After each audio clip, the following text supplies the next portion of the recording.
Good evening, everyone. It is 7:04. I'm gonna call the meeting to order, and I want to start out by thanking everyone for coming tonight to ANC 34G's regular scheduled meeting for September the 11th. This is our only meeting in September, and we're virtually only. So if you know anyone that just perhaps said, I'm going to go to the community center, give them a call and let them know we're online only.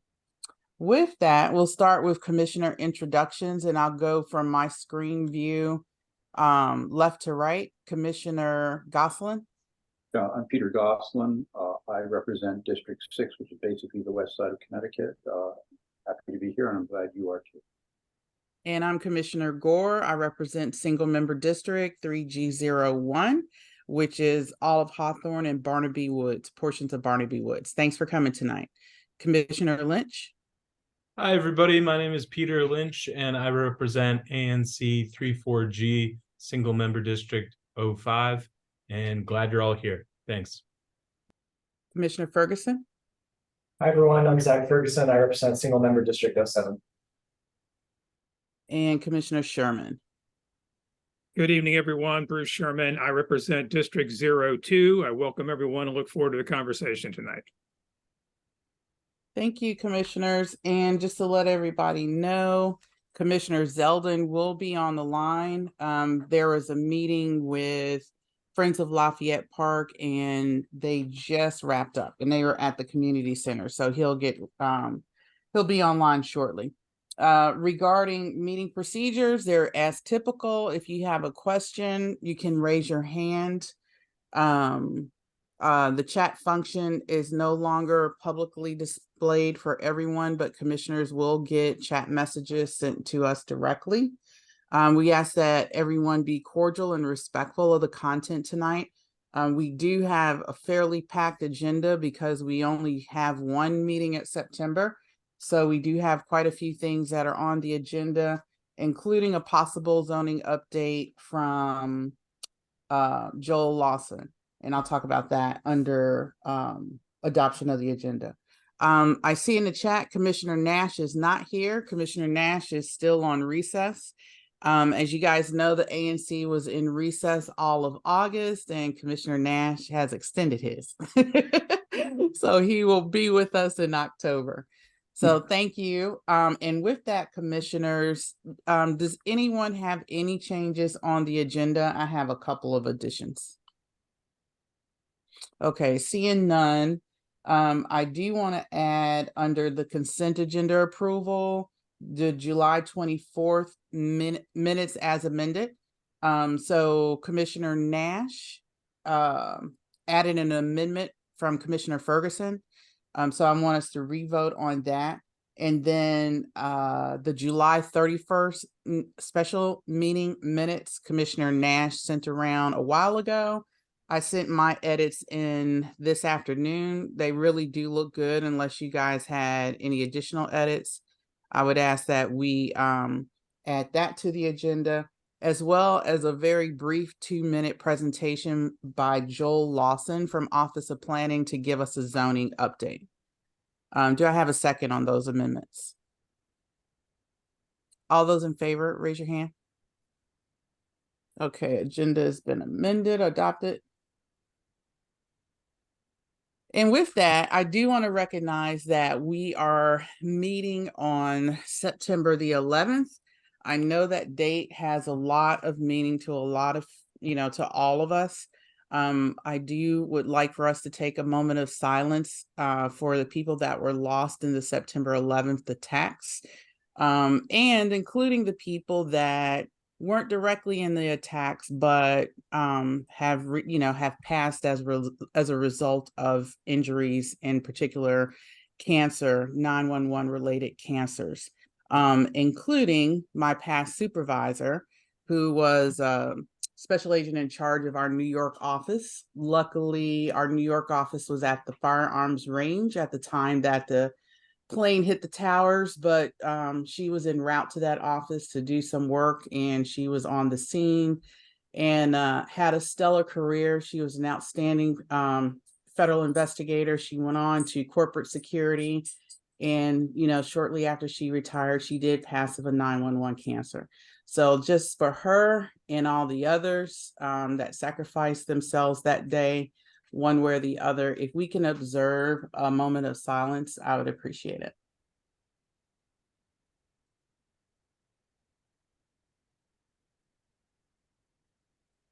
Thank you. So we will go on to our consent agenda, commissioners. We have the July 24th and July 31st minutes.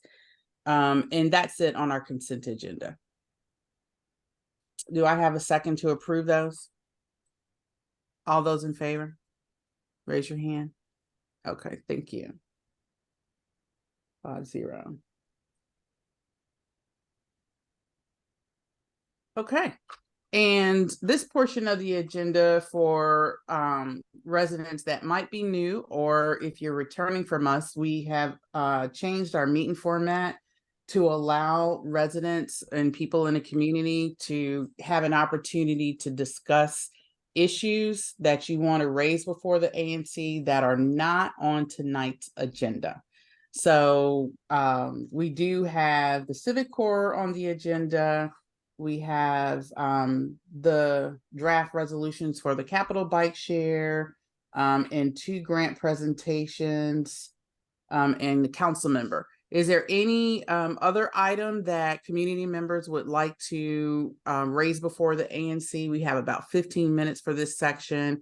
If you do, just raise your hand and I'll recognize you.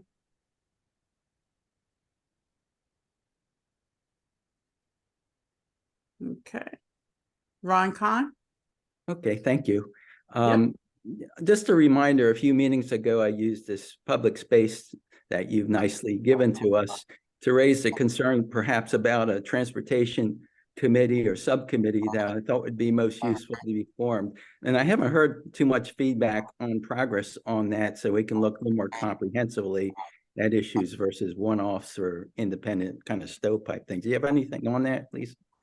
No. And I'm glad you did bring it up because maybe we can use some of this time, Ron, if you don't mind, to discuss that with the commission.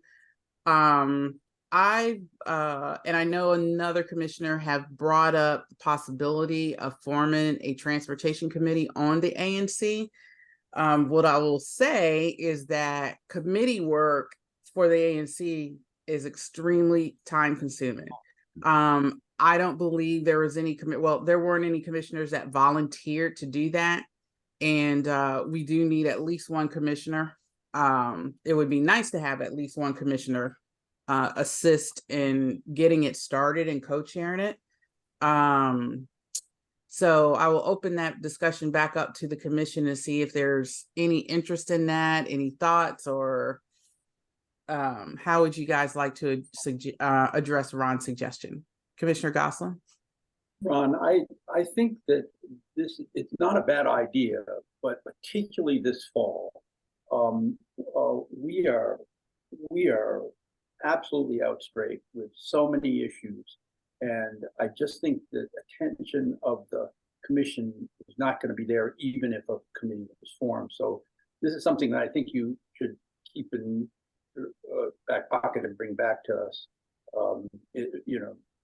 maybe early next year, maybe later next year. I just think there's a lot of stuff around zoning, around the community center library site that we're going to have to deal with. Okay. Commissioner Sherman, then Steve Seelig. Yeah, I want to say, and I appreciate, Ron, your suggestion. You're bringing it back up again. Commissioners know, and Chair Gore especially knows, that we just recently had DDOT Director Lott out to take a look at a variety of intersections and streets where we have transportation safety issues. Councilmember Janice Lewis George was in attendance as well. It is, in my single member district, one of the primary concerns of my constituents: speeding on streets like Nebraska and Oregon and Utah, Rittenhouse, Moreland. It's a major issue. So I take your suggestion seriously and would offer to talk with my fellow commissioners about being supportive of a committee at some point in time. Steve? Well, actually, I was going to talk about something else other than this issue about the committee. So I'll wait until you folks finish. Sorry, I didn't know when to put my hand up. Oh, no problem. So I think, that's kind of the major issues. I do think, and I've always thought we needed a transportation committee. But it is getting someone to spearhead that. And it does take a lot of time. But let's see. Ron, do you have something else to add to that? Yeah, I think you should assign Commissioner Nash to it, given that he's out for a month. He might be able to get away with that. Now, I'm kidding a little bit, but he might be a good person to take a look at that. I'll ask him when he gets back. And then if any other commissioners want to, take a shot at, managing a committee, I mean, that would be a good one to do. It is work, but I mean, we all have to chip in here. Well, again, I'll just repeat what I just said. I'm happy to take a look at it. It's a major issue for my constituents. I hear about it all the time. So we can talk further among ourselves about how to make that work. But again, I'm supportive of the idea. Okay. And Steve? Thanks, Lisa. Well, good luck with the transportation committee. I'm sure that there's plenty of cyclists who would love to help participate in that. And in fact, I am actually reaching out to the cyclists in our community because this past week, the Ward 3 Bike Advocates and WABA jointly kicked off a campaign called I Bike, I Buy Stuff. And I've put this into the direct message to you, and hopefully you can put this out to the community, that the notion here is that we've got a lot of folks who are out there cycling, who are participating in making purchases from our local businesses. And we want that to be really something that the businesses understand. And so it would involve, having a card, say, hey, I bike stuff. We've got cards. WABA and Ward 3 Bike Advocates have put together. And if people want to participate in this, Lisa just posted, just go ahead and take a look at that. We'll be holding office hours every Wednesday. Office hours. I've always wanted to be a professor. From 5 to 6 p.m. To hand out some of the information about the I Bike, I Buy project, and hand out some cards, hand out some additional paraphernalia. We'll also be doing that at Chevy Chase Day in front of Happy Go Bikes, which is where we'll be holding office hours also. So it's every Wednesday from 5 to 6, and then on Chevy Chase Day also, if you want to learn more about that and if you want to participate. Thanks a lot, Okay. Lisa, for the forum. Thank you. You're welcome. Okay. All right. With that, we will move to our next agenda item, which is a discussion with Councilmember Matt Furman. And Steve, if you don't mind, can you lower your hand so I could rearrange the tiles? Thank you. Councilmember Furman, thank you for coming. Thank you very much, Chairman Gore, or Chairperson Gore, I'm sorry. That's okay. So I don't have a ton of time for a long discussion. I wanted to come just to say hello and raise a couple of things. The first is the shooting on Saturday. I don't know how many of you are aware of the fact that there was gunfire on Connecticut Avenue. A person was struck in the abdomen, taken to the hospital, is still in the ICU. The two people involved are still at large, as far as we know. MPD hasn't given a further update. We're working closely with MPD to try to support them in every way that we can. I know, Chairperson Gore, you're doing a public safety meeting on Wednesday. It looks like we will do something closer to the area where this occurred on Thursday, also with Commander Branch. Okay. It is obviously very distressing to everyone, including me. We have had more gunshots fired in the last year or so than we have in a long time. This is a problem and we need to address it. I think that there's positive things in that folks are working together more than I think they had in the past. The council passed legislation this summer working with MPD and the mayor. The budget was very supportive of MPD this year, trying to build up the staffing for MPD. I did the Community Engagement Academy this summer, which is an eight-week program that I'd commend to anyone, where you do a 2-hour meeting a week with MPD and learn about all aspects of the department's operations, really trying to build a partnership with MPD so that we can be addressing these issues citywide and in the ward.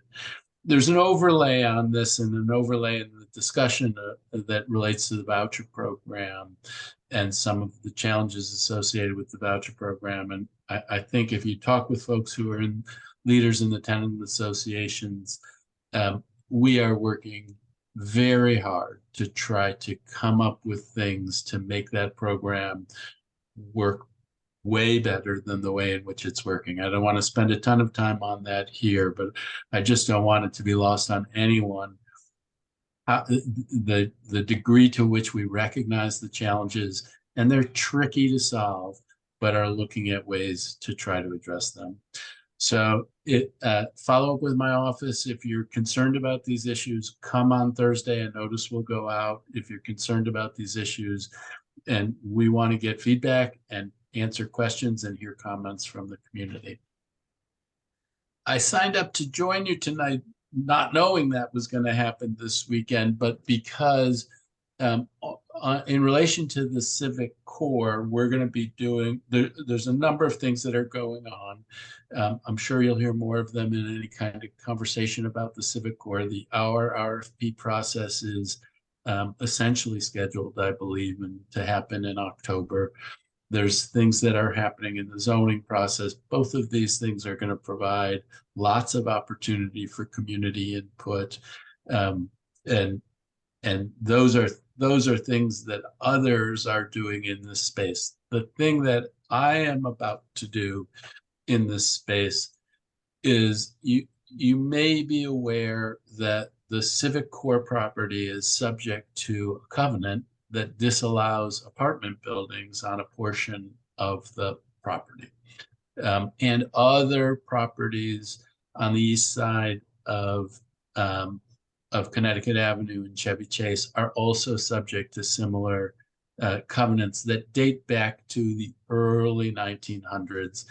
And we're clearly part of the effort to maintain Chevy Chase as an exclusive, all-white, high-income community. And so those covenants are void today. And if anyone tried to enforce the covenants, that would, I believe, fail in court. But as a way to provide clarity, we will be introducing legislation probably Monday of next week.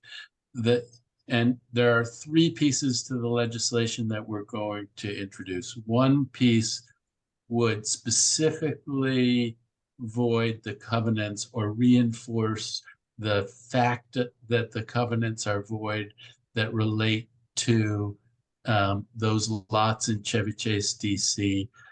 And they're void to the extent that later zoning superseded and allowed apartments to be built on those sites. So the zoning started in 1938 for covenants that were created prior to 1938. If they prohibited an apartment building on a site, but then zoning in later iterations authorized it, the legislation says that building an apartment building on that site is allowed and the covenant is void. So one will focus exclusively in that area. The second will focus on Rock Creek West generally, and the same kind of dynamic. If it's a covenant that predates the creation of zoning and the zoning creates rules that are different, that those zoning rules apply and not the covenant that came in a period that was largely animated by a segregation intent in Rock Creek West. So that would be the second piece of the legislation. The third piece of the legislation is my own house. Someone sent me the covenant on the original deed to my house, which prohibited lots of different things, African Americans as one, Armenians, Persians. It didn't prohibit Jews, but I think that was an oversight. But those covenants exist on the deeds of many people throughout Rock Creek West.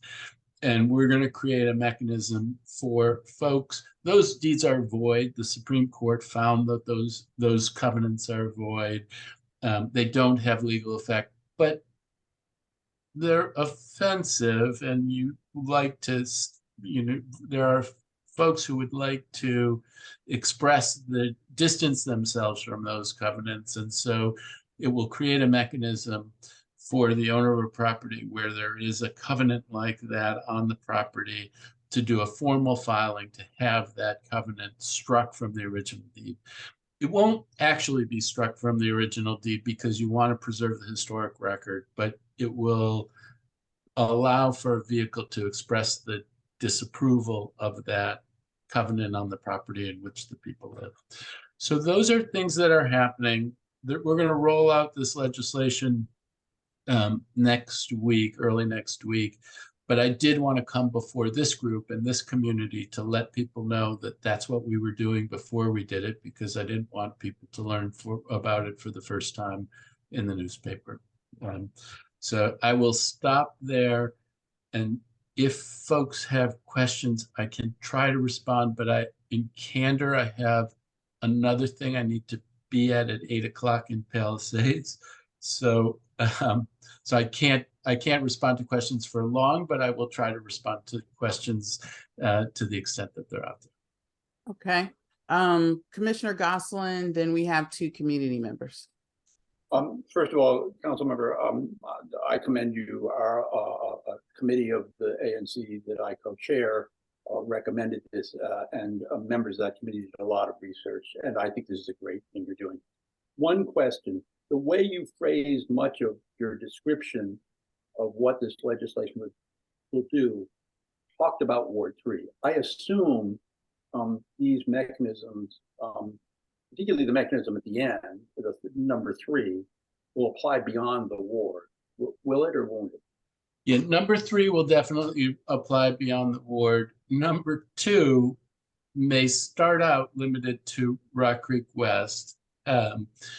All of these things will be the subject of a hearing and a subject of a hearing in the fall, and we will get testimony, and it may well be that in that testimony, folks say, yes, do this, but extend it to the whole city.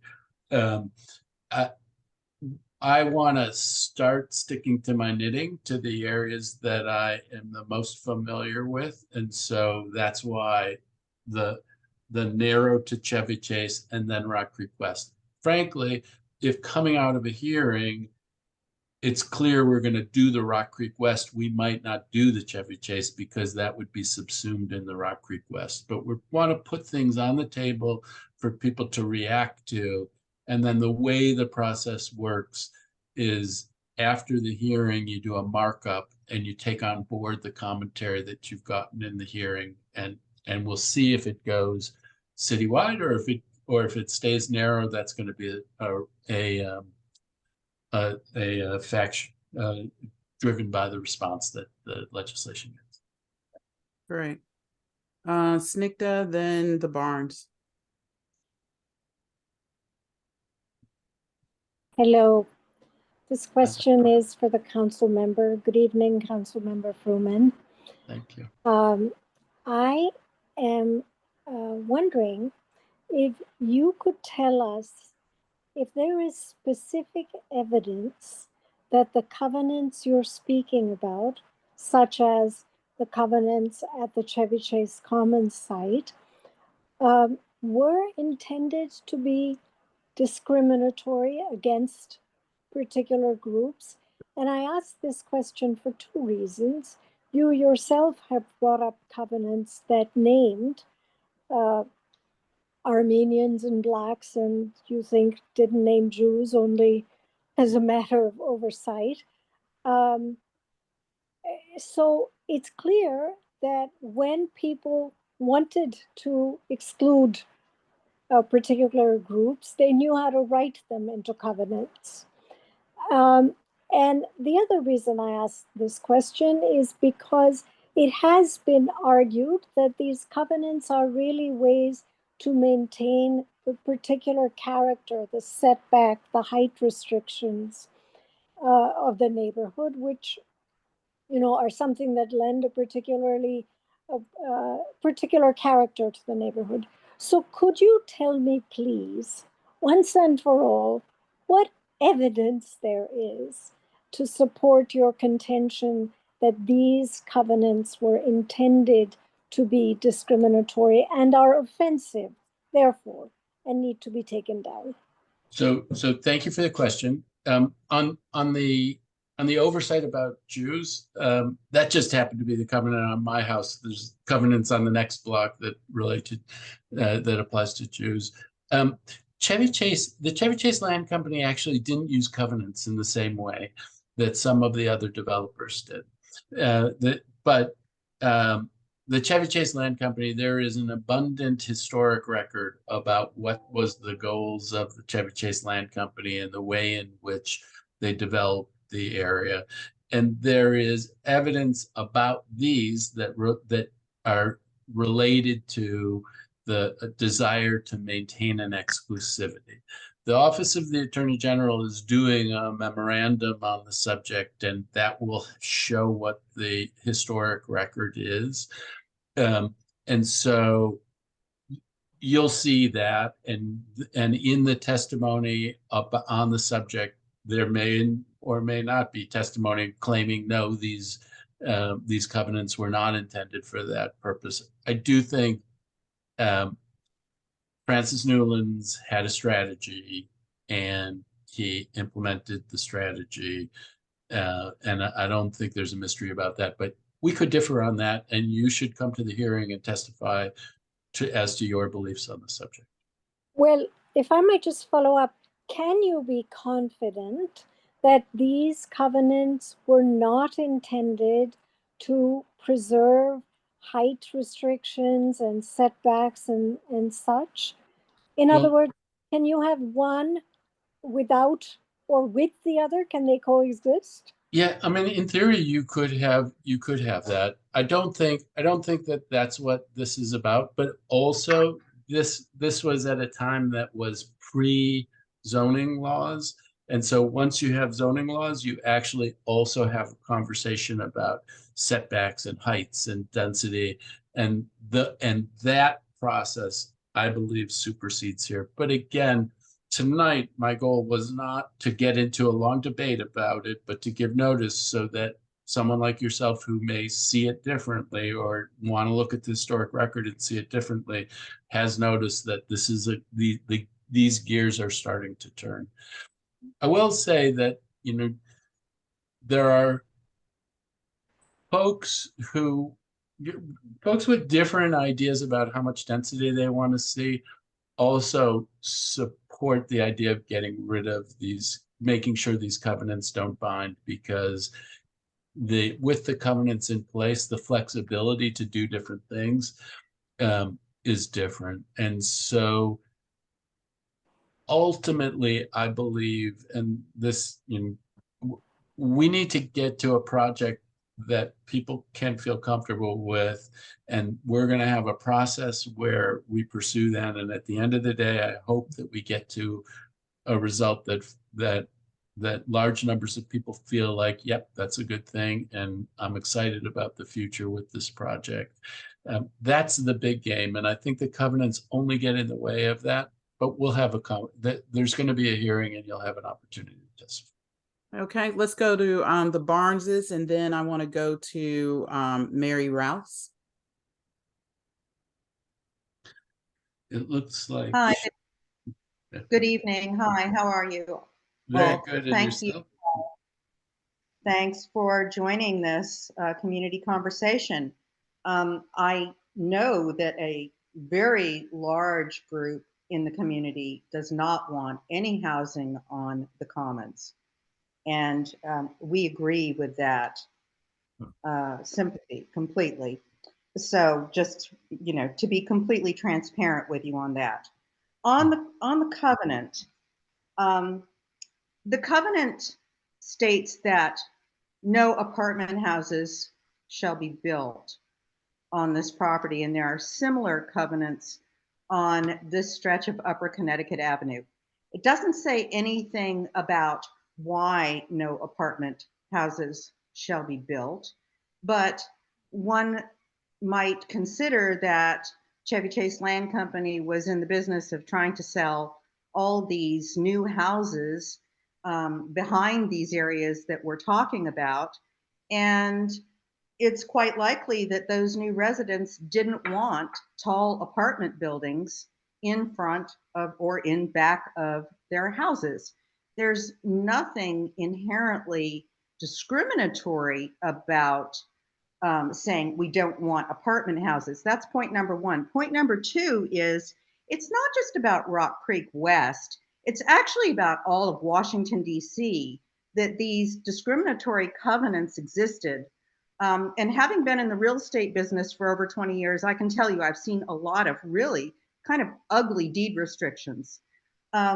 In fact, Ward 4 across the park probably has the most historic deed restrictions discriminating against certain groups. So it's not just Rock Creek West. I just want everybody to understand these deed covenants that ran with the properties until they were outlawed existed all over Washington, D.C., not just Rock Creek West.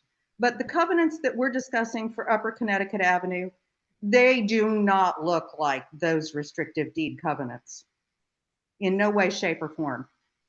Yeah, so in terms of it is absolutely the whole city where the covenants on residences exist and and the legislation that touches on those covenants actually does apply to the whole city, as Commissioner Gosselin was asking about. These covenants, clearly there will be a discussion and a debate about what are the nature of these covenants and whether or not what was the animus of them. Also, what does it mean that they existed before time of zoning and then the city has looked at zoning and done zoning that authorized apartment buildings on those very sites? So this is, we could go back and forth, but I don't want to take over this meeting on this. There will be a council hearing on the legislation. Again, my goal was to get out there, make sure that we told you about this directly and you heard it from me. And then there's going to be a process to consider this. Okay. And Mary Rouse?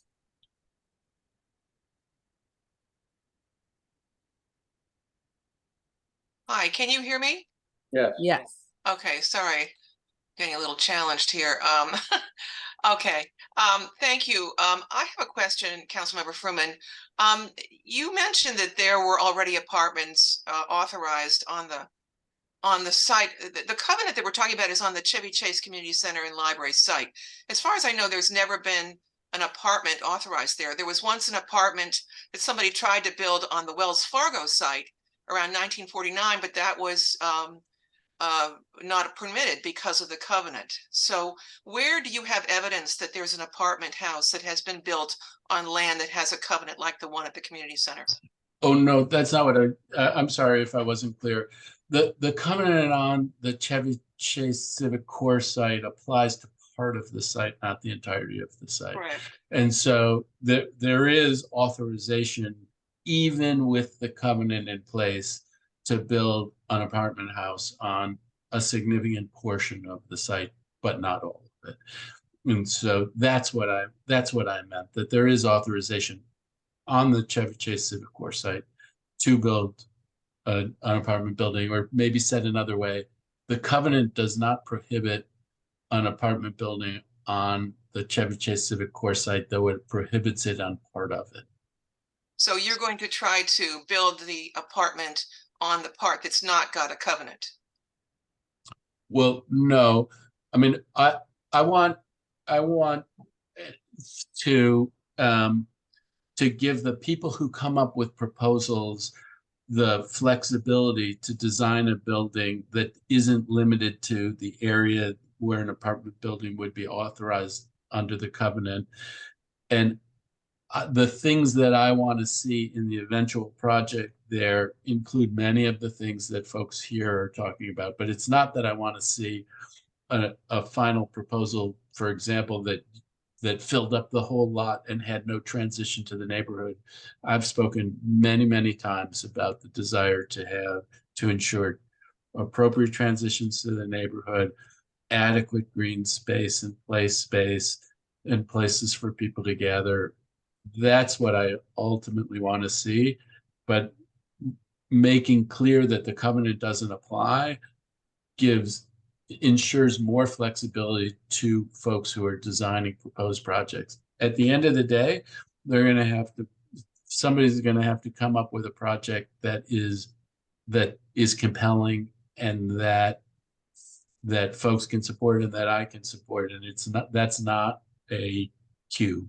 That's a much more interesting building that uses the site creatively to fill the needs that people in the community have talked about. Yes, but how can you void a covenant and how can you say that a covenant can be voided when there's no evidence that the covenant has ever been overridden by any building there? There's no evidence that has happened. So you can't just void a covenant. Well, I think you actually can. I mean, we can. I think it is void already, frankly, but I think why is it void already? Well, because of the intent and also because of superseding zoning. But yes, legislatively, you can void a covenant. Now, it may be like some people may come to the hearing and say, we don't think that this has that animus. We don't think that this should be voided. We think that this plays a different purpose, and so it should be preserved. And we'll see what happens in the council and how people react to that. It could be that the covenant is struck, and this I honestly worries me that and somebody will say that the council acted unlawfully when it struck this covenant, and there'll be a lawsuit about it. I don't where this all lands. I don't want to predict. I do want to predict that I need to leave pretty soon, but I think, and this does come from folks in the community, actually with generally supportive of doing a project on the site, but with different perspectives on it, who have felt that getting rid of the covenant, making clear the covenant doesn't apply, creates more flexibility to come up with the best project possible. For folks who don't want a project there, they may not want the covenant lifted, but we're going to have a conversation about that. There will be. Aren't you getting ahead of yourself, though, to do this when there's not even anything?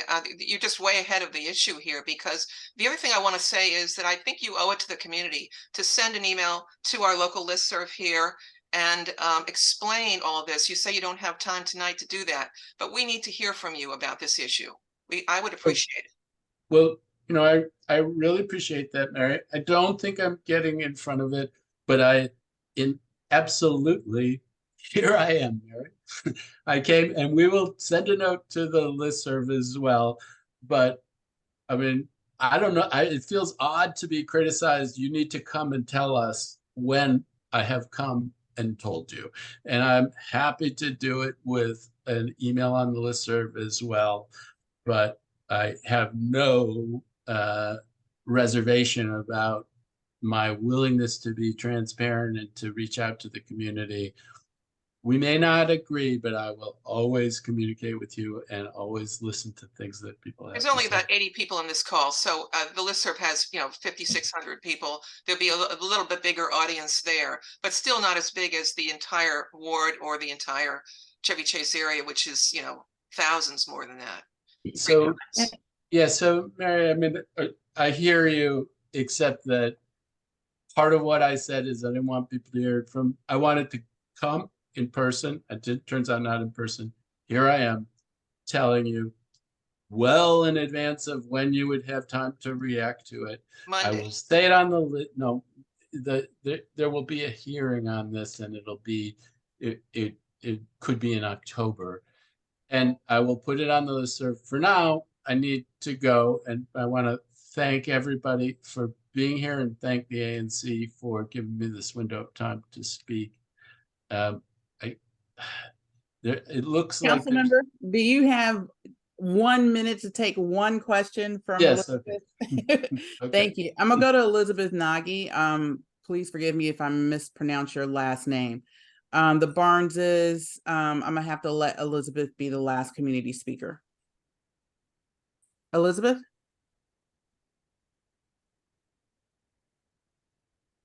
You're on mute.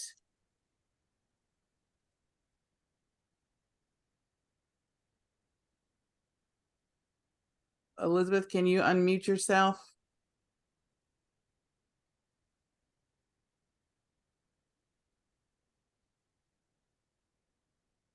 Okay, can you hear me now?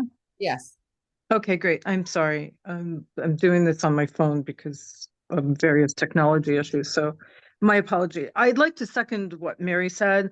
I wish also, Councilmember Freeman, that you had dedicated more time to be with us because this is a contentious issue.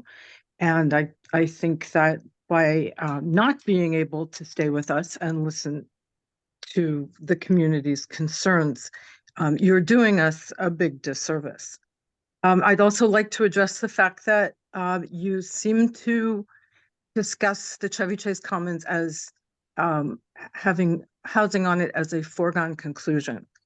And I would like to remind you that you represent all of Ward 3, not just developers and not just the people who want to put housing on that specific site. There are other sites that are suitable for housing that could be used, and yet you persist in talking about Chevy Chase Commons as a done deal. And the community is not entirely on your side on this point. In fact, much of the community is not on your side on this point, and you need to recognize that and act accordingly. So thank you very much. I was pretty recently at a meeting where we talked about this a fair amount, and I know that you don't see it the way that I see it. I am more than happy to come back again, including sometime soon. I don't want to try to take up too much of the oxygen of your meetings about a back and forth with me, but totally willing to come back at a different time and spend more time in a conversation about this. There will be a couple of other things that are happening. And so I think that the conversation on this is going to be ongoing. I apologize that I don't have as much time today, but what my goal was to provide notice, and we'll provide further notice with a message onto the listservs, onto the Chevy Chase listserv. And but for now, I do need to go. Okay. Well, thank you for your time. Thank you. Talk to you later. I agree. Thank you, council member. And we'll be in touch with you to see if maybe we can do something joint. Okay, great. Thank you. All right. Okay, so we're going to move on with the agenda. Council member, Commissioner Zeldin has joined us. Hi, Michael. You want to introduce yourself? You're on mute. So sorry to be late. I was at a meeting at the community center working through the repairs to Lafayette playground and lower field and track and flagpole and water fountains and splash pads, and it lasted for an hour and a half plus. And so I just got done with that.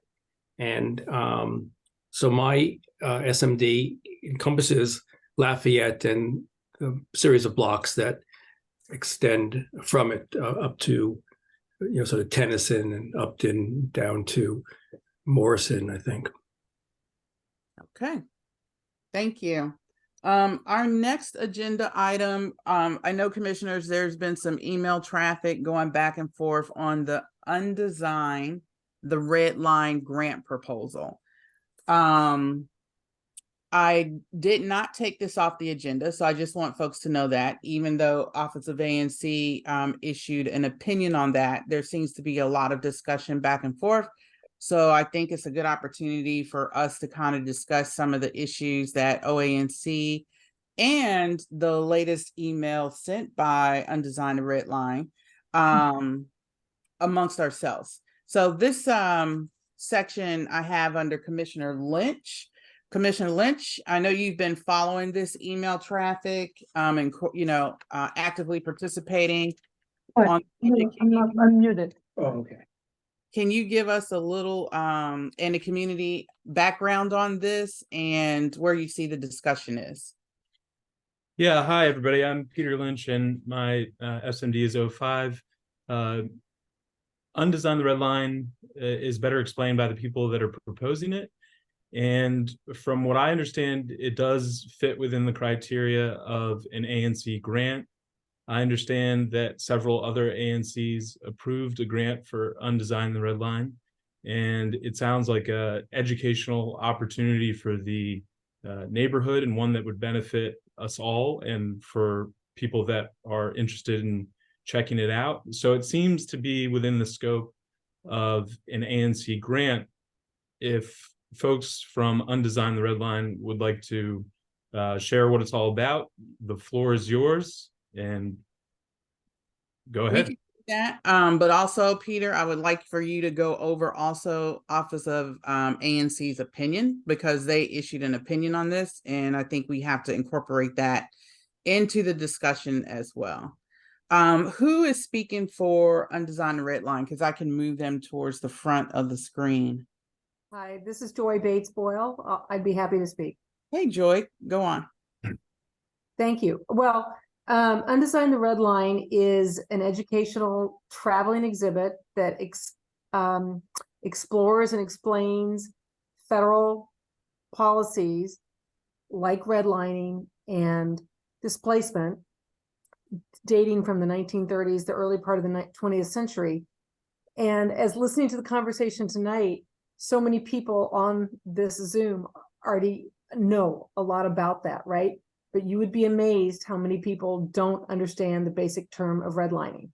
So this exhibit that a group of 5 houses of worship from Ward 3 are initiating to bring to Upper Northwest explains what redlining is all about, and it incorporates a lot of our local stories, people who were displaced, people who have not benefited from living in Upper Northwest DC.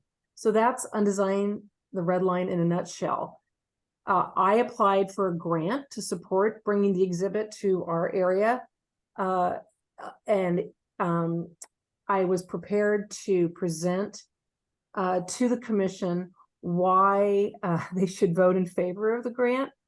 When we got word last week that the Office of Advisory Neighborhood Commissions would not approve the funding. So while you all could vote for it, we've reached a stumbling block. We've appealed that decision, and we are optimistic that working with Peter and yourselves that we can move forward and obtain the funding. ANC 3C, E, and F have already voted in favor of grants and $5,000 each to support bringing the exhibit. We have funding from banks, from developers, from churches and synagogues, all in this neighborhood. And so I hope to come back to you all with a more formal presentation to educate you about the exhibit. But for now, I know that time is short, and I just want to ask you all to consider it and stay tuned, and to thank you all for your support in perhaps Oh, good night. Thank you. It's going back to OANC to revise their decision. Yeah, and welcome any questions. Thank you. I can't think of it. Can you? Can you please, Phyllis, if you Phyllis, mute your machine, your thing? Zach, if you can mute her. Do you need anything from downstairs? I don't think so. Okay. Be safe. Thank you. Commissioners, do you guys have any questions? And Peter, would you like to please go over the OANC opinion? Yeah, the OANC opinion is a rather lengthy one. I don't know that I have a link. It was sent in a couple emails just recently, but I can read the 5 criteria for an ANC grant. They are 1, public purpose; 2, a local benefit; 3, there's a proposed project; 4, there's an organization; and 5, it's not duplicating efforts. So those are the 5 criteria that a grant must meet, all 5 of those. And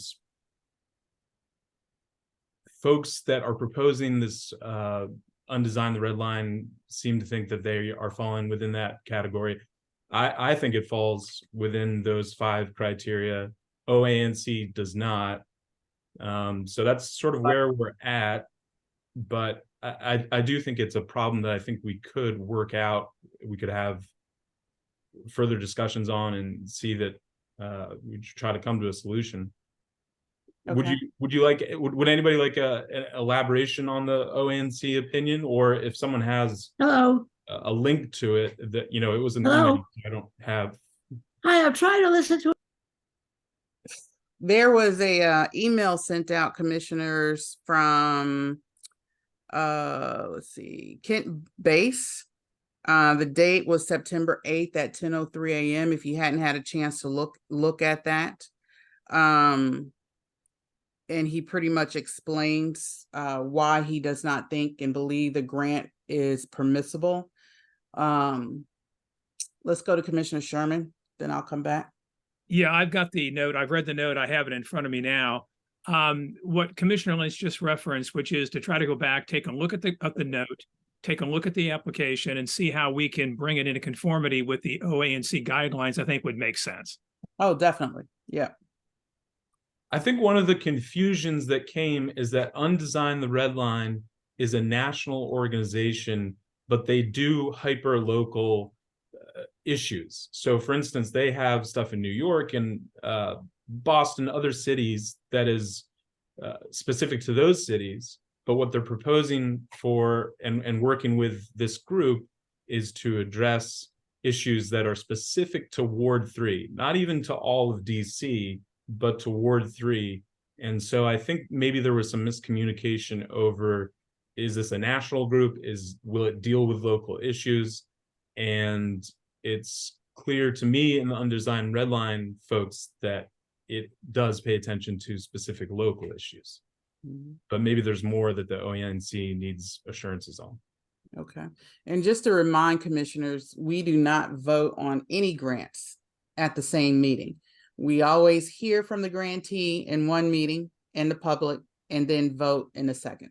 So we won't vote tonight. So if you have questions for this particular grant, now is a really good time to ask them. And I know we will be going back to Office of ANC and trying to work through these kinks.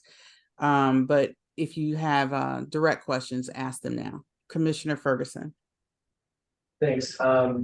I want to point out to everyone that, you know, we passed a resolution on grants and we're accepting them on a rolling basis. So, you know, if this gets sorted out, we have flexibility to address it at our next meeting, any meeting. And also, Joy, a resident asked, you know, is there any way residents can donate to the project separately from the ANC? There is a way that anyone can donate. And we have received funding, as I mentioned before, from banks, developers, synagogues, churches, private foundations, developers. St. Columba's Episcopal Church is the steward of funds because Undesign the Red Line is not a nonprofit. And if people want to donate to a nonprofit organization, St. Columba's Episcopal Church is serving as the pass-through. So you can contact me, or I can share my information with the commission, and in terms of how to get in touch with St. Columba's, or make out a check directly to the church. But again, it's just a pass-through to pay for building the exhibit, hosting programs, and extending the exhibit to as many people as possible, not just in upper Northwest DC, but throughout Ward 3, throughout the area. Okay, let me go to community. Cheryl and Harry Barnes.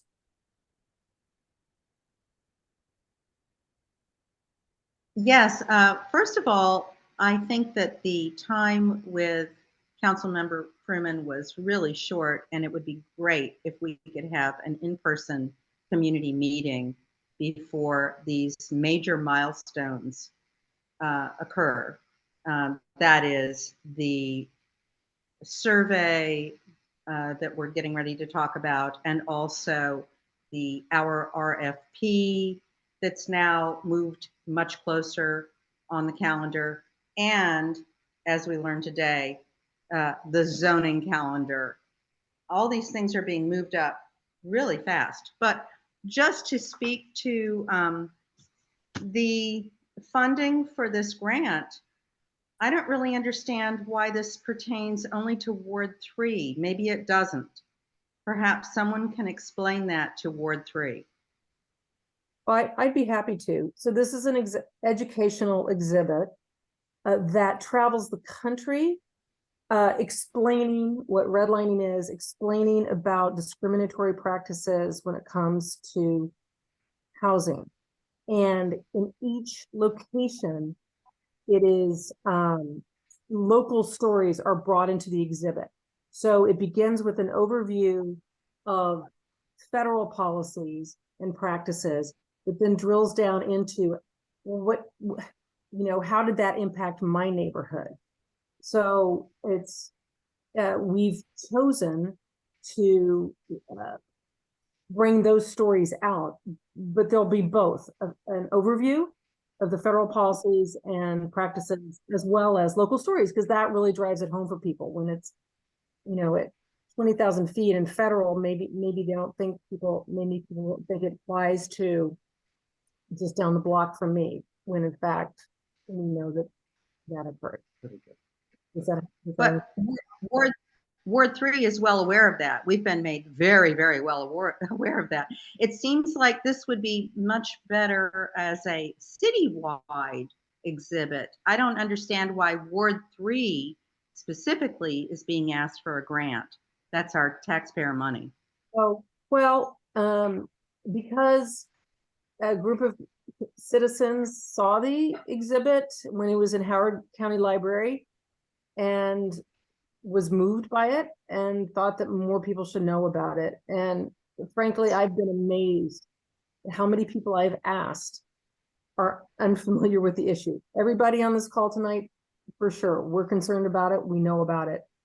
But neighbors to the left and right of me, maybe not so much. And I think it's educational and worthwhile for people to hear about. And 3 other ANCs have already voted to support it. So I live in ANC 34G, and I thought I would apply for funding as well. Okay, thanks.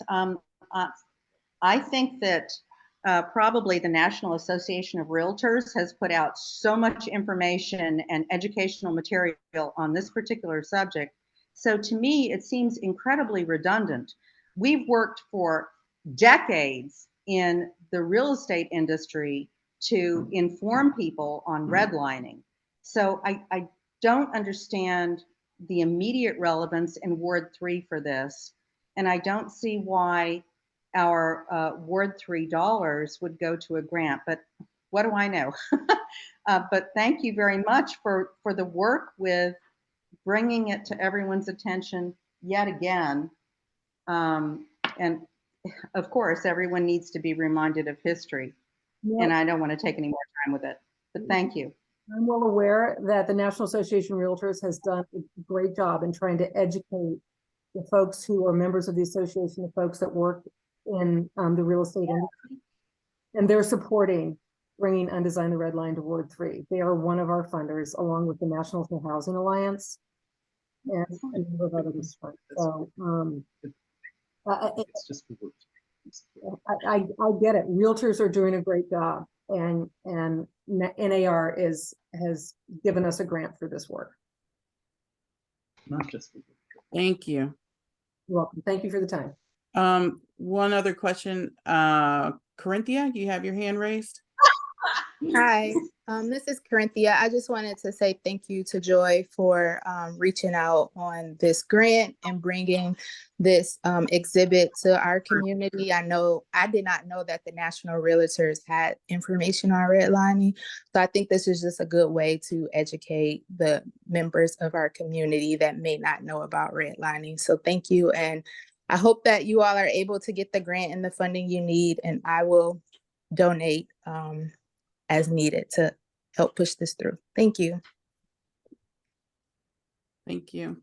Commissioners, any further questions? Okay. Joy, thank you so much. And I know we will be talking about this further. Definitely seems like a very excited project that's worthy. Thanks for bringing it to our attention as well. Thank you, Joy. Okay. Our next grant presentation is going to be from Chevy Chase Main Street. And Anna Claire, I see you on. How are you? Hi, I'm doing well. How are you? I'm good. Do you have a presentation, or is it just verbal? I do have a presentation. If you could share that with me, that would be the hostability. Yeah, make our co-host so we can. I got it. I can give a quick intro on grants just before handing it over to Anna Claire. So the ANC, we have money for grants. So if you know people that have a community project, you can go to our website. I'll put it in the chat, but it does list the grant eligibility. Obviously it's subject to interpretation, but we are looking for projects to fund. Like Lisa said, we have one meeting where it's presented, another meeting it's voted on. So this is just the presentational, informational component for this application, but please tell your friends about our grant opportunities, and thank you, Anna Claire, for your grant. I know you sent to us a while back, so we're excited to hear about it. Thank you so much. Thanks for giving me a few minutes to share about this project. So I'm Anna Claire Walker. I'm the manager of Chevy Chase Main Street. And I'm here today to talk about the SUFA signage project that I'm working on. It's going to be a community board, and I'll tell you a little bit more about that. But in case you're not familiar with the Main Street, we're a program of District Bridges. They run several Main Street programs that are part of the DC Main Streets program, and we're partially funded by the DSLBD, Department of Small and Local Business Development. And I've been at this position for just over a year, and we do small business technical assistance, community events, beautification projects throughout Chevy Chase, DC. So our corridor is from Livingston Street to the Circle. So from kind of that Starbucks all the way up to the Circle and the connecting side streets. There's about 68 active businesses that Chevy Chase Main Street supports through events, technical assistance, compliance, government relations, lease mediation, and we give out $40,000 each year in small business grants as part of that grant agreement with DSLBD.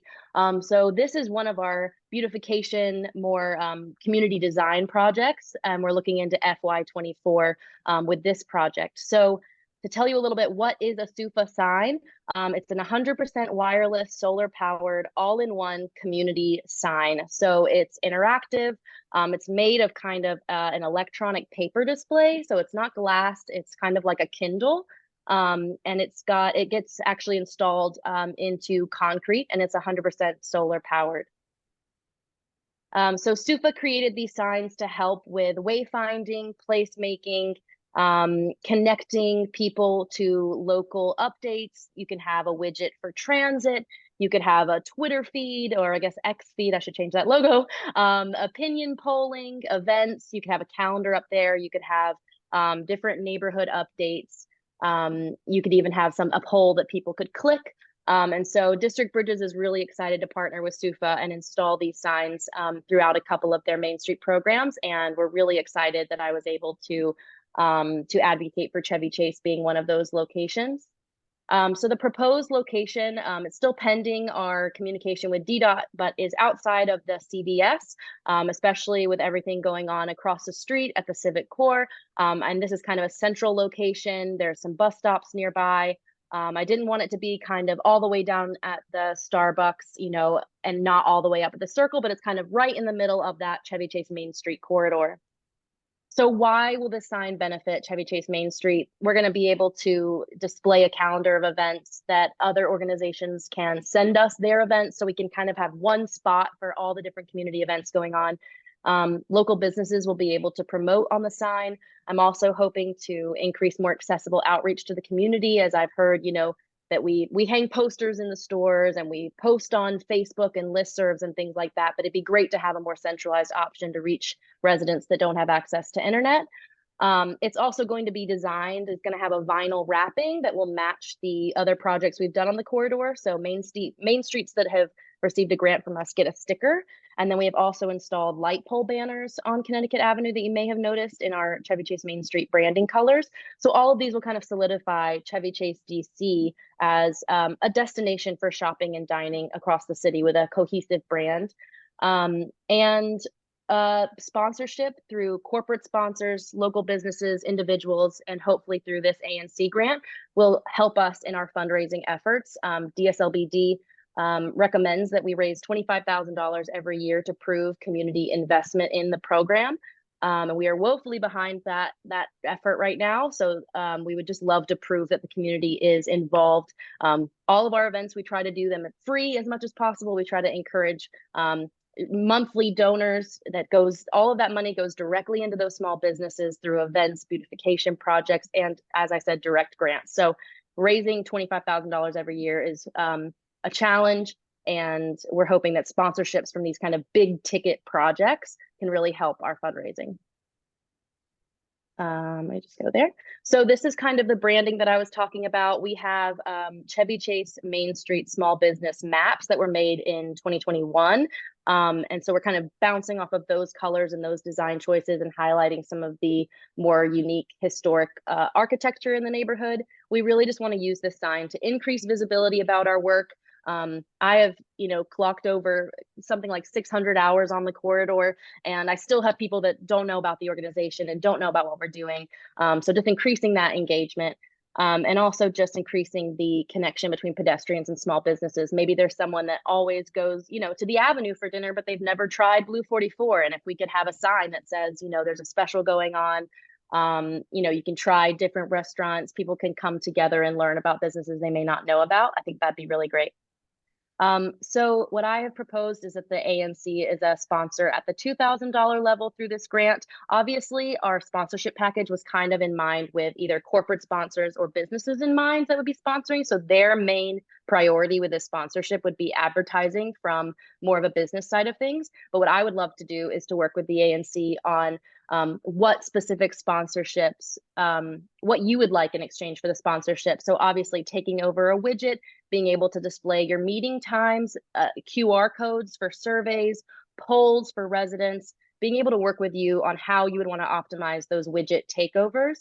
The screen is going to have 4 widgets basically. So I'd be able to actually work one-on-one with you on how you wanted to utilize that kind of trade of a $2,000 sponsor would get you 5 takeovers on that, and then as well some other opportunities to collaborate in the future on how we can use this sign to kind of optimize community communication and kind of just be a community message board. I would love to collaborate with y'all on that. So I know there's a few things on the sponsorship package that are a bit more corporate, commercially focused, but I'm happy to talk with y'all about how to utilize that for your needs and your objectives as well. So that's a little bit about the sign. That's all I've got. Okay. I'm happy to take questions. Anna Claire, there are quite a few questions in the chat. I believe you could see that. If you want to start, you don't have access to the chat? I don't have access to the chat, no. I don't see them either. They might be direct messages to you or I'm not seeing any. Not either. I'm seeing stuff about our tax, but no. Okay, I'll read them off. Commissioner Lynch, then Sherman. Thank you, Chair Gore. And thank you so much, Anna Claire. This is such a great idea. One thing you mentioned briefly, and I was hoping to get some more details on, supposing there was a local neighbor who had an idea or something they wanted to advertise that was appropriate for the signage, would there be a way for them to get that on the sign? Yes. So after the installation, SUFA will have like official advertising information about how to advertise something specific, but I will actually be in charge of the customizable widgets. So if you wanted kind of to go maybe through all of the SUFA signs that we're installing 10 total across our main streets, you could go through SUFA. But if you wanted to just have maybe a pop-up on the Chevy Chase Main Street community updates widget that's kind of rotating through a series of pop-ups, you could just, we could work that out just between Chevy Chase Main Street and that community member. So yes, there is opportunity for that. Okay, thank you very much. Mr. Sherman? Anna Claire, I commend your enthusiasm. I love the spirit of this. Think it's a great idea. If you could, two things, maintaining something like this, keeping the information current. Things are constantly changing. Anybody who's done any kind of communication knows that's a big task. You're equipped to do that, I take it. Yes, we, are already updating a lot of our social media pages. We're constantly having to, provide reports on the work that we're doing. So the nature of my work is always that I'm collecting things and then doing something with it and then reporting on how I'm doing that. So that's just going to be one other place that I'm keeping track of, what's going out, whether it be the Instagram page, the Facebook page, the community newsletter, and those widgets. And we're hoping that, it'll be a lot of doing the same kind of content across those platforms, just one more venue to try to reach more people.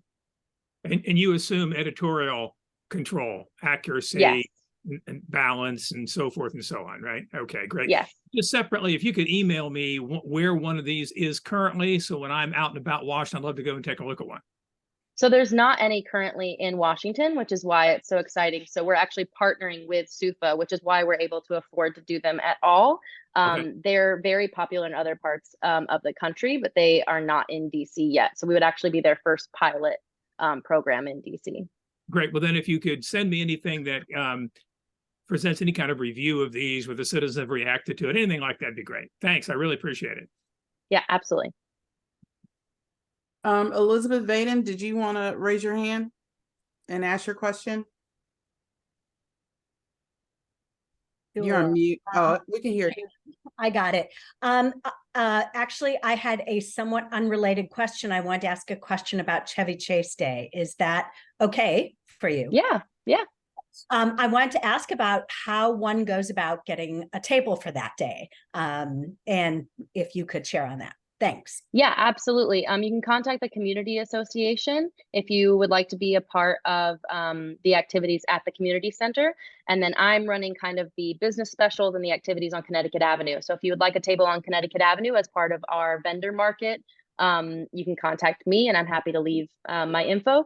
And then it's the community association that's organizing the activities around the library and community center. Yes, I definitely love to get your contact info. Thank you. Awesome. Okay, so Anna Claire, I believe you answered. Will there be commercial advertising on the SUFA? Did we lose her?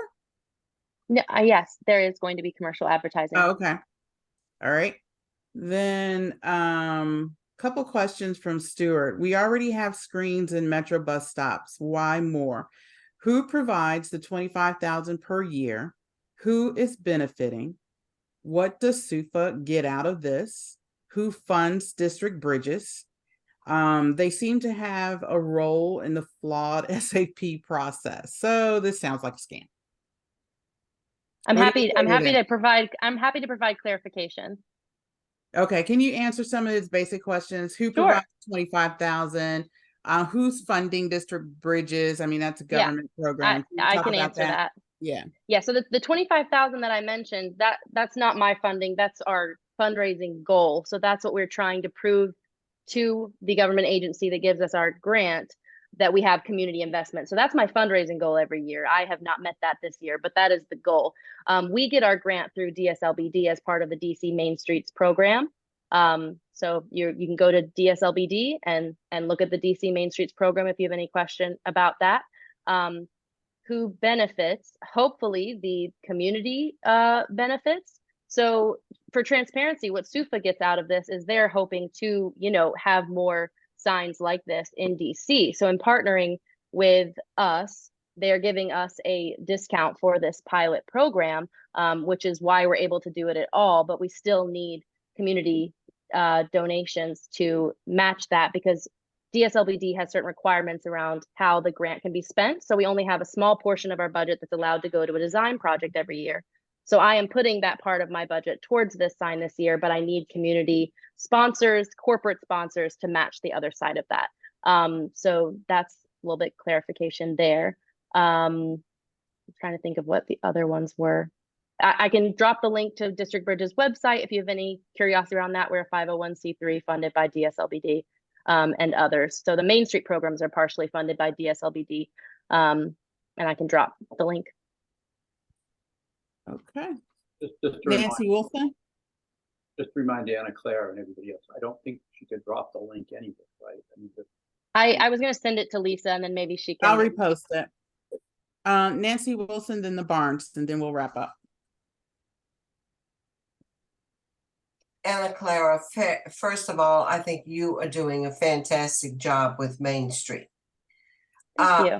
I have a concern about the district buying any more showy, harsh signs. And to me, this is a showy, harsh looking sign that's going to be outside of CVS. I mean, get their windows lit so that the place doesn't look like it's dead. But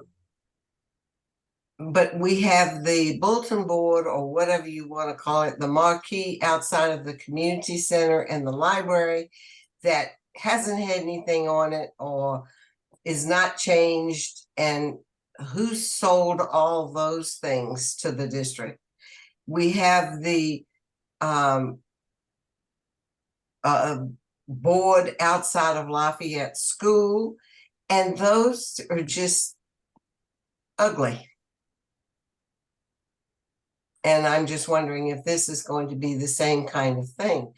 And we have had other people running Main Street that are not as enthusiastic and up to date as you are. And if you leave, who's going to update that marquee? And will the city take it out if it doesn't get updated and, is not used and vibrant? Other questions that I have. Okay. So I sometimes use the community board in the library to hang up posters, and I agree with you that I haven't seen a lot of success in that being an effective way to get the word out. My hope is just put it over there where that is, or I don't know. No, I guess not if we're going to do something with that property, but. Right, precisely. My hope is that this will feel useful, eye-catching, savvy, and something that people actually are able to use, and that we see pretty quickly the engagement and the benefit from it. So unlike a sign where you're tacking up papers, I'm actually going to be able to see if people are using the links, if people are scanning the QR codes. So hopefully pretty quickly I'll get a sense, is this being used, and is this something that people are gaining information by, and is it increasing visibility? This is something we actually might have quantifiable outputs from, which a poster board or a bulletin board, we might not have that data. So I'm hoping to to be able to see quickly if this is something that the community is using, and hopefully the businesses will see it again too. You know, if the businesses want to run a special, hopefully they're having people come in saying, wow, I saw that on the new board and I decided to come in today. So hopefully that. The other thing about the city coming to take it away, so this is not, you know, from the government, this is from our 501c3, our nonprofit would be running it. So I think one of the benefits of being a part of District Bridges is that, unlike other Main Street programs in the city where, you know, it's a one-person organization, where if that person decides to leave, the organization is kind of in limbo until the board can, you know, muster up support. With District Bridges, you know, when I've taken leave, when a coworker has taken leave, we have a network of support. So there's always someone to fill in. The position that I'm in now was open for, you know, a couple months before I got hired, and the businesses still had someone checking on them. The newsletter still went out. So the community might not have felt it when the role was open, but the businesses did. So my hope is that, you know, because it's a part of District Bridges, if I was no longer in this position, someone else who has the same drive, the same enthusiasm, and the same kind of tech savviness that I do would be able to fill that in. And that's definitely the experience I've had when I've had to step away from things with District Bridges. The businesses have not felt my absence as strongly as they would perhaps if I was a one-person organization.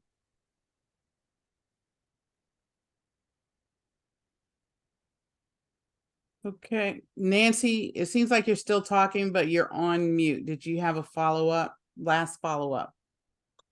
Oh, how did I go on mute? I don't know.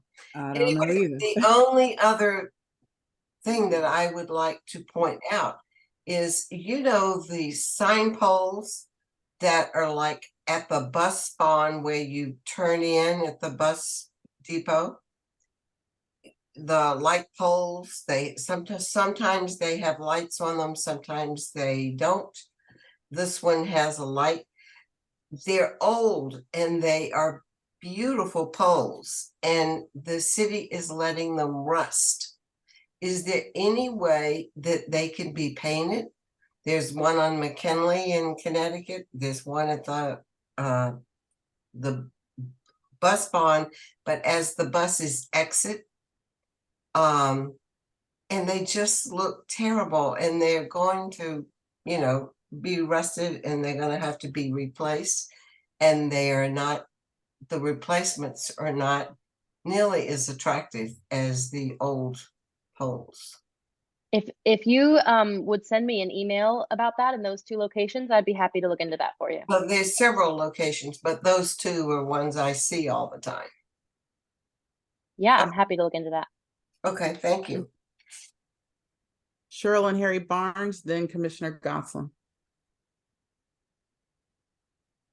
Is there any possible way that we could get to the matter of the survey and also the matter of why the chat is disabled? We will address the survey when it is up on the agenda. Thank you, Cheryl. Commissioner Gosselin. Just quickly following up on Nancy's question, maybe I missed it, Anna Claire, but if it turns out that the community, the ANC, local people are not using it, and SUFA is just slapping ads up, can we get rid of it? I would have to go back and speak to my supervisor about that question. I mean, I know that SUFA will not be slapping ads on it. With the way that the widgets work is it's a box with 4 widgets that would be my Chevy Chase, I'm saying mine, but Chevy Chase Main Street's 4 widgets that we're deciding what's going out.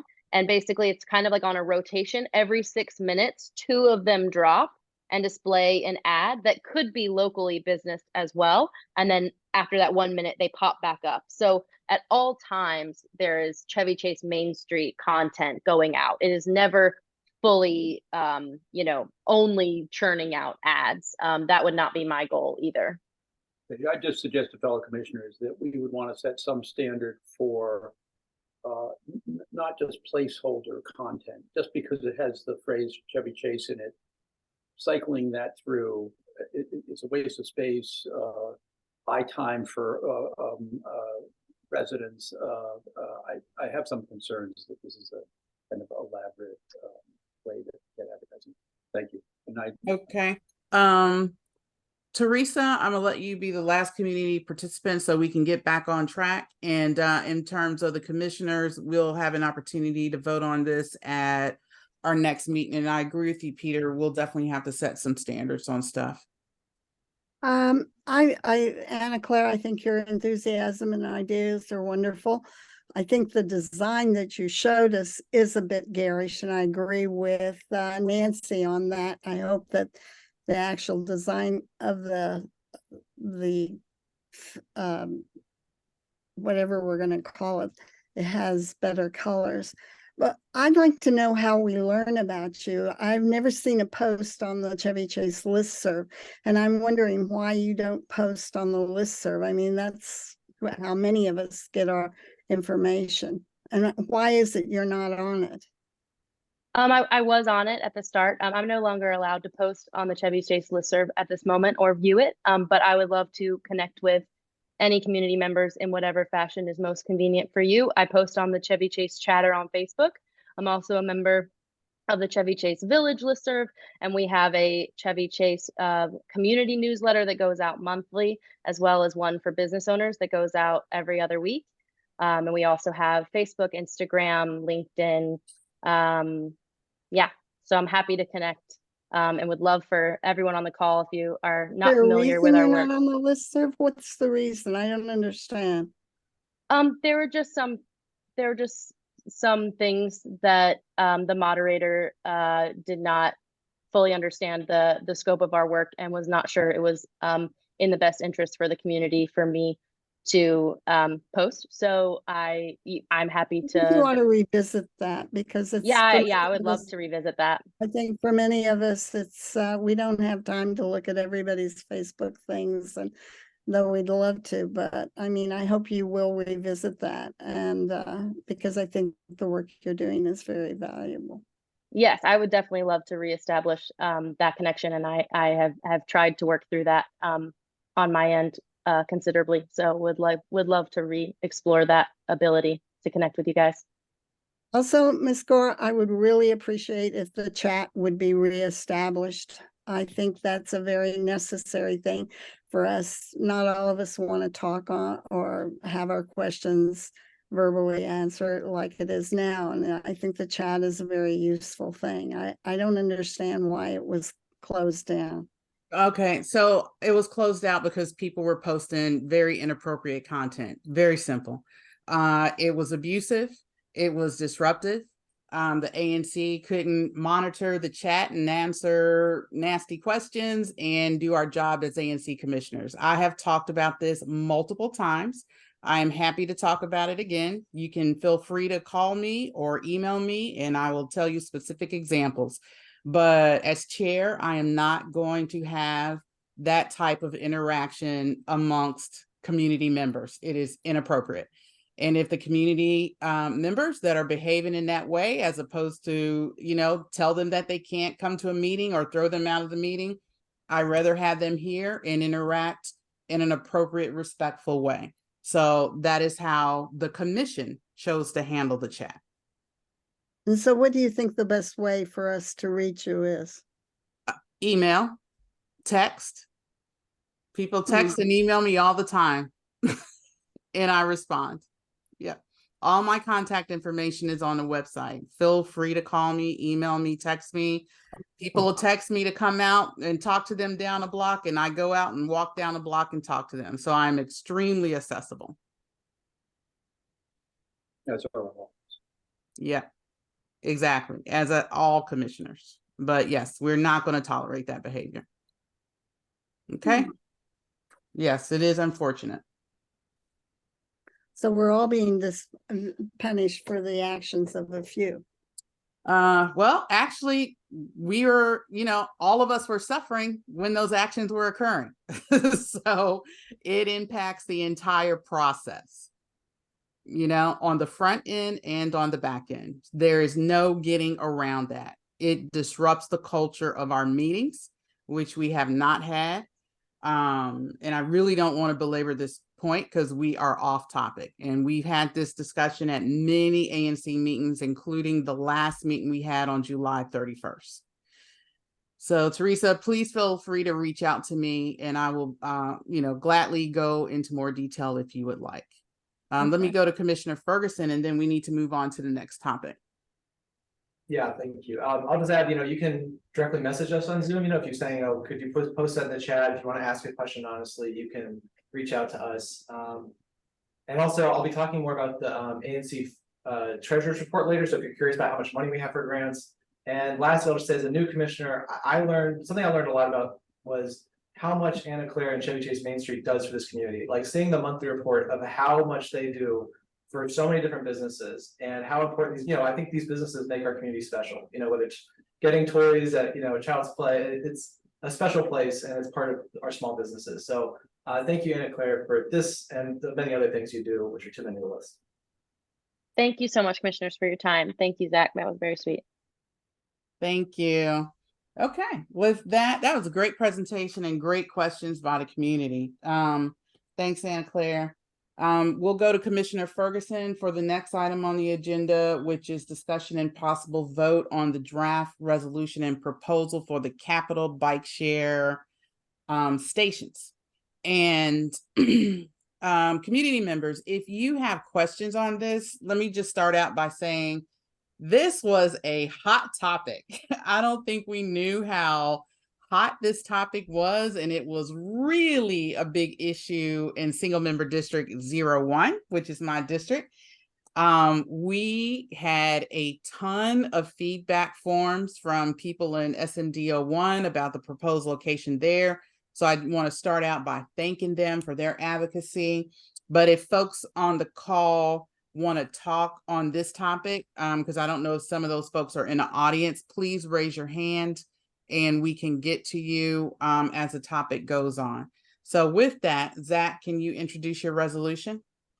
Yes, thank you. And I just posted in the chat for everyone to read. It's also been on our website. And this issue, we've been talking about it since May. We had DDOT. So first important thing to know is Capital Bike Share is part of our public transportation network. It is owned by the government. And we had DC Department of Transportation here to talk in May and get feedback. They had some ideas for sites. They heard feedback. We've been collecting that feedback for months. Also important to know is, in my resolution, I mentioned, the residents of ANC 34G use every kind of transportation mode imaginable. We walk, we bike, we bus, there's a paratransit, there's so many ways we get around. This not one way works for everybody. And we deal with the different issues and different resolutions. But this is, an important part of our public transportation system. It's gotten increasingly popular. Over 400,000 people used it, or at least over 400,000 trips in July, which is a record. It's really important for our climate change goals, for our Move DC goals. One of the goals is to have a station accessible to residents, 90% of residents within, I think, a quarter mile of their house. ANC 34G only has 2 stations. I believe they're both in one single member district. So, from my district, I'm on Connecticut Avenue, we have 0, even though we have apartments, we're right on Connecticut Avenue, we have 0 bike share stations. And the system is much less accessible if you don't have a station near you, because you need to kind of go station to station. So the resolution is talking about specific sites where we're just simply advising DDOT on potential stations. Another thing to know is the sites are very specific. They need a certain amount of sunlight. It needs to be a certain amount of space. You can't just kind of plop a station. DDOT puts a lot of time and effort in deciding which stations make sense. You can read hundreds of pages of reports on how they're expanding the system and why they choose certain neighborhoods and sites. And of course, they want community feedback. They want to hear from you. And so you can also request stations directly. There's a tool where people can say, hey, this is a great place. There should be a station here. So that's some of the background. I encourage you all to read the resolution if you haven't already. And I'm happy to hear from commissioners and community to talk about it. Oh, and one thing I'll add. Yeah.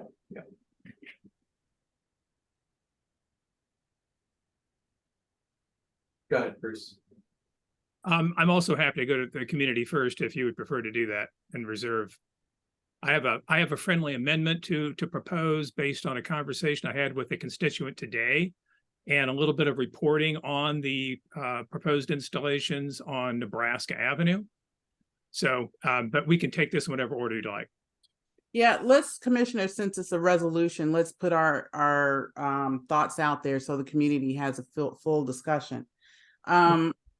Commissioner Ferguson, I just had some minor edits. If you take a friendly amendment on resolve number 1, I just simplified the sentence saying ANC 34G supports the DC Department of Transportation pursuing the installation of capital bike share stations at the following locations.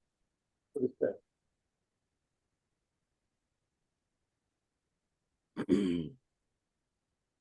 Sorry, I didn't send that around this afternoon. Commissioner Lynch. Thank you, Chair Gore, and thank you, Commissioner Ferguson, for putting this forth. I know we received a lot of pushback, and I think the commissioners and Commissioner Ferguson have said that those concerns have been assuaged. Have the people near the new sites, have they been contacted? Do we know that these are welcome sites at the new points? Sure, I'll take that. I had that. I don't recall saying what you said, but I haven't heard any. What's the next phrase? This is part of the process. I haven't heard it first. I've asked every commissioner for their feedback, and especially from their SMDs. They know their SMDs best. And I've worked with, Commissioner Nash isn't here, but he worked a lot with his neighbors, and he gave a long letter about his thoughts on the station. And so I've been relying a lot on, Chair Gore talked a lot of her neighbors, and she worked with DDOT. They've been having conversations with DDOT neighbors before this resolution. Yeah. So the resolution, to my understanding, reflects everything commissioners have said that they want in their SMDs and what they're comfortable with. So I've been trying to go by the lead on each SMD. Okay, but no specific contact with people at maybe who live in front of sites or that would be impacted. So for example, in my single member district, we have a couple hundred people in the apartment buildings. I have not gone door to door. I'm actually not allowed. I can't go to everyone's front door. That's something that can be nice about living in an apartment is you don't have politicians knocking on your door. Let's see. I'd also note for that resolution, actually, the ANC passed a resolution as part of the MOU with the 533 Connecticut Avenue building. There was supposed to be a bike share station there. So our ANC's already kind of entered into an agreement seeking a bike share station at that location. But the problem was, my understanding was that there wasn't 4 hours of sunlight where they thought, so they couldn't get it on that specific site. But okay. Have you talked to your neighbors about it, the resolution, or put it on your newsletter? I have not heard any pushback from the specific sites that you have, but I have heard frustration about the site next to the Broad Branch Market, which is why I bring this up. Whose SMD is that? The Broad Branch Market site? Mm-hmm. That's mine. Okay. So, Commissioner Lynch, what was your question? What was your original question? Well, I know we got a lot of notices from folks, I think, in the neighborhood near that Pinehurst Circle, who were concerned about how it would take up space. And then I think that was worked out and it was moved. I wasn't following it. No, that's 32nd Street. Okay, 32nd Street. But I was wondering if there's been a chance for people that live near the sites to address those possible concerns. Okay, so I'll just speak on, and I think that's up to individual commissioners, and I would assume, kind of as Zach said, if individual commissioners had a location near their site that they, actively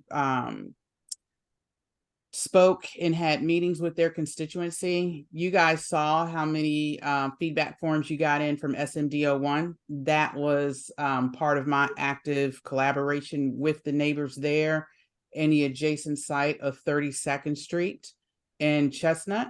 And as a result of that, DDOT has pulled that off the table. SMD 01 did not have any feedback at all on Pinehurst Circle, very minimal. You maybe had one or two people that talked about how it would, potentially making sure that it would not impact the sidewalk area there.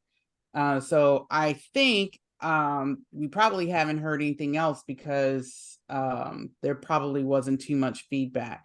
But other commissioners, please speak up and address if you had any feedback that did not come to the entire commission, because those feedback forms come to every commissioner. That's the beauty of them.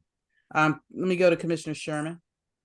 Yeah, so let me give a brief report on SMD 02. I want to commend Commissioner Nash, whose district is just adjacent to mine. I want to commend the neighbors who are close to the intersection of Utah and Nebraska. One of the proposed installations is at that intersection. They were very active, very proactive in expressing their concerns about the proposed installation at the corner of Nebraska and Utah. One of my constituents also was vocal with respect to that. We worked with the Department of Transportation, Greg Metlevsky, and he agreed to move the station up the hill by up to 30 feet to move it away from the intersection where various residents had concerns about its visual effect on the property of the Episcopal Center for Children, and also its proximity to the intersection where there's already a lot going on. So there was, I believe, a satisfactory outcome based on community consultation. There is a constituent recommendation that I want to mention, but first I want to go back to my single member district in Nebraska, down at the intersection of Oregon and Nebraska. I've been working with Greg Metlevsky. In fact, he was out today, visited the location, and has agreed to move the proposed installation from being on the Rock Creek Park side of Oregon at the intersection to Nebraska on the north side at the intersection. That was an alternative that I suggested to him based on conversations with a constituent who lives right at the intersection of Oregon and Nebraska. And Commissioner Lynch, to your question, this was going to be directly in front of this constituent's home. And she expressed a preference that if possible, that it be located elsewhere at the intersection. So we looked at an alternative site. I proposed it to Greg Metlevsky. He came out and took a look at it and said that's possible. So it doesn't change the resolution, Commissioner Ferguson. It's still at Nebraska and Oregon. It just is a question of which corner of that intersection it would be installed. So I think we've worked out a satisfactory outcome there as well. Again, 2 of these on one street in my single member district. And I know there are constituents here who had views and expressed those views during the process. We'll come in. Here's my friendly amendment. And again, this comes by way of a constituent, and I respect the point of view. And that is that after a certain period, there be a DDOT review to determine, in effect, if the installation has worked out as planned, if it hasn't created any type of a problem, added congestion, if it hasn't impeded any sidewalk activity. One can imagine a number of potential scenarios. So the language that I would suggest, Commissioner Ferguson and other commissioners, is as follows: that the stations above, this would be number 2 in the resolution, so it would come after the stations have been identified. So the antecedent reference is to those stations. So the stations above will be reviewed after a sufficient trial period to assess their functionality and suitability for the installed site. Something to that effect. We can wordsmith it, but just something to say that we'll take a look at these because there are still some concerns, particularly about the one at Nebraska and Utah, that I want to try to be responsive to constituents' concerns. So that's it. Sure, thank you. I accept that friendly amendment, and I would add, I appreciate DDOT's flexibility. My understanding is the current bike share location by the Safeway on Connecticut Avenue used to be across the street at Little Beast, but they wanted outdoor dining space, and DDOT was happy to work with them to move the station. Safeway was happy to get it. So I appreciate DDOT's flexibility, and of course, they want to make sure stations are working properly, and they like to reassess. So I think that's a great thing to add in the resolution. So I accept that. Yeah, and I also want to commend Greg Matleski in particular. He briefed us in May, of course, shared his presentation then, but he has been very responsive, very willing to look. And again, I mentioned to him that we're having this meeting tonight, and it would be really good if I could get a readout of the possibility of moving that location, Oregon and Nebraska. And he made a special effort to come out today and take a look at it and emailed me about it. And I'll also add, I included all the, for the commissioners who can talk about this resolution in the city, I listed every commissioner who has one in their SMD. So my idea is, even if we don't get every word into the resolution, but we're all empowered to have these ongoing conversations. And I echo that. Greg has been very responsive since, we started this back in May, and he's been available the entire time for residents and commissioners to talk about this. Commissioner Zeldin? Bruce, can you just read that a friendly amendment again? Yes, again, this would be in position number 2. So it would go between the first and what would then be the third, which you can see already in the resolution. Yeah. And it would read as follows: the stations above will be reviewed after a sufficient trial period to assess their functionality and suitability for the installed site. Are they working properly, and do they belong there? Basically, that's what we're trying to get at here. Is that, and we can choose other words, but that's something to that effect. Michael? Yeah, I think the only thing I would suggest perhaps is what we want to ask them, are they being used? So working properly would imply, can you take the bikes in and out and pay your money? I would think that you'd want to measure use. If they're not being used, then maybe we have to look for a different location. That's the only thought I had about working. Sure, we can put that in. To assess their frequency of use. And the other part that our constituents are concerned about, I say our Commissioner Nash's constituents just on the other side of Utah and mine, is that many immediately suggested that this was not the right place for this bike share station, right? We've heard this from other constituents about other bike share stations.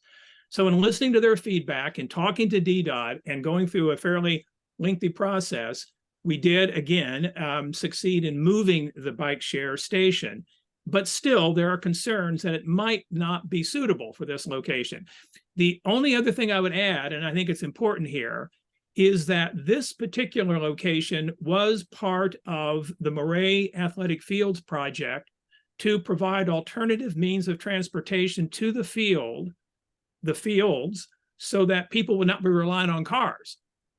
So there was another part of it. In fact, this particular location, Murray is paying for. So there's a broader set of issues in play with this location. So I just wanted to note that as we take a look at what you just mentioned, is the station being used? Commissioner Sherman, let me ask you a question. So you said there was an original site on Nebraska and Utah that was in question, that the community proposed an additional or a new location? Now, this was down on Oregon and Nebraska where we proposed an additional location. The location on Nebraska and Utah is simply a matter of having it as close to the intersection as possible or moving it up the hill away from the intersection. And that's what DDOT has agreed to do.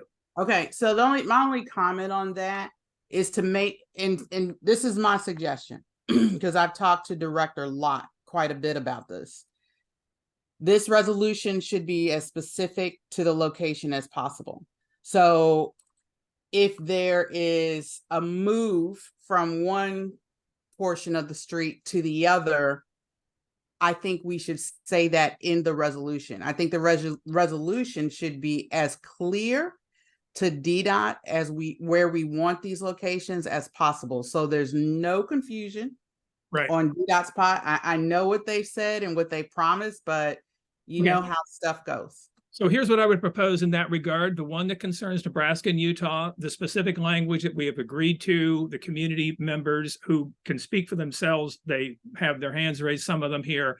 But what we understand in the negotiation with DDOT, with Greg Matleski, is that site at Nebraska and Utah would be moved 15 to 30 feet up the hill. He said specifically 15 to 30 feet up the hill from where it was proposed to be, right?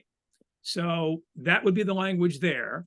And the language at Oregon and Nebraska would be to indicate that we have agreement to move it from the park side of Oregon to the north side of Nebraska. Definitely. I mean, Commissioner Ferguson, are you okay with accepting that friendly amendment? I think it's really critical. Our resolutions have to be as specific to the agency as possible. Okay, so those are those two with respect to the locations, and then the proposed friendly amendment about this review.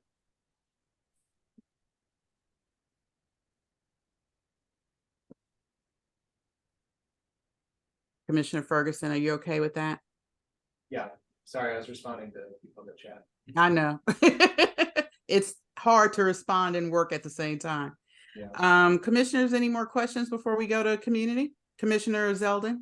Just one question. Would it, to your point, Lisa, would it be appropriate? I don't know that we've ever done it before, but to have a photo of what we're talking about attached to the resolution. So Bruce can photo the 30 feet up the hill or across the street, so that we describe it in writing and then we have the attached photo. Would that make sense? Bruce, do you think, would it be helpful just to make sure there's clarity around this? Well, we could take a photo. Of course, there's nothing there now. So you're looking at an expanse of territory, and we'd almost have to somehow indicate where. You just put a cone, just put a cone there and say, this is where we expect the bike share to be. Well, we certainly we can try to do that. Of course, DDOT had its original plans, so the distance away from that. But we can try to do that. Sure, Michael. It's not important. I just want to I was just following up on Lisa to just make sure that there's no slip between the lip and the brim. And plus folks may know on the call that Director Lott is leaving. So I don't know when that is. If you're going to get an interim director, if the interim director is going to have a new, working relationship with us, they're going to be somebody new. So anything that you could do to make it as specific as possible, I would do. I don't oppose the photos. They had photos in their description of the locations to us. So I think that's a good, thing that we could probably add. But just keep that in mind. They're about to go through agency leadership change. Okay, are you guys ready to move to community? Okay, Commissioner Ferguson, you want to start calling names? Okay, let's start with Michael Durr. I saw his first a while ago. Hey, thanks a lot. First, thanks to Bruce for jumping all over the station at Nebraska and Utah. I live right by the station, and I'm super duper excited about the bike share. I bike to work on bike share today. Every day I go, I have to go up to Lafayette. It's a 10-minute walk each way. That's 20 minutes extra each day for me. I'm on that thing. I don't know. I probably take eight rides a week at least. It's a huge plus to my life.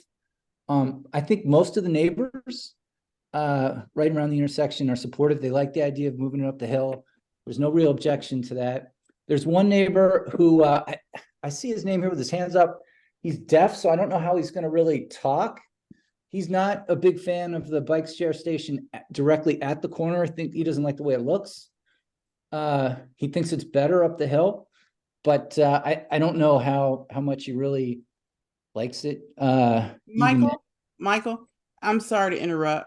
I see, Roger's hand. I believe there was supposed to be a sign language or a interpreter for him. So he can speak for himself. But the rest of the neighbors are pretty supportive, and just thanks for jumping on this. It's a huge plus. And just to the parking issue, I got rid of we have 2 cars. One of my kids took a car for the summer because we have the bike share up at Lafayette. So we're getting rid of cars, and it's not just the car parked in the neighborhood where there's really a lot of parking, but it's when you bring it somewhere else in the city.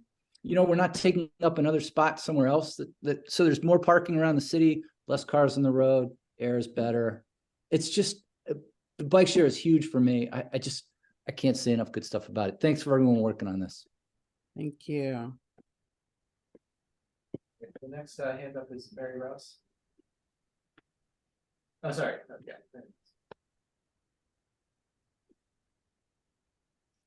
Oh my God. Do you want me to speak? Yes, you're up. Hi, I apologize. I am actually, somebody brought it to my attention that there was a comment made in a previous discussion about the listserv, and I would just appreciate it if you could just let me say something. Nobody, the Chevy Chase Main Street group has not been prevented from posting on the listserv. I just want to make sure that's understood by this group here. I believe somebody made a comment that they were prevented from posting, and that's not true. If anything, I've gone overboard to try to get them to post. So I just wanted to offer that clarification. I'm sorry that's not on the topic that you're discussing right now. Thank you, Mayor. All right. Ellen Walker.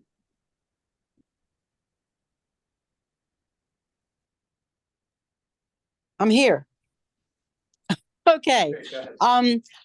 I wanted to ask a whole lot of questions, and I know we don't have time for that, but until like 7:15 this evening, and I read an email that Bruce sent, did I have any idea about this bike share stuff at all? And I am right near Nebraska and Oregon, and and Bruce knows that there are some problems with visibility and coming off that corner and stuff like that have not been solved for years because Knollwood's not willing to do anything about it. I don't understand the placement if there's knowledge that there are actually people who would use the placement of it at a place where there are hardly any houses habitable, or there are no apartment buildings, the people at Knollwood are not going to be sharing bikes. Why was the decision made to put it in that place?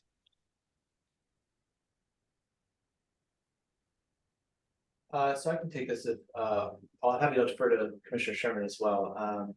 My understanding though also is DDOT does not want bike share stations where they won't meet goals. So they're not trying to put them in places where no one will use them. You can read a lot about their strategies for why they pick certain neighborhoods and sites, but I can happy to hand over to Commissioner Sherman if you want to talk about. I believe this was also part of the MOU or the BZA order. I'm not as familiar with the neighborhood history. So, Ellen, thanks for your comments. This was not part of the BZA order, Zach. The BZA order was for the location at Nebraska and Utah, closer to the ECC. So, Ellen, there are a couple things. First of all, the visibility issue that you and I have talked about at the corner of Stevenson and Nebraska has to do with the bioretention bed that's overgrown, or at least it's tall and it's difficult as you're looking to the left as you're pulling down your hill. This would be a bike share station then down another not quite half of a block at the corner of Nebraska and Oregon. And again, it's something that just today, as I reported, DDOT's Greg Matleski said he thought that was a viable location and they could look at that. So that's just to be precise where that would go. As to who proposed it, this came from DDOT. I believe, and I don't have any further deep insight into this, that people who frequent the park may wish to have access to bikes, both to get to and from the park, or get to the park and then hike and come back and go so there's a connection to the large park facility that this might be serving. But I would say this, I mean, I have posted this in my newsletters for the last 3 weeks, and I've also talked to every neighbor along Nebraska. I did not, in fairness, go up Stevenson and talk to everybody on Stevenson because I didn't think it would be an issue up Stevenson way. But I'm happy to hear your thoughts and observations on it. The only folks who had a concern about it at Nebraska and Oregon were the folks right at the corner, again, as I'd mentioned, in front of whose home the original location would have had the bike share station. And we talked, and I said, I'll talk to DDOT and see if we could get them to relocate it. And that's what they've decided that they could do, given the circumstances and their criteria. So the relocation would be on the side of Knollwood? Yes, it would be on the north side of Nebraska. Okay. And the strip there that's just towards Oregon, away from another bioretention bed. There's enough space there, they feel, to put it there. That's where it would go. So, and it occurred to me that maybe it would be a good idea for people who want to bike in the park. But that means that area would have a whole bunch of cars. Well, I mean, I don't know exactly that. There are lots of people who park there now to walk their dogs in the park. And, you know, there's, I understand that would be a potential concern. I don't know how to assess that for future. I don't know. Okay. But All right. I appreciate just your found comment. it hard to imagine. Yeah. Yeah. Yeah, the next question we've got Stephen Sealand.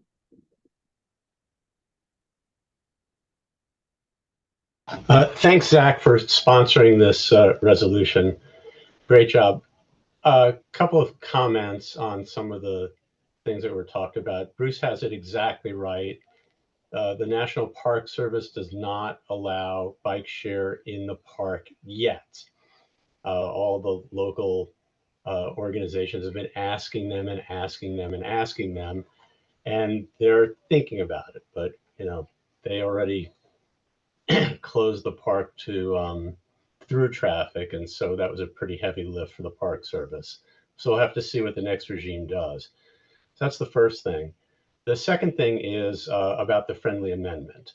And I think that there's a lack of information amongst those who would support that amendment about exactly how it is that DDOT and their contractor has been populating these corrals with bikes.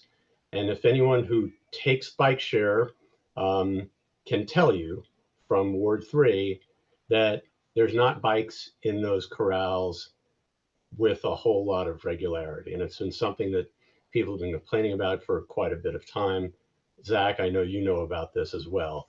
So I have my concerns about the friendly amendment that would have DDOT have to re-examine the usage of something where usage is going to be based simply on how many bikes are actually populating those corrals. So I'd ask the ANC to not approve that friendly amendment, or at least that type of review. So that's just a factual issue. Second issue with the friendly amendment is that, you know, as far as I'm concerned, as somebody who is a supporter of cycling in Ward 3, is that if we get one person to use a bike share station a day, we've won. We've taken one car off the road. We've permitted that gentleman to not have to walk to Lafayette and to get more people to use those stations. So as far as I'm concerned, if there's anybody using that at any point in time, it's not to be viewed as a wasting asset, which is, I think, what the friendly amendment really suggests that this is. So that's another important point. And the last thing I'll say is that I'm disappointed that at least one of the bike share stations was essentially vetoed because the neighbors didn't want it there. This is a community amenity. It's one for those who would use that space. They're put in places that DDOT has decided are and should be available to all of the neighbors. So I'm disappointed that one was taken out. I'm happy that we were able to solve the problem with all the other ones. Thank you. Thank you. And next we have Roger Kessler.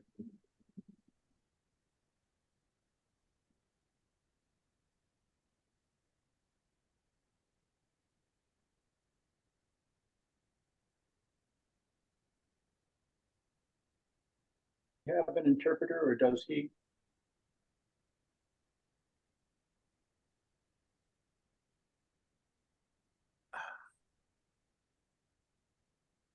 He was supposed to, but I don't know the name of his interpreter. So I don't know if he's here or. If he could raise his hand. Yeah. I asked Roger to send me the name of his interpreter.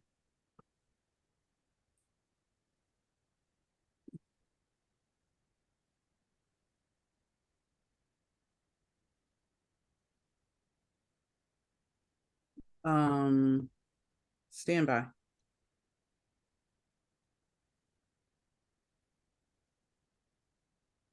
Oh, he said the interpreter cannot release his name.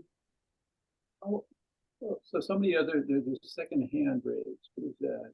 That's the Barnes. Hang on a minute. There are two hands raised. Oh, it's Roger. Yeah. Well, we need to find him.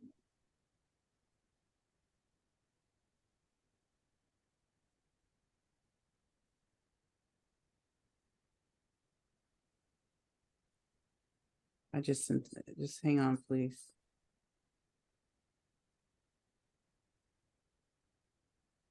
Can't find an interpreter. Could you text him to? Hang on. I am Peter. Hold on. We're talking back and forth. I think there's an issue. He's texting me.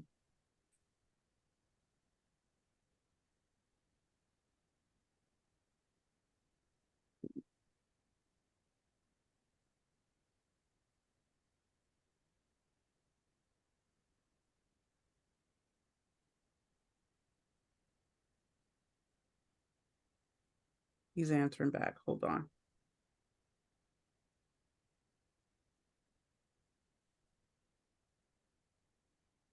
Okay.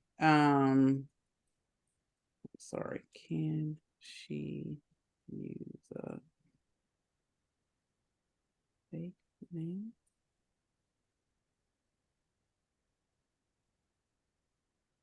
There's a privacy issue with the interpreter releasing her name publicly. So I'm asking if she can use a pseudonym like interpreter so that her real name doesn't show up on the screen. Okay.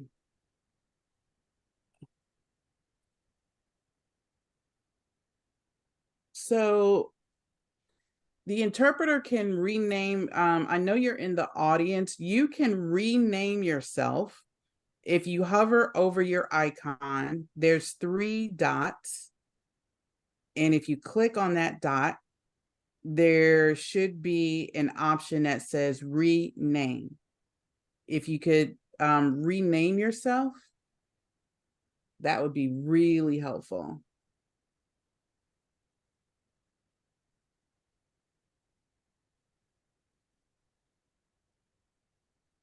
And just so that the public knows, Roger had already, he has an interpreter here. The ANC did not have to get one because he has one here. The issue is with a privacy issue and her being able to rename herself.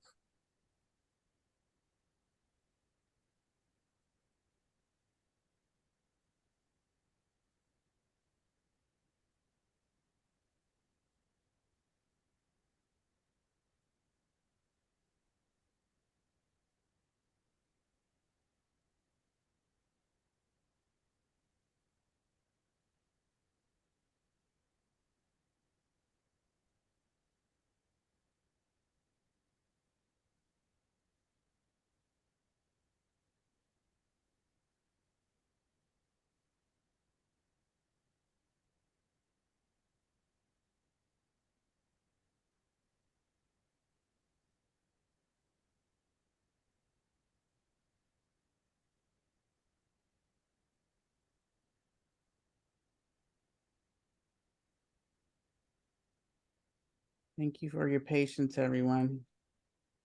He is trying to work through this.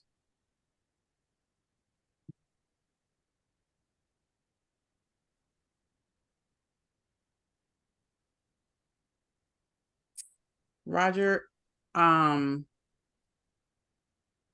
is it okay? I'm hoping it is okay that we come back to you when the interpreter can get herself renamed. Is that okay?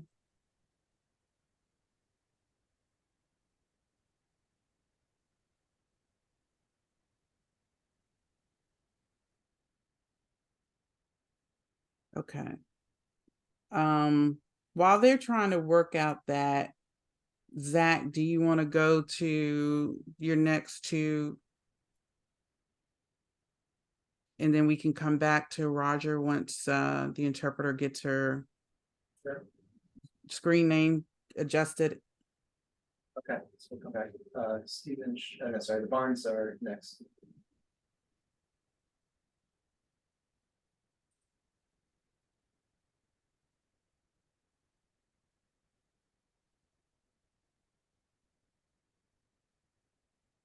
Carol, are you gonna come on?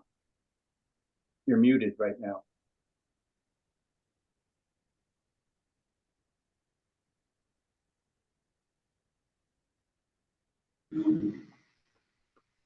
Can you hear me? Yes.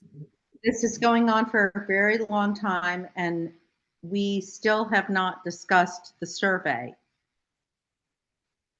It's gone way over time, and the majority of members in the community who we've heard from are mainly interested in the survey and the greatly accelerated movement of the timeline. And it seems like everyone is avoiding the conversation. This is what the people, the 77, or well, some of them have dropped off. The 71 people now have come to this meeting for. We have seen a running of the clock on all kinds of issues, except the one that is most important to Chevy Chase community. We would like to get to the point.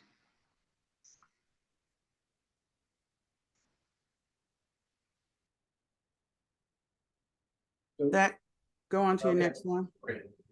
Stephen Schwartz is next. Sure. I had a comment about the bike shares. So the comment I was going to raise, commissioners, was just that I was looking. So as you note in the resolution, DDOT and Capital Bike Share have a request tool, right? That community members can request Capital Bike Share stations with. In this ANC, it looks like there's at least 3 requests that are out there, one of which that DDOT has flagged as a high priority, which is a little curious. It's over by St. John. So I'm not sure why that one wasn't included. Just all the other ones that are flagged as high priority are included in your resolution. But it might be worthwhile to just double check against the data that's in that tool for the ANC and make sure that if the 3 that are in there are left out of your resolution, that's on purpose, or if you all agree that those should be in there, that they're brought into the resolution. That was all. Thanks. Thank you. And just to follow up on Roger, he sent a direct message. He has a concern because the resolution doesn't mention the items that Commissioner Nash mentioned in his letter to the ANC. I know Roger has been following this very closely, and quite a few of the commissioners have been copied on his email. And going back to his interpreter, apparently she is having some problems unmuting herself. I can't unmute her because I don't know who she is. She can't publicly reveal her name because of privacy issues. So we're having an issue there, and this is Roger's interpreter. Okay, so it's somebody that he knows and that he wanted to use. If she can rename herself and unmute and talk, then we could do that. Let's see. I think we're gonna have to. So Commissioner Ferguson, do you understand what he's talking about in terms of Nash's letter? Did you read Nash's letter? Yeah, I have Nash's letter, and which part? Any specific part of it? Sorry, I've been following the chat. What's the?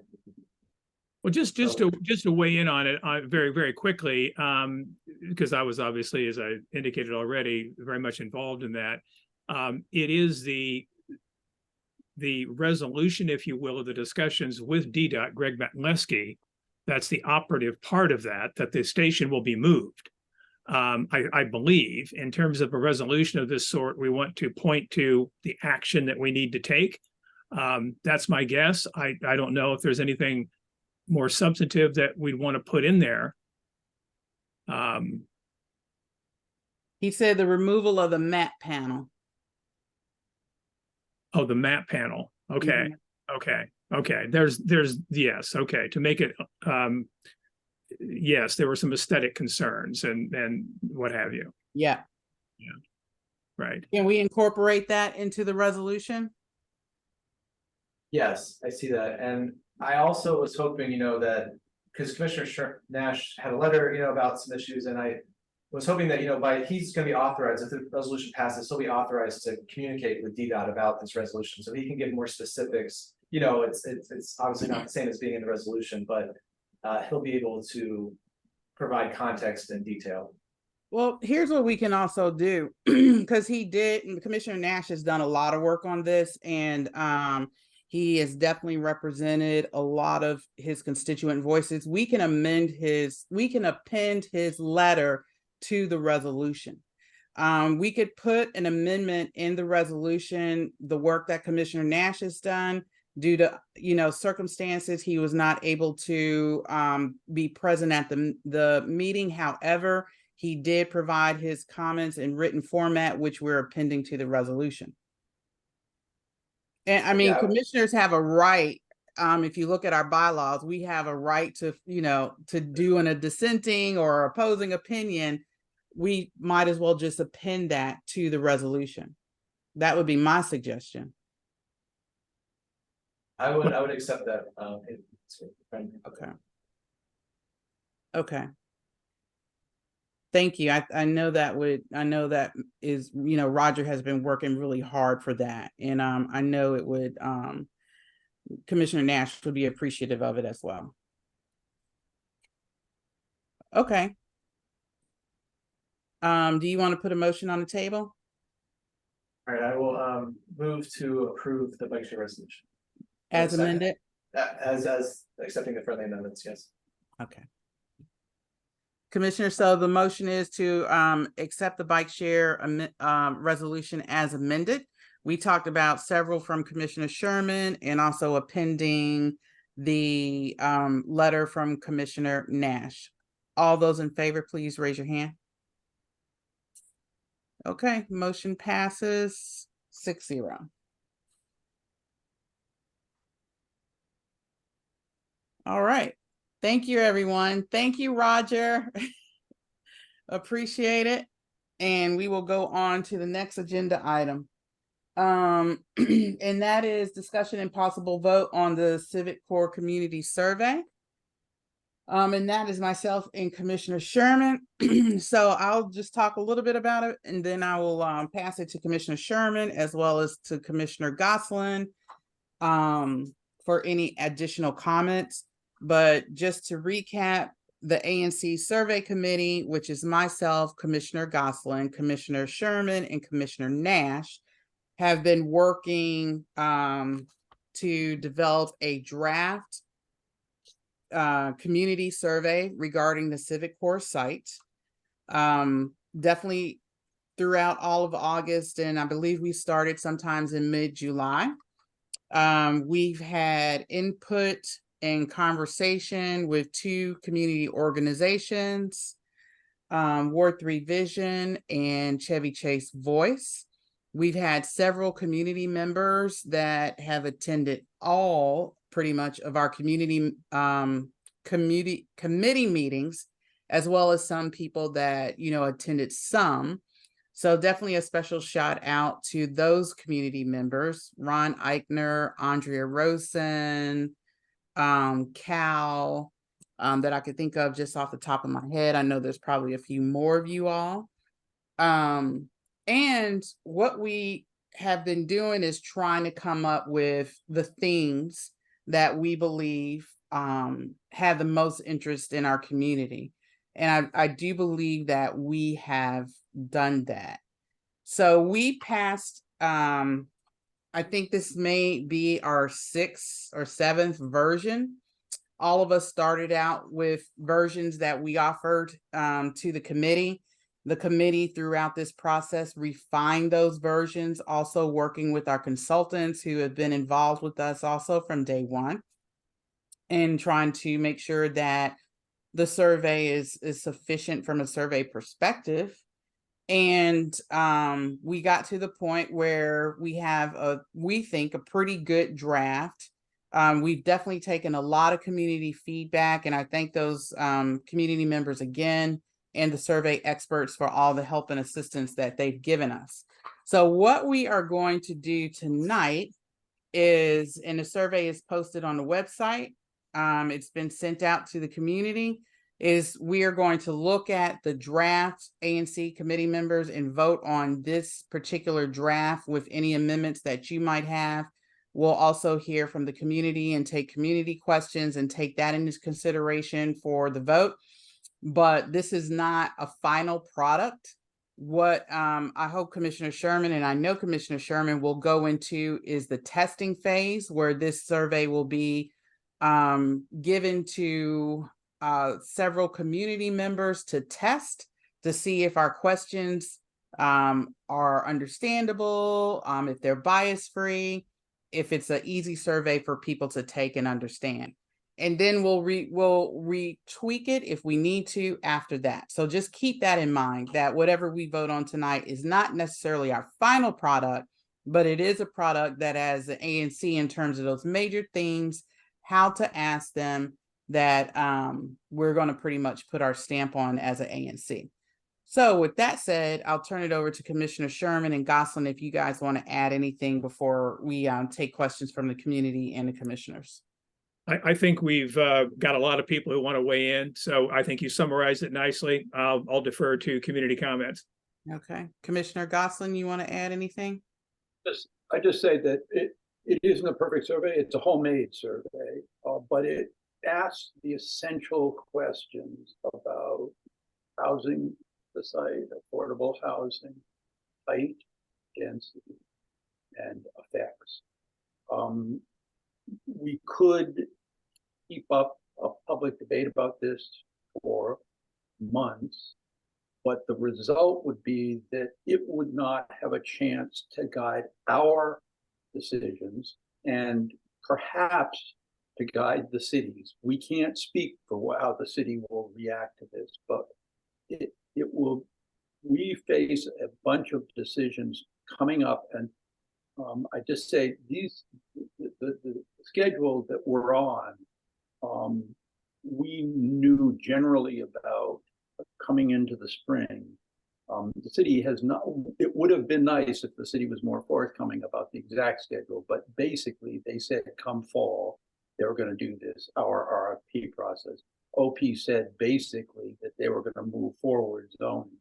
And so there's no step up in pace. We've just arrived at the moment where we're going to have to make decisions. And I hope that everyone, as they make comments, understands that if you want this tool to help guide us, imperfect though it may be, we need to get it out, get it tested, and get it circulated. With that, I open it up to the community. Okay. First hand raised is Elizabeth Nagy. Oh, where did she go? Elizabeth? There you go. You're on mute, Elizabeth.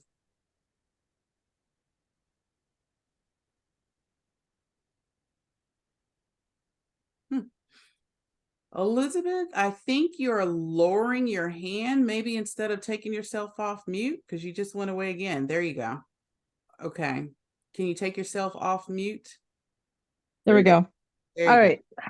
I would like, Commissioner Gore, I sent you an email earlier today in which I expressed, among other things, the fact that it is very disappointing that the draft survey does not ask the question whether the community supports surplusing any part of the Chevy Chase Common site. I don't think it would be unduly delaying to add that question to the survey, and I would submit that the survey, if it goes out without that question, is not going to give a fuller, because I disagree with other things in the survey, but I'll leave them to the side for right now. It absolutely needs to ask the community whether it supports surplusing, and that will help inform the district's opinion. It may not change its mind, but at least the district needs to know what people feel about surplusing the site. So you really need to add that question to the survey, and I don't think it will slow you down at all, Peter, to do that. I'd appreciate it if you could take that under serious advisement. And no, I'm not the only one who believes that. Thank you. Thank you, Elizabeth. And I'll just say, and I'll let the other committee members speak on this.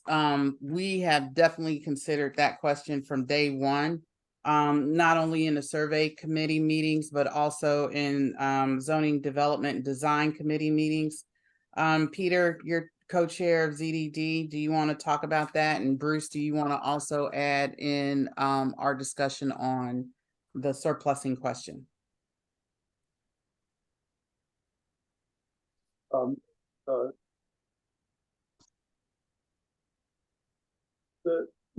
I think our feeling on the committee was that delving into this as the city's procedure for how they're going to finance this project takes us into a level of complexity that is going to be very difficult to make a survey work, a short survey that attracts a large number of respondents. Perhaps, and I will defer to my other fellow committee members, and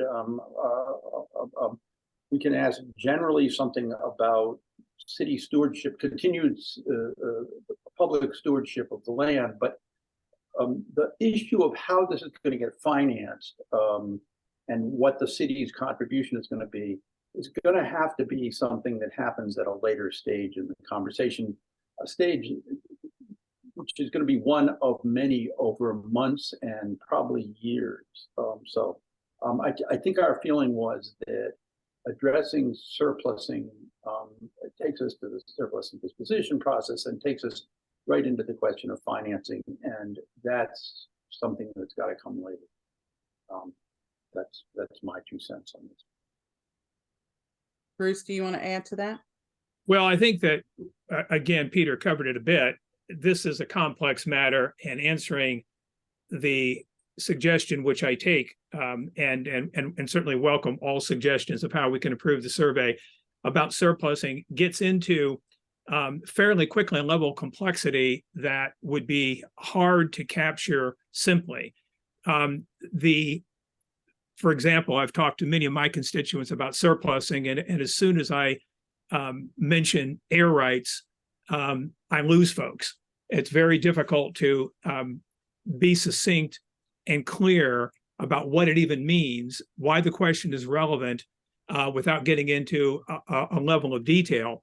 But let me just say this, that in part, what we also talked about was that the very first question of the survey, which asks for people's general views about the city's proposed redevelopment of the community center and library to include affordable housing, allows community members to voice very clearly their opinion about that in a way that subsumes to some extent the surplusing question, because if you're opposed to surplusing, you're going to be opposed to the proposal that the city has advanced.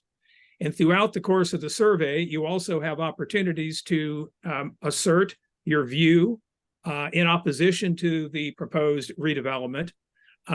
So for those reasons and others, which we could get into great level of complexity, the surplusing question we thought would be tough to address simply and in a straightforward way on the survey questionnaire. Okay. Can I respond? Can I respond to that, please? Sure. Okay, I'm happy to send the language that I sent to you to all of the other commissioners, or perhaps you could share it. It was a very straightforward question. I disagree that asking a question about whether people believe that there should be surplusing for probably $1 for the site is appropriate. And I can't imagine that it's that complex that people cannot understand the delineation of, do you believe that the district should surplus any or all of this site for $1 to help developers? It is not a complex, that is not a complex thought to get across, even though you seem to think that it is. And I'd like for the community to have the opportunity to see that question. And I think the community deserves to see the question because it is at the root of what is proposed for that site.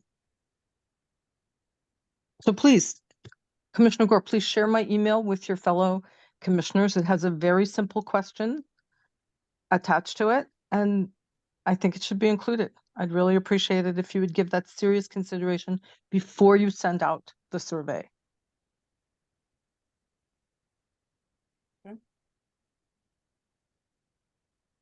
So we have a couple other folks, I believe Cheryl and Harry Barnes, and forgive me if I get the order wrong.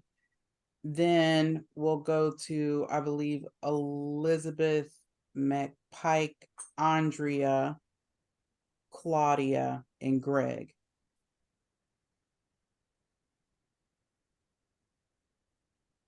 Cheryl? Thank you. And I back everything that Liz Naj just said.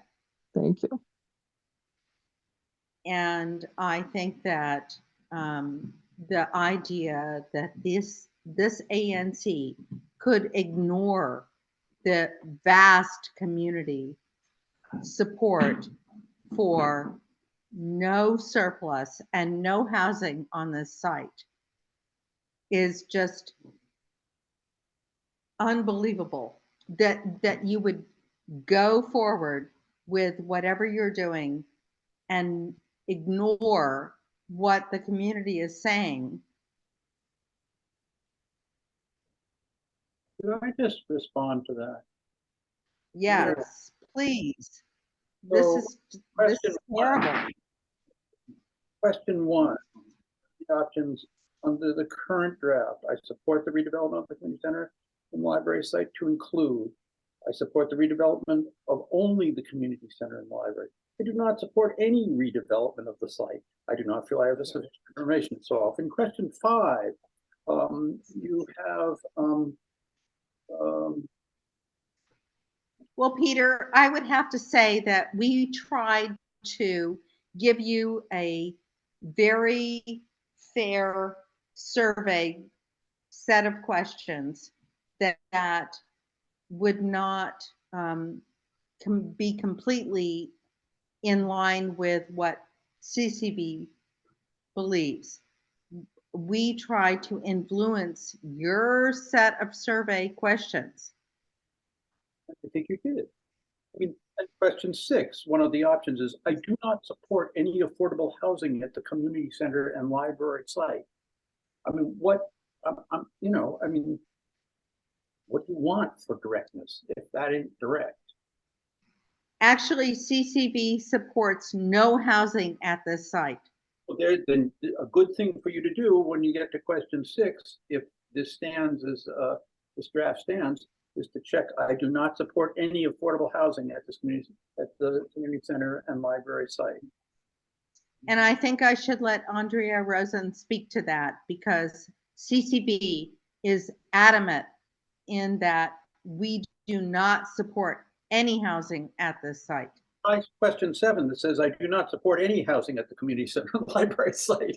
Yeah, you know, there are these options that are right there. I mean, why is it that I mean, what's so horrible? Because we tried to prepare a very fair input for you, the ANC, our commissioners, who are supposedly representing the community. Cheryl, it's difficult. You did in fact present this. Peter, you're gonna have to become closer to your mic. Peter, The survey. Peter. You have to come closer to your mic because you're sounding very muffled. And let me just say, we're gonna go in order. After Cheryl speaks, we're going to Claudia Phelps, and then we're gonna go to Andrea and Greg. Okay, so we're gonna take it in order. But Peter, can you repeat what you just said, because you came out very muffled? All I'm saying is this, that Much better. That we did receive input from Chevy Chase Voice. And it has largely been ignored. Well, okay, Cheryl, but I want to point out to other people on the line that it did show itself up in questions 6 and 7 with very direct options about affordable housing. Question 12. Excuse me? 2 questions out of 12. Oh, okay. I mean, so I received. I want to point out to the people attending tonight that when you look at this online, on our Peter, I feel like this is a check the box. You've had the community involvement, and you're able to check the box. Okay, let me before we go on, let me just intervene here. Please don't interrupt. Peter was saying something. Let Peter finish what he's saying. I am trying to be as liberal as possible with meeting procedures to allow people to speak. That's why we're here a little bit later than we would all like to be. Councilmember Fruman's presentation was supposed to be 2 minutes, and I gave the community a lot of leeway. So we don't have chat. Please don't interrupt, okay? I'm going to mute you because you're interrupting. And I've just started this conversation asking not to interrupt. So please obey those rules and we could get through this. But we cannot get through this if people are going to interrupt each other. And I'm not going to allow that. So Commissioner Gosselin, and then I am allowing community members a little extra time. You're allowed 3 minutes with a 2-minute follow-up. But I'm going to give as much time as I can. But we have a lot of hands raised and I want to get through everybody. So please, let's try to be respectful. Commissioner Gosselin, you are saying something. I'm finished. I just want I want participants in this meeting to look at the draft survey. Yes, it can be improved, but there are very direct options that absolutely address the issue of whether there is any affordable, whether people support any affordable housing on the site, and whether people support any housing at all on the site. And it's right there in black and white. So. Okay. At Cheryl, least you have just- one. Let me Yeah, see go ahead. if Cheryl has one last follow-up before I move on. Cheryl?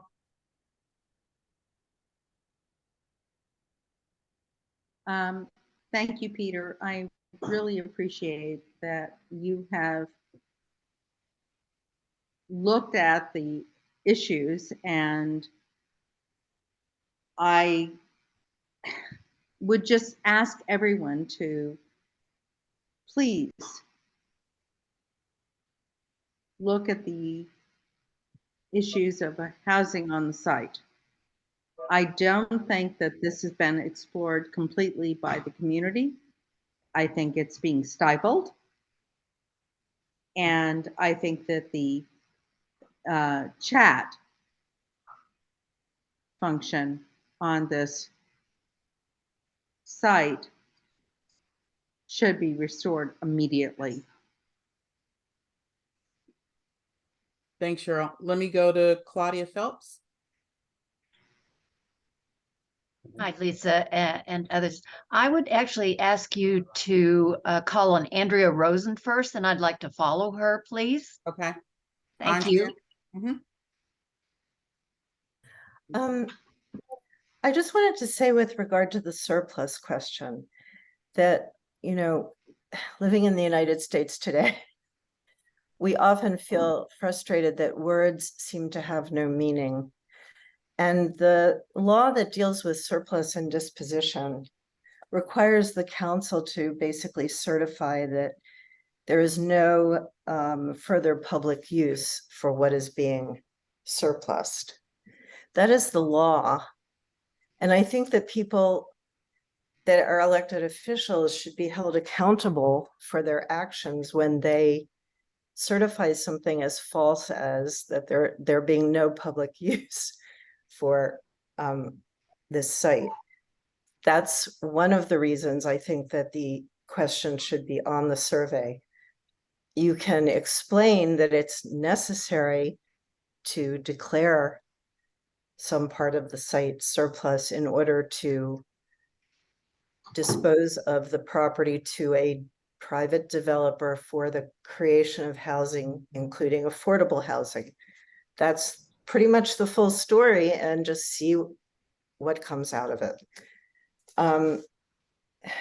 That's number one. And number two, I wanted to bring up a separate question, which is, and I meant to bring this up at the last survey committee meeting, but I'm losing my mind. So I forgot, but I think the demographic information that the survey seeks to collect is excessive, and it seems obvious that it will be calculated and analyzed in such a way as to point out certain attributes of people who do and do not support housing.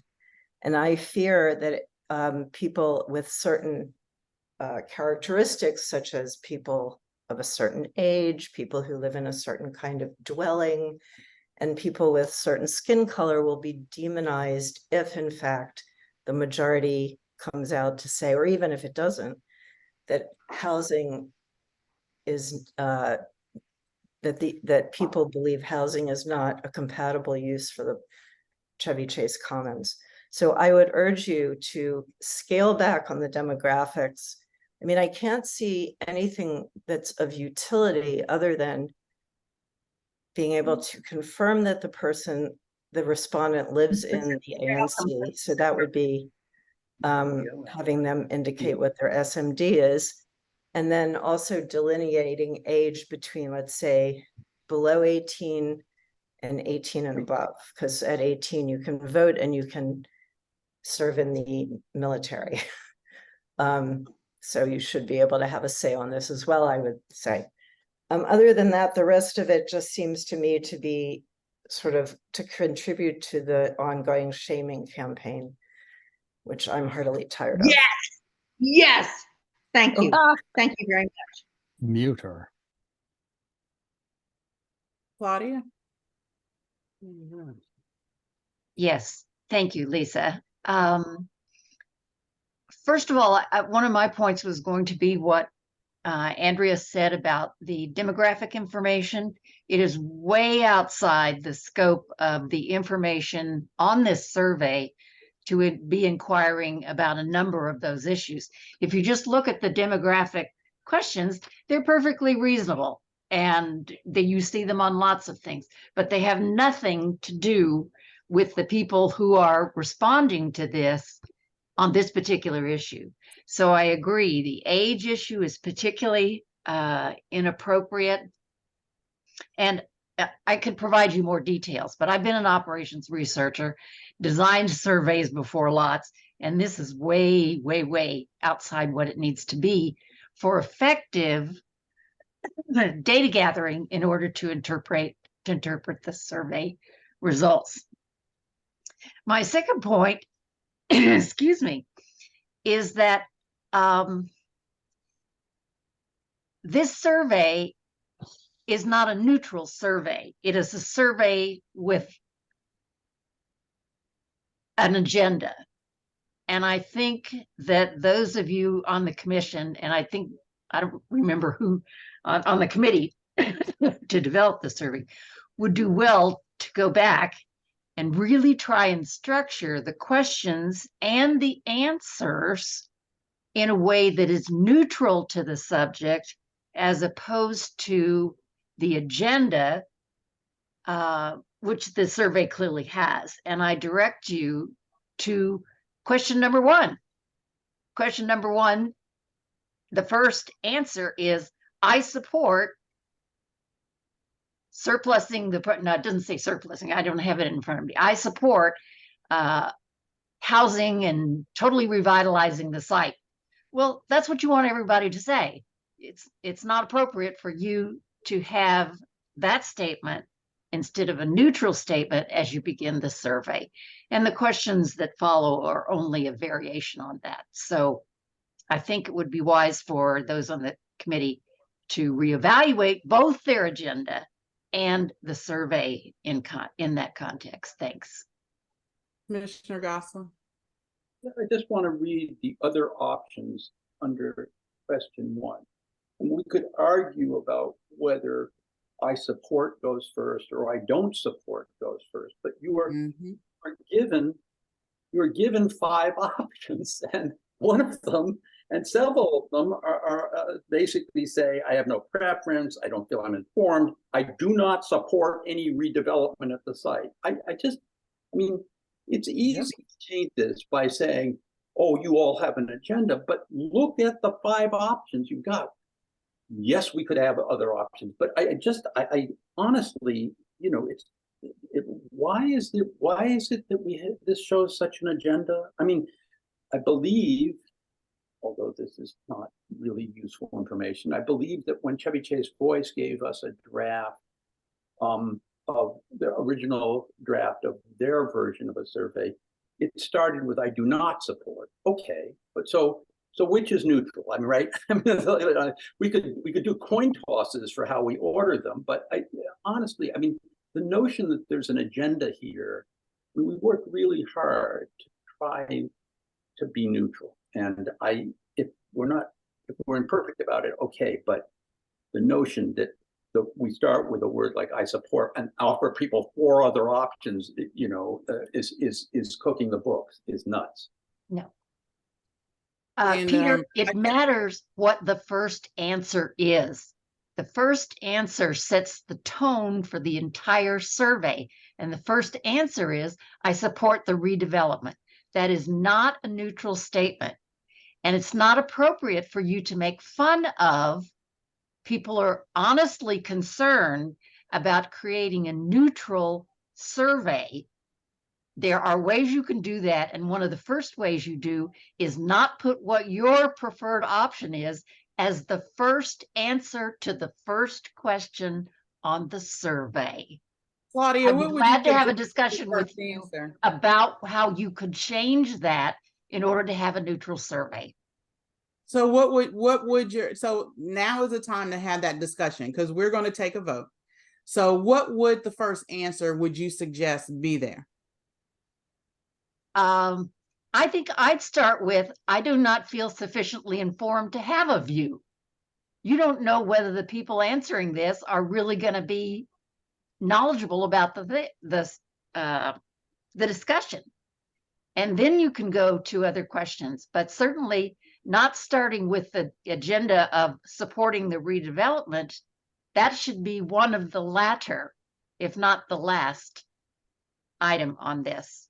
And let me go to Commissioner Sherman and then Zeldin, but let me also say that as we stated in the beginning, we do have 3 survey experts that are helping us with the survey, and they are going to look at this, the questions, how they're asked, the responses. This is something that it doesn't mean that this is a bad question, but this is certainly something that we could say, can you look at the way that we have it outlined and ordered and get their opinion on that? So that is why we have them affiliated with us, because that is something they do in their professional careers. Right. And I can tell you, we don't have an agenda one way or the other. We're asking both questions.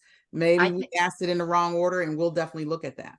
Thank you. I appreciate that. And I think that if you tell them that you don't want to have an agenda, that you want a value neutral survey, then they're much more likely to give you answers that would correspond with that instruction.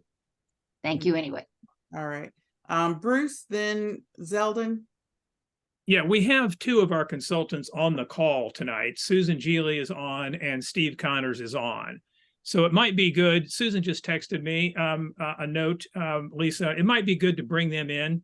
And I would just say to all of our neighbors that are on this call to reiterate that we did ask for 3 other neighbors who are professional survey researchers to sit with us, to look at the questions, to help us think about framing them, to make them as neutral as possible. And so they've been doing that.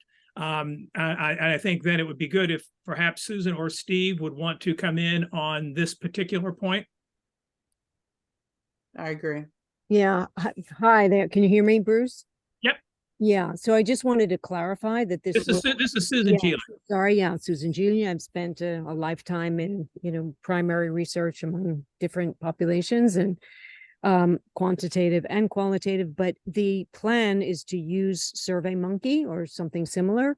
And it is the response categories will be rotated, randomized. So you're not the first response category will not always be the first in the draft. Okay. And that's for all the questions. It will be programmed so that we avoid response order bias.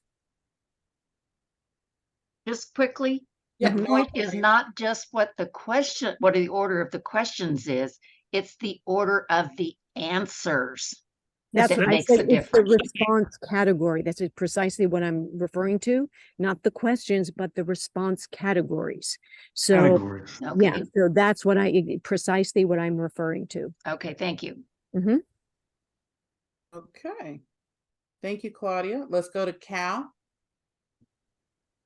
Oh, I just wanted to go back to a response to Cheryl Barnes, which is that there's actually 3 questions that have as an option I do not support, and the one about housing in general, or affordable housing, is there in questions 6 and 8, and there are 4 other questions later down that say I do not support redevelopment that were sprinkled in at every possible place that the survey team could figure out how to put in. Yep. Okay. Thank you, Cal. Elizabeth McPike.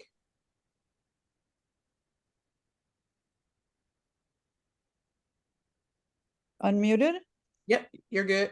Thank you, Lisa. Well, I think a number of these questions are very good. I think they're, and a number of the ones that Peter mentioned, for example, I think are simple, direct, and clear cut. So I think a lot of this, I would say, good work. But there are a couple questions where I have a couple concerns, and I don't want to take up too much time, but the first one happens to be question number 1. And the problem I see with it appears in a number of other places. So let me set aside the first phrase first, the phrase before the first comma. And let me start with the city is. The way it reads now is the city is proposing to redevelop the Chevy Chase Community Center and Library to include affordable housing. Well, that is not, I would say, a complete representation of what is being proposed. And I would say a more accurate presentation would be this, keeping as much of your language as I can here. The city is proposing to redevelop this Chevy Chase Community Center and Library site to include a mix of market rate and affordable housing, because that's what the proposal is. It is not. No, that's not so. It's not going to be all affordable housing. It's going to be a mix. I don't I mean, is there any of the commissioners disagree that it's going to be a mix? Peter? Anyone? Yeah, Elizabeth, it's not clear yet what the amount of housing would be. And there's a question later on, as you've seen on the survey, asking residents to express their preferences about the amount of affordable housing. Yes, I understand that. And I saw that, you know, I read that question. Right. And so I know the amount of affordable is not yet set, but I think what is set, I mean, correct me if I'm wrong, but no one has said this to date. I think what is set is that it's going to be a mix. And so it's really inaccurate, I believe, to say that the city is proposing blah, blah, blah, to include affordable housing. Right. So Accurate statement is to include a mix of affordable and market rate housing, or a mix of market rate and affordable housing. It's a pretty straightforward point I'm making, I think. it is in its essence, yes. I don't disagree with that, Elizabeth. What I would say is I actually had a long conversation with DemPed's Jill Stucker on Friday about a number of issues regarding the site. And in the course of that conversation, I understood again that the RFP process will provide latitude for prospective bidders to come in and meet the policy goals and the criteria laid out by the city in that process, if that process moves forward, as we're talking about, such that it's not possible right now to say that there couldn't be some scenario in which potentially all of it is affordable. We don't know that yet. I don't know that yet. And as a consequence, what we do know is the city is proposing to include affordable housing. Okay, and that has been the key issue that the community's been grappling with, given concerns about modernizing and producing a new library and community center. Well, I would disagree with that. I think I don't think the community has been grappling with the issue of affordable housing. I think the community has been grappling with the issue of adding housing to this site and what that would do to a public site, whether there's room for it in a public site, and, you know, lots of other concerns. So I'll just take what you said in terms of your recent discussion, that there could be, as you said, although, well, let me put it this way. Is there really any commissioner, and I'd like to hear from you now, who thinks it's going to be 100% affordable housing? I'd like to hear from you each. Just yes or no. Is there any commissioner who, based on whatever you know, et cetera, thinks it's going to be 100% affordable housing? I'll answer that. I've heard no one indicate that. Yeah, and across all sorts of sources. Okay, thank you for that direct answer. How about others? No, I don't think there has been any information on any level of mix. It could be the gamut, but I don't necessarily think it's going to be 100% affordable. No. We are. My question is, let me just say it again. Is there any commissioner, and thank you, Peter, for your direct answer, who honestly thinks wasn't Peter going to be 100% affordable housing? Not that it could, or what, is there anyone who really thinks it's going to be? Okay, in the absence of answers from you, I'm going to assume that you really don't think that, in which case I go back to my wording that I'm sorry, I haven't answered your question because I don't have enough information to answer your question. Yeah, and I don't think any of the, I mean. And I have to say, the tone of people on this call about presupposing we have an agenda and trying to fix the outcome and somehow burying an agenda in this thing is just absolutely inappropriate. Just absolutely inappropriate. And each of you should be embarrassed by it. Wait a minute, Michael. Elizabeth's asking a fair question. My very That's first I don't think it's comment Hang on a appropriate to minute, talk like folks. that. We got too many people talking. We have too many people talking. Okay, so Commissioner Lynch, then Claudia. I'm just here to defend what Elizabeth's asking. It's a very simple question. It relates to the survey. It's a fair question to ask. And no one has indicated to us that that site will have 100% affordability. So that's all part of this conversation. And she shouldn't be told that she shouldn't be embarrassed for asking that question.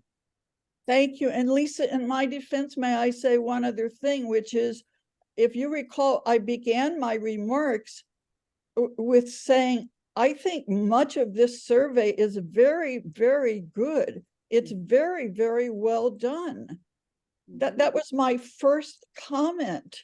It wasn't nasty. It wasn't, you have an agenda. It was the opposite. And I don't think Commissioner, and I don't want to speak for Commissioner Zeldin. I don't think Commissioner Zeldin was addressing that to you, Elizabeth. There's a lot of nasty stuff going on in the chat that I just sent all the commissioners.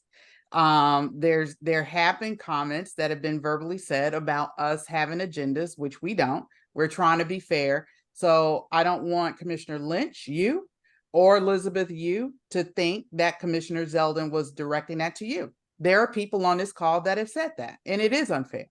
Okay. And in all fairness to you, I answered your question. And I think the answer that I gave was that none of that information has come out. Commissioners can have an opinion, but that opinion might be misguided because we are not in the step of the process where we have that mix.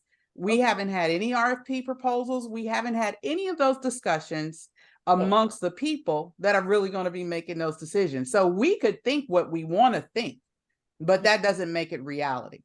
So it could be a proposal that could come down the pike that could talk about 100% affordability at the site. We don't know that because we're not there yet. So I think that's what some commissioners are hesitant to give you that answer, because we've known and we've been in this process long enough to know that we don't have the full scope of information yet. And that's it. Thank you, Lisa. Okay.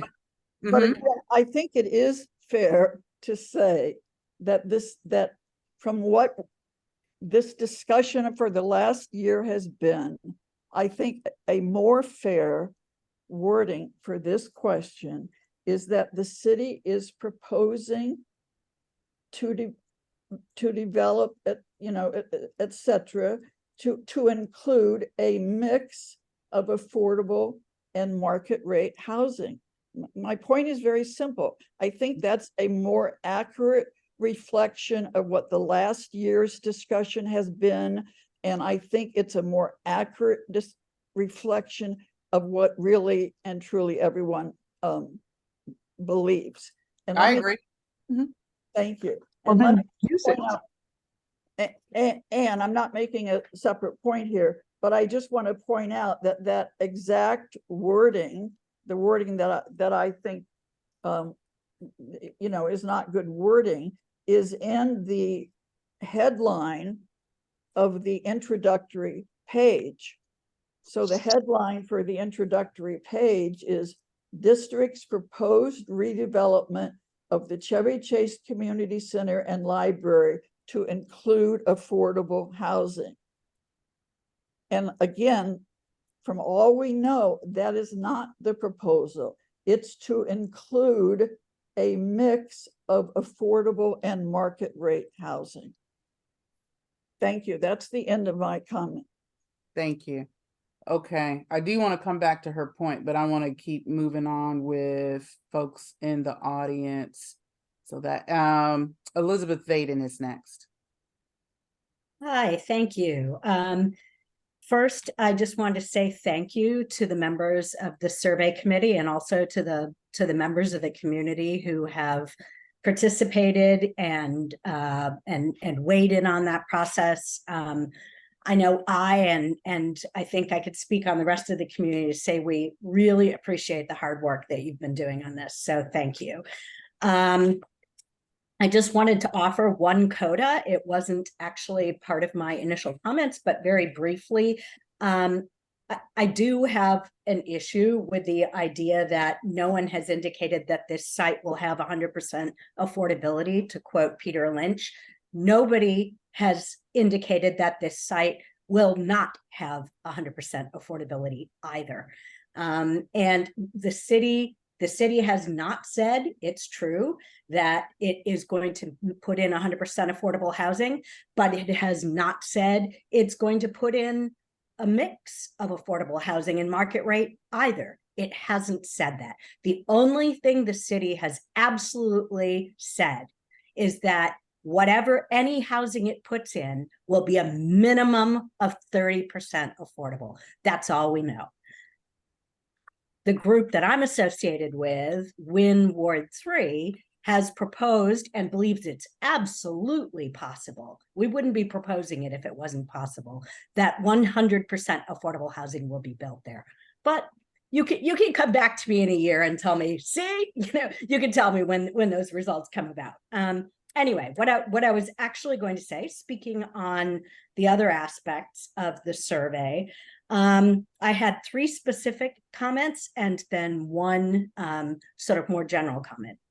First of all, question 4, I feel sets up a false choice between building affordable housing at the civic core and leaving affordable housing to the private sector. I strongly recommend that this question be removed. That is not a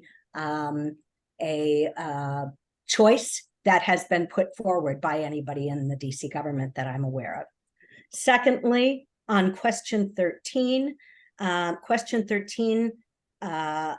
on features at the library asks respondents what they would use at the library as a basis for determining what should be built there. And I would propose that questions 11 and 12 on the community center should do the same, rather than asking people what they'd like at the center. So not just, gee, it's a great idea to have a reading corner in, outside, but what would you use there? Just like we're asking the same question of the library. What would you use there rather than what would be nice to have in some perfect world? My last specific comment is with respect to questions 2 and 11, which I see as too redundant. The 2 questions get too much at the same question around outside features at the space, and should be combined in order to more efficiently and less confusingly get at that question. The one broader comment that I wanted to offer, it's one aspect, it's the one thing that really left me feeling kind of disappointed with the survey overall, the draft survey overall, and that is that if most importantly, if the design of a survey shapes the responses you're going to get, as we've been talking about, a number of people here have raised aspects of that, then it's a serious concern to me that these survey questions, especially the survey questions around affordable housing, are written from a place of scarcity and fear, asking questions like, what are you concerned about? And what would you be willing to give up in order to achieve these goals? And I think that kind of a design is not likely to elicit positive inputs from our community about our hopes and our dreams for what our community could be. And so I don't know how to fix that, honestly. And we've got a lot smarter people working on this survey and I certainly am not an expert in that regard. But I wanted to put that out there, that really struck me in reading it. So again, though, thank you for everything that was done to put this together. And that's all I had to offer. Elizabeth, I have a question for you. Going back to question 4, where you said it was a false choice. Can you explain that a little bit? What in the wording makes you think this is a false choice? Yeah, I'm gonna try to bring up the survey in front of me so I can look at it more. Ugh, unfortunately, of course, I'm not able to find it quickly. Can Zach, are you able to post that one? Don't have chat. She can't. Can she see it? Hang on a minute. I've got it. I just pulled it up. Sorry. It just Okay. had a bunch of things open. Okay. So the Chevy Chase Small Area Plan also envisions using public funds to spur redevelopment of nearby private sites, such as Safeway and Wells Fargo Bank, for additional housing, proposed city, et cetera, et cetera. And then basically the options, the response options given, what I'm saying is a false choice is the idea that you can, building affordable housing at the Wells Fargo site or on the Safeway site are an alternative to building housing at the Civic Center. The reason that the Civic Center is such an appealing site from the DC government's perspective and from the perspective of a lot of people who work in this area is that it is a piece of property where you can build affordable housing without having the inherent cost of buying the land as part of the transaction, which makes it more financially feasible to be able to build and maintain affordable housing there. So the idea that you could have a trade-off. Well, we could build it here at 20%, which is 10% below the very lowest amount of affordable housing that would be allowed at the Civic Core, and that the two are somehow a trade-off really bothered me. That's what I was trying to convey. So I can tell you we struggled with this, even including adjacent sites in the survey. I think the survey team, and I want Ron Eichner to speak on this because I know Ron gave us some input into this, if I'm not mistaken. This was one that we really struggled with. And we had a lot of talk about it, and each iteration, I don't think it satisfied anybody. So you want me to comment, Lisa? Yeah. My problem with the way this question is worded is the first part of it is factually incorrect. The small area plan does not envision using public funds to spur development on the other sites. Those are all privately owned sites, and they would be subject to inclusionary zoning plus levels, so that if they were developed privately, they would have upwards of 20% affordable. In order for those sites to produce more than 20%, then they would have to be acquired. I mean, there may be, tricky ways to do it, but they would, but simply said, they would have to be acquired by the government at great expense, and then offered again in their own RFPs in order to get 30% or more affordable housing. So Elizabeth is right, and it's sort of apples and orange comparison. It's not the same thing. The Civic Commons site is owned by the city, and the city would be leveraging an asset, the land, for a public good, 30% or more affordable housing. Okay. Got it. And then on 11 and 12, you said combine and simplify. Commissioner Sherman, do you want to talk about why? Because this was we had a lot of conversation about this too. Do you want to explain, and what is your opinion on combining these two to simplify it? And I saw your email, and I don't have a problem with changing that language from like to use. That's just me personally. You're on mute. Did you want me to say anything further, or did you want? I was asking Commissioner Sherman. Yeah, Elizabeth, I've got your points. Thank you very much for your input, and thanks to Ron as well.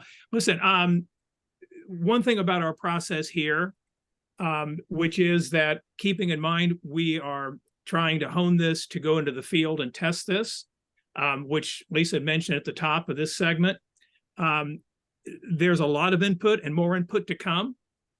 So in the same spirit in which we hear proposals of grants and then we think about it, I think, Lisa, we probably have a survey committee meeting tomorrow night if we're sticking to our Tuesday schedule for survey committee meetings. I certainly want to take everything on board. I'm taking notes and consider these without making a decision on the spur of the moment tonight, because I think there's some information here that we need to ponder. Let me just respond to this question about nearby sites, because what we were trying to get at here was the issue that's come up in the community conversation, including by Council Member Fruman, who in his February 9th letter to OP and DEMPED brought up the matter of considering, he said, adjacent or nearby sites. He's reiterated that in various presentations to the ANC and other conversations, and it's been part of the community conversation. Would there be an interest and would there be potentially incorporated into an RFP a requirement or a preference, at least, that prospective bidders take into account nearby sites? And there are various reasons why that might be advisable. We don't have to go into those now. But to Lisa's point, we were trying to get at this issue with a question, not 3 or 4, but just one question. So that's what this is about. Now, the language at the top of the question needs to be corrected if it's not factually correct. No doubt about it. Elizabeth, to your point, the first response category is that I support looking at nearby sites in addition to.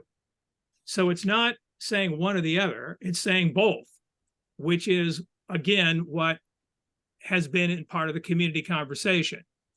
So that's just a little bit of feedback. I'm not wanting to reach any final conclusion here. I'm just responding to what you mentioned and offering you a little bit more of what we're trying to get at. And we also wanted to avoid, although we had an alternative formulation, a binary choice of do you support outright looking at adjacent sites or nearby sites or not for affordable housing, right? So, yeah. Yeah, and if you have a suggestion on how to ask this question, Elizabeth, send it to us, please. Thank you. I was just going to ask if that would be welcome. We will. Oh, absolutely. Yeah. Yeah. Yeah. And I just want to say, Lisa, I didn't say this at the top. I think all of this input is great. Absolutely. I know you were agreeing with that too. I'm not saying anything otherwise. I'm just acknowledging that I really welcome and value everybody's input. I know sometimes it's messy, sometimes it's a little chaotic, but it's all good. We welcome your input. We take it on board. And we've had a lot of that back and forth in the survey committee meetings too. Yes, So. this is exactly how the survey committee meetings have gone, just this. And actually a lot more respectful, I will add, but very great input all across the table. And it's been a really good process. You know, and I think that's why some of us maybe get a little bent out of shape, you know, when there's an illusion that we are taking one side or the other, because we have done our best to represent both parties and look at the information both parties are giving to us and take that into consideration and make adjustments. So this is helpful for us. Okay, let me go in order, Ron. I know you got your hand up, but we got a lot of folks that have been waiting. If you don't mind. Your reservations for the wedding? Yeah. Let me go to Stephen. What? How many do you need? Stephen? Well. Yep. Sorry. I had a few edits for clarity's sake, I guess, for the most part. Okay. So at the very top of the survey, you guys include some information there, which is helpful about, you know, the citation of current levels for income definitions. I do think it would be useful to note that those are current levels for income definitions, right, for the years of 2022 and 2023, and that those are revised, you know, annually. So they're, you know, this project may draw on for a few more years, and you know those levels would be increased presumably over time. Okay. On question 1, I had put a suggested edit in the chat to Commissioner Gore, which I think addresses comments that were raised by 2 prior speakers, with minor edits to it. I won't bother reading that for the rest of the group, just in the interest of time. For question 6, I think that one could, it concerns the percentage of affordable housing concentration in the project, right? So I think that one could benefit from the addition of a few examples in the city. There are some examples of lower affordable concentration properties. There are some examples of very high, maybe even 100% affordable concentration properties. And so I think providing a few projects that are maybe in Ward 3 or maybe in adjacent wards might be useful there for, just kind of grounding people on what those might look like. For question 8, this one refers to sort of the depth of the affordable housing. And for this one, I would recommend adding in parens or as a sort of closing phrase for each point, the actual calculation. So for instance, on the first one, it would be 31,920 for individuals and 45,630 for a family of 4.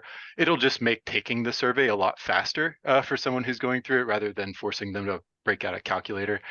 So we talked about that, Stephen. It's interesting to hear your perspective on that because, and there's also what's not in here. I have a 1-pager graphic that kind of defines that, but we talked about if that would muddy the survey up too much in terms of space and time. So it's interesting that you think we should have it in there. Yeah, I think having the question as it currently is phrased does provide folks with the tools to answer it accurately, but to do that would take a lot of time. And so, generally, I have a background in surveys as well. Generally, you have a higher response rate, or at least, completion rate of your survey, the more straightforward you make it to complete. And so providing the math, just for them in the responses would help sort of, button that down. Okay.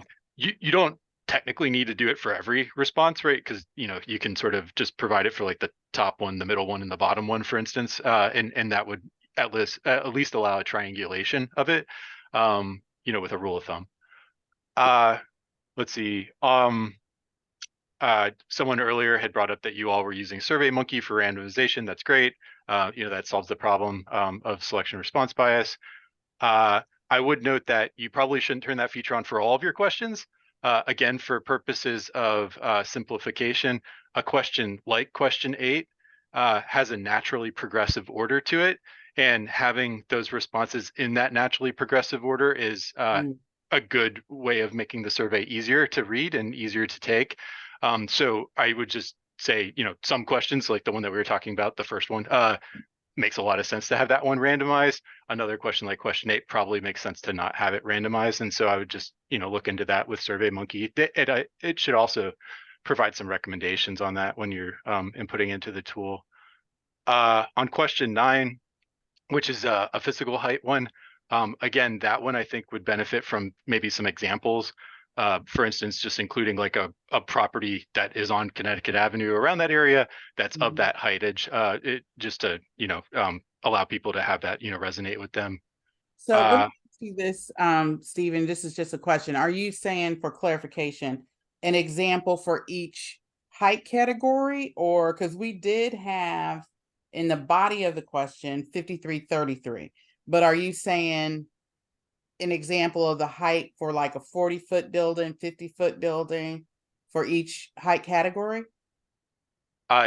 Yeah, I think again, like, do you need one for every category? Probably not, but you provide it for kind of 2 of them, but maybe add a couple more, in between. Okay. Yeah. Okay. Let's see. I'm almost done. On questions 11 and 12, I would recommend flagging there what items are new, right? Like don't exist today. There are a few, like rooftop, rooftop, hangout area, for instance. The demographic questions generally look reasonable to me, from a survey perspective. I think the only one that seems like it might be a little overly detailed, just slightly, is demographic question number 5, which deals with age. The standard SurveyMonkey categorization for that ends at 65 plus. Yours includes an additional category above that. I'm not sure if that's intentional, but just point that out. I'd also note that that question and the subsequent questions in the demographic section all include a I prefer not to answer. But questions 1 to 4 and question 6 do not. And I think, having that I prefer not to answer kind of across the board in the demographic questions, speak to some of the earlier concerns that folks might have had. If people don't feel comfortable disclosing any of that information, so be it. If they do, great. Right. I think that still solves, the usefulness of the demographic questions. And then I did want to concur with, I think it was Elizabeth Vaden earlier, who brought up the kind of duplication between question 2 and question 11, and being able to delete a whole question there, but still probably get the same information out of it would be useful in terms of, just kind of compressing the length of the survey, which is, pretty considerably long at this point. Okay. Do you mean 11 and 12? Question 2 and question 11 both deal with exterior uses of the space. So to me, those two overlap probably the most. Oh, I see. Got it. Yeah. Okay. All right. Thank you. Thank you. Okay, let me go to Greg. Hi. Hi, Greg. For some reason, my machine keeps lowering my hand. Yeah, I noticed You that. know, and You're it's- at the bottom, and I'm like, I know it's- you're at the top. It's very annoying and it's very late. Yeah. So I will simply point out that Jim Feldman has filed some extensive written comments that he distributed on the website, and I filed some as well. And I'm pleased to hear that you guys are going to have another meeting of the committee tomorrow night where you might consider this stuff, because it's going to be tough for you to incorporate all the stuff you've heard tonight into this. I would say that both of us raised the issue of the question that we think is missing, which is, for if you oppose affordable housing, why? We think that the answer is significant to how the ANC and and DEMPED, for that matter, will respond. And if you have someone who is opposed as a matter of principle to any housing on the site for whatever reason, that's one discussion or non-discussion. If it's something that has been in great currency in the community, which is the belief that it is impossible to put all of these to fulfill all of the public functions and put affordable housing on it, that's a question that seems to me to be answerable only at the time we get responses from an RFP that lays out all that we want on the site. And if there isn't a response on the RFPs at that point that does show that we can do all of this on the site, then it will not mean that you're not listening to the community. It means that you're listening to the people who are expressing that belief, which at this point they frankly can't know any more than they can know whether it's going to be 100% affordable or only 30% affordable. So that has been widely bandied about in the community, but I don't know any basis for it. And in fact, a couple of theoretical possibilities have been put in to show that it would all fit. The biggest question being, of course, should that be financed? And will there be anybody who's willing to take that on or find a way to finance it? And that we can't know yet. So Jim has laid out a couple of other arguments, especially with respect, not the one that's already been raised with respect to question 4, and also the belief that question 5 talks about the negative impacts, but not the positive impacts, and is likely to elicit a one-sided set of responses as well. So I urge you to look at his proposal on that as well. But we both put in language that would ask the question of why are you opposed, to elicit whether it's based on your belief that these are incompatible uses, or whether they just all won't fit on the same site. Thanks. Got it. Thank you. And we did have a question similar to that in, I think Commissioner Nash had put in some categories of why people opposed, and we kind of bannered that back and forth, so we can look at that again. Well, I understand you want to keep the length down. That's why I didn't say get into all the subtleties of why people would oppose it, but simply that one big divide. Is it something that you think is as a matter of principle or whatever, you're opposed to the presence of affordable housing in the civic core, or is it simply think it isn't feasible? Right. Okay. Okay, thank you. Thanks. Let's go to Carol Grunwald. Yes, hi, good evening. I wanted to get back to Elizabeth McPike's comments earlier. Now you all say that you suddenly don't know what's going to be built on the Chevy Chase Commons. I know that you all been through the financing of all this and said and found that it was going to be almost pretty much impossible to build 100% affordable housing on the site. So, and I know Mr. Eichner has said that that his group has acknowledged that it's very likely that there will be market housing on the site and perhaps even retail. So my question is, if you say that you don't know what's going to be built on the Chevy Chase Commons, I believe, though, that you have a responsibility in this survey to ask people if they approve of the things that could be built there, such as market housing and retail. There's nowhere in the survey in which you ask people about this. And I believe it's your responsibility to do that. I think almost everyone believes that there's going to be a lot of market housing and retail in order to be able to support any affordable housing on the site. Also, I sent out a list of comments about this survey to all the commissioners today. And I wanted to get to a couple of them. I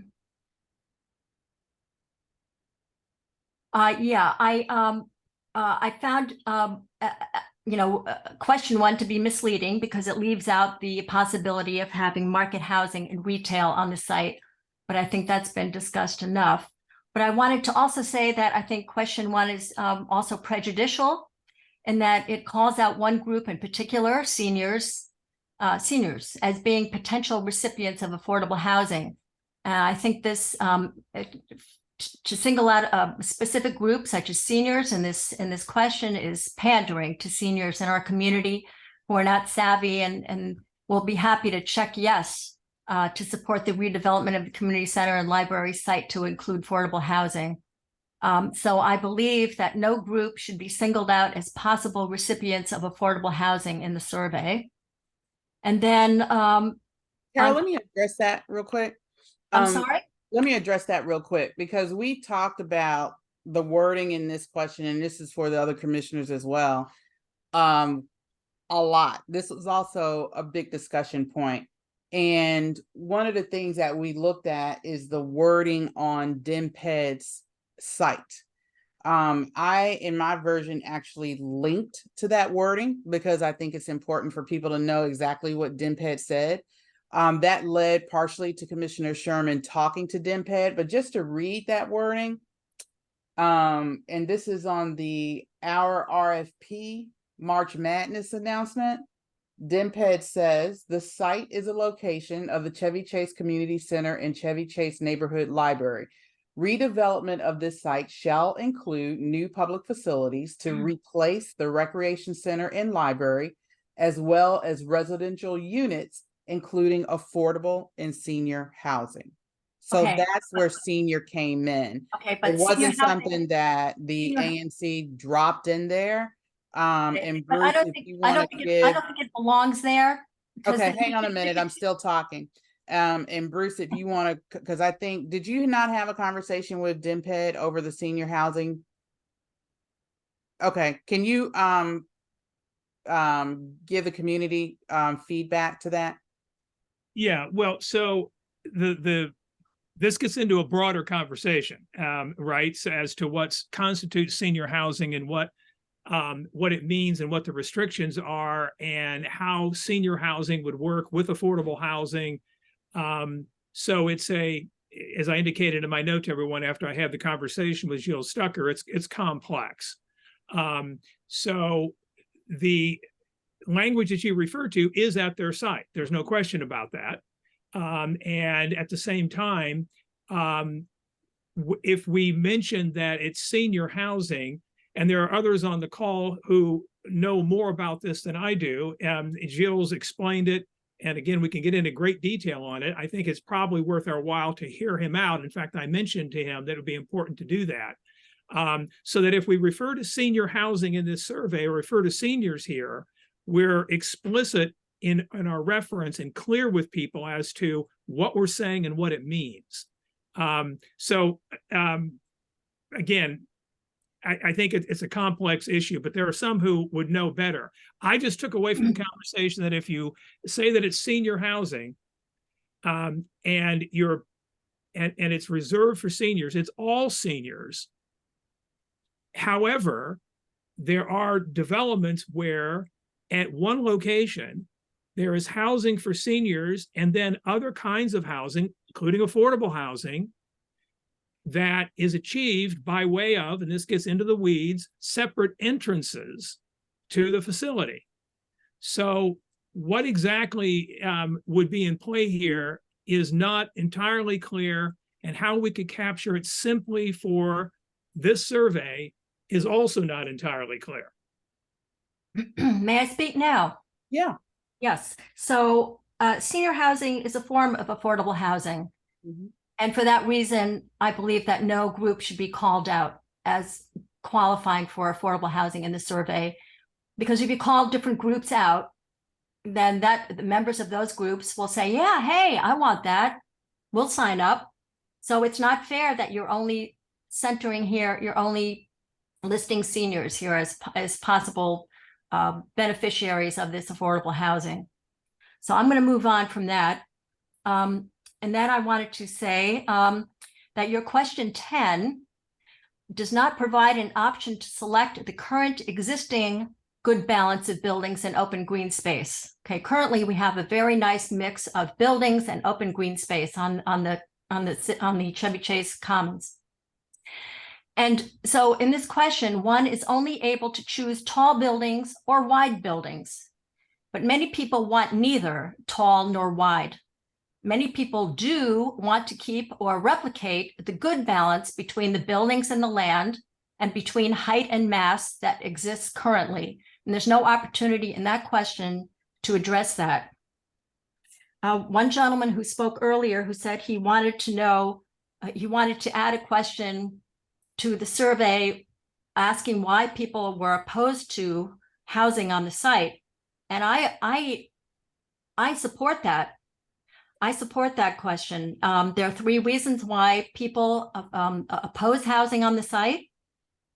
And one of them has to do with the size, the height and the mass of the buildings that are going to be on that site. So I totally approve of asking people why they don't want this housing on the site. Because in order to create the amount of housing on the site that would make the housing affordable, the buildings will have to be enormous, and the property will have to and the open space will have to shrink. There's just no question about it. Okay.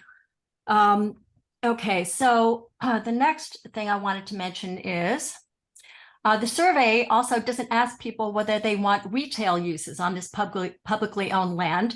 And I know that some developer advisors of yours have been saying that they want retail uses on this publicly owned site.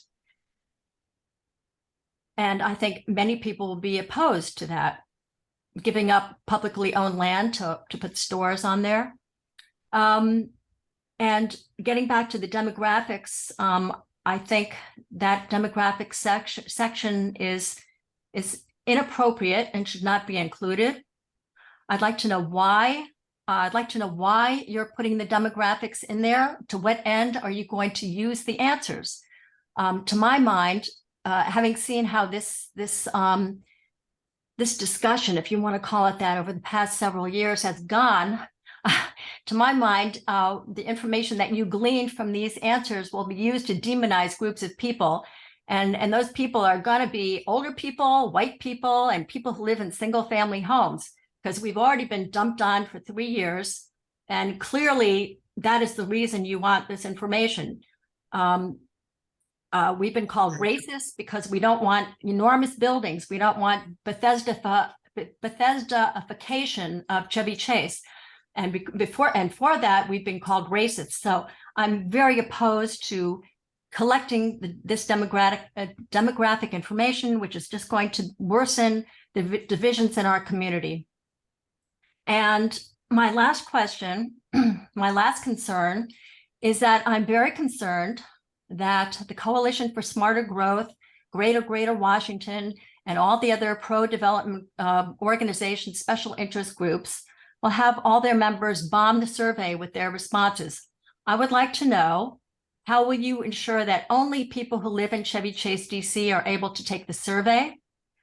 And I'd like to know, what about people living outside Chevy Chase who take the survey and lie about where they live? And how will you prevent people from taking the survey more than once? Thank you. Thanks, Carol. I know that is Ron, you can respond when it's your time.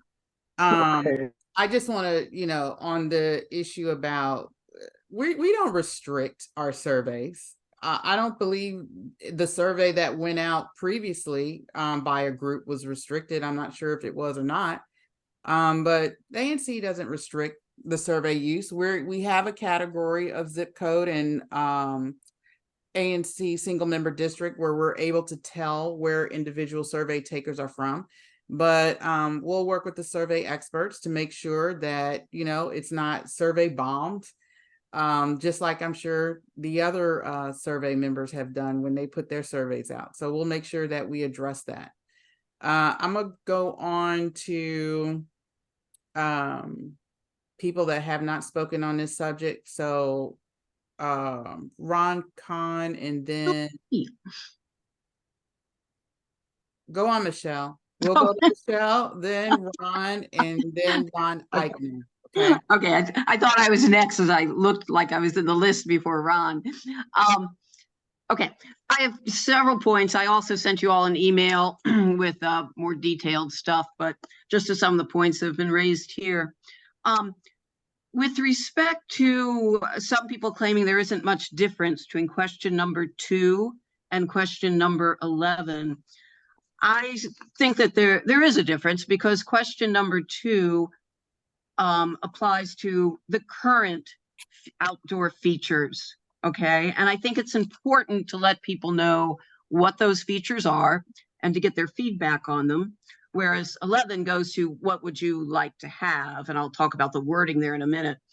The other reason I think 2 is also valuable because you are allowing people to say not at all important, slightly important, fairly important, very, which I think is good. 11 and 12, I find it bothersome that they only allow you to check up to 5, especially when there are so many options, because I think there are important things that people would be forced to leave out, and I think you should know what those are.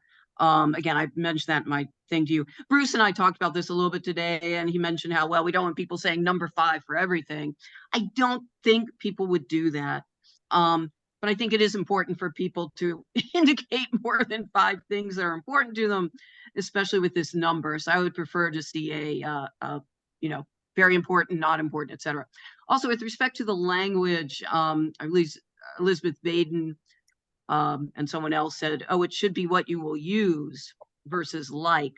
I would suggest something like, what do you think is important to have? Because, for example, sadly, my basketball playing days, even though I'm short, are long behind me.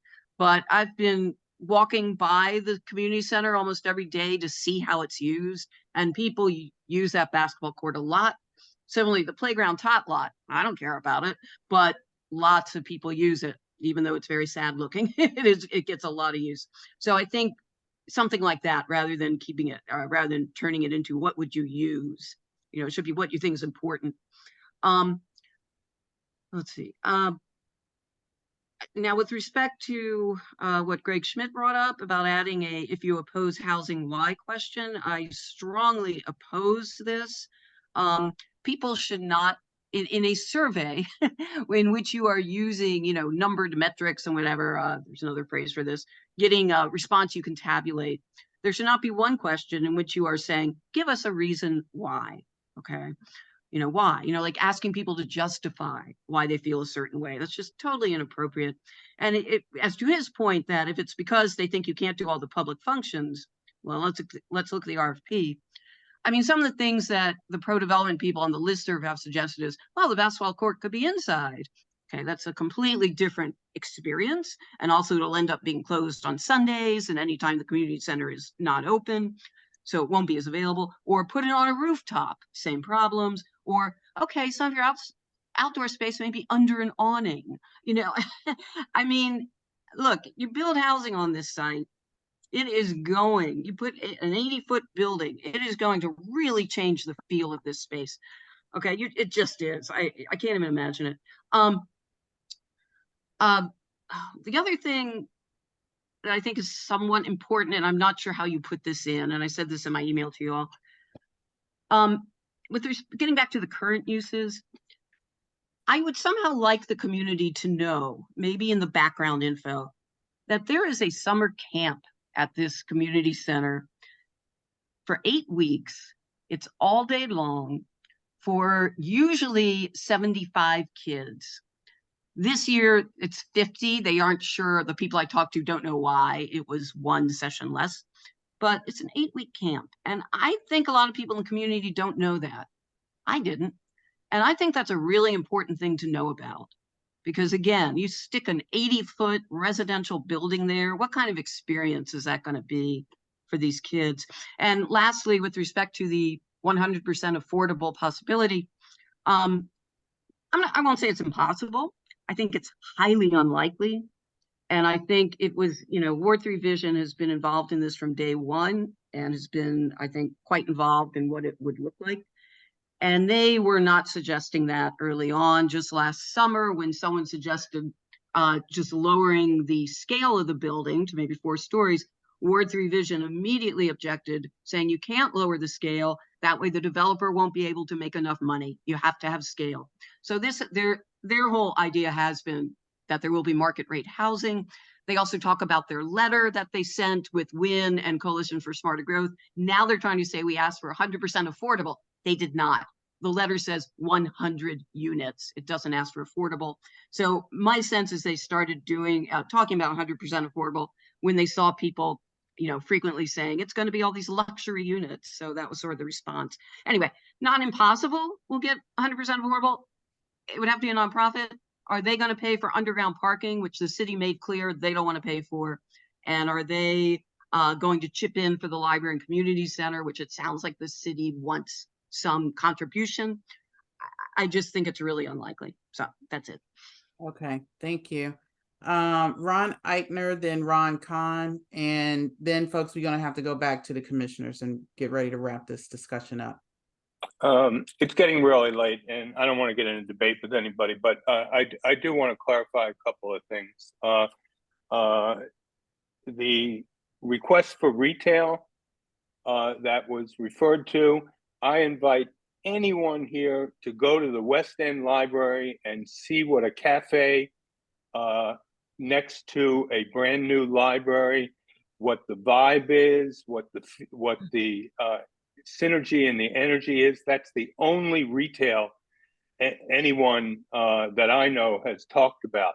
There actually is a question in this survey that says this is not a place for retail, but maybe it's a place for community-facing institutional uses like constituent service offices for the council member or ANC offices, all kinds of retail-like things that don't make anybody any money. They only cost the developer money, but would bring some sense of activity to the ground floor.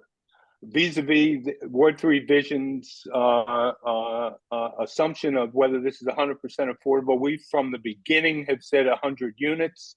The more we got into how massing on this site would probably work, the more we realized that probably means 100% affordable, recognizing that the trust fund and other funding sources are having a little bit of problem right now, and property tax revenues downtown are going through the floor. We recognize that you know, getting 100% affordable on this site may be a challenge. You know, and if it is, and we end up closer to the 30% or the 50%, that's still fabulous. That's if it's a 100-unit building, that's 50 units of affordable housing that don't exist now.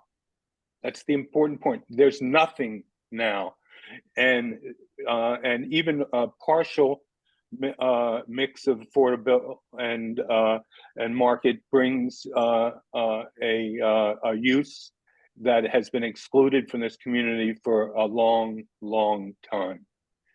But I originally raised my hand to tell Bruce that on that question number 4, that with the adjacent sites, the way you defined what the survey committee was looking for is much closer to a good survey question than the one that's in there.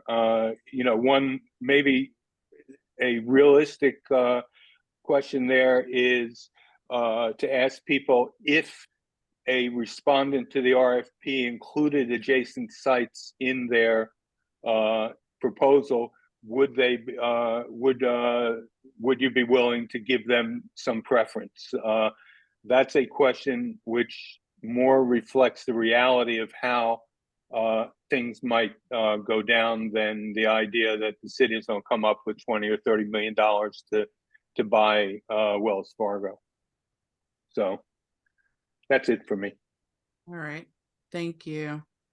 And the only other community member that hasn't spoken on this is Ron Kahn. Thank you very much. I'll try to be quick, and I'm going to go into a couple of areas nobody's discussed yet.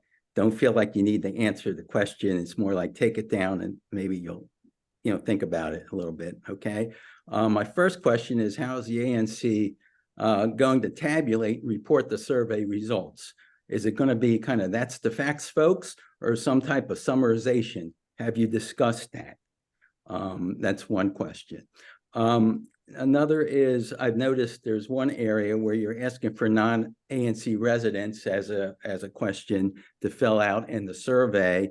I think Carol mentioned that. You said you're going to have people that are survey experts to eliminate the bombing in that area. I will note that we were comment bombed already. The dump session in January contained about 200 written comments. Roughly 75% were Xerox jobs, mainly from people not in our ANC who probably couldn't recognize our ANC area on a map. That was used as instrumental evidence to support the findings of Dumphead. Okay, so we were already bombed, and you know, so that's already a fact. You can check it out. I read every one of the comments, and they didn't do any diligence, obviously, in that. So that's one thing. Now, what I'd like to also mention is, can the ANC write a resolution at the end of this that is more of a binding resolution versus a great weight resolution? This ties to the actual confidence level of how important this survey is going to be. I've heard too many comments that, well, it's going to inform the Dumphead organization or Council Member Fruman. This has to more than do that. You know, we're going through a big effort here. So you need to look at a binding resolution process versus a great weight process. Okay. Well, Ron, you know, we don't have that that legal authority. Our authority is great weight, and that's it. We can't bind anybody to anything. I'd knock on the mayor's door and find out how do we get great, something far beyond great weight? Because we're not going to waste our time on this thing and put this kind of effort into it if it has great weight. We know where that goes, sorry to say, right? We have to find a better way to communicate this in a meaningful way. I don't think we're there yet based on, what I see.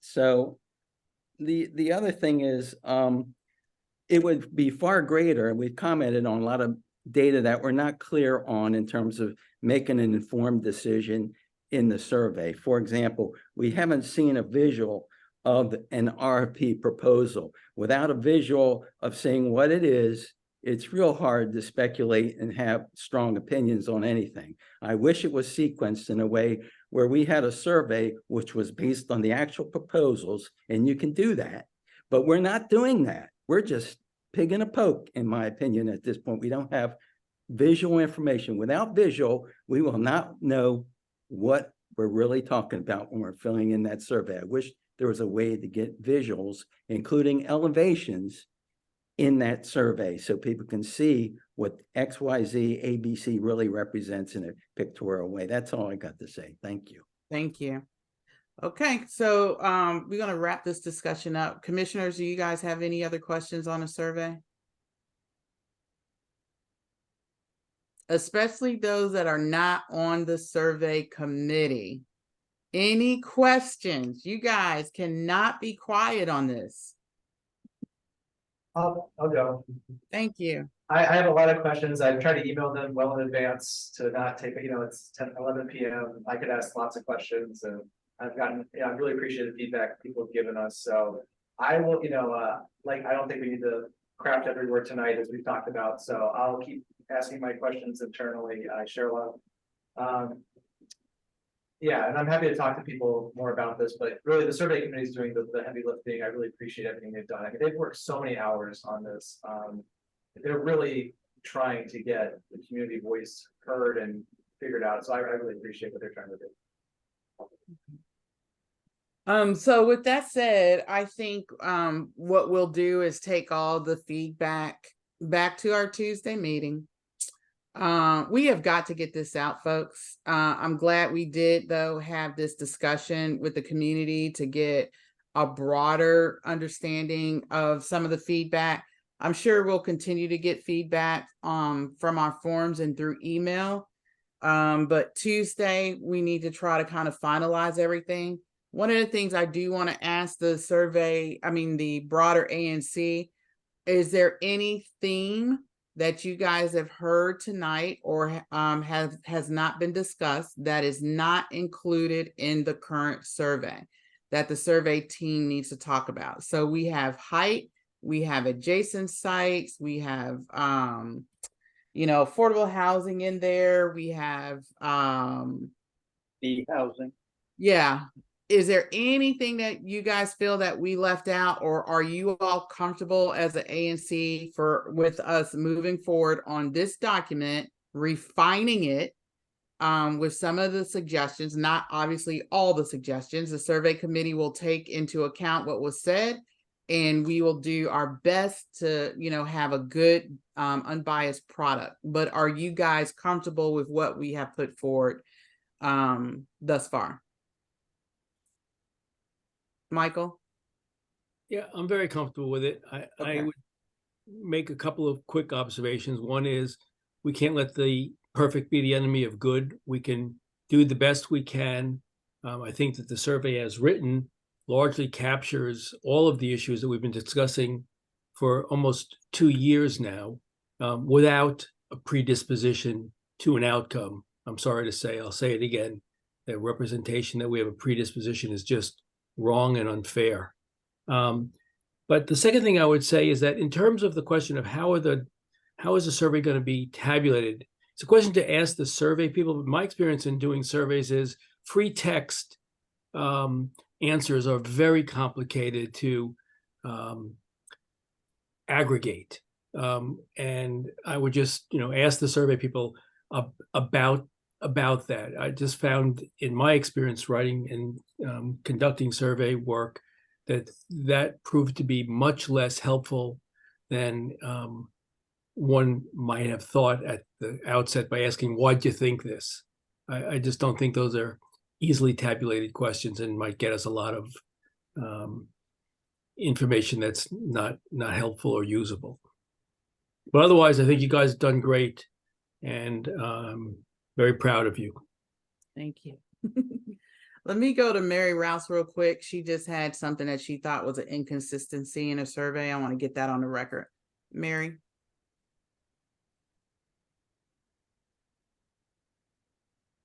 Sorry, thank you very much, Lisa. I was trying to find it. I saw it earlier.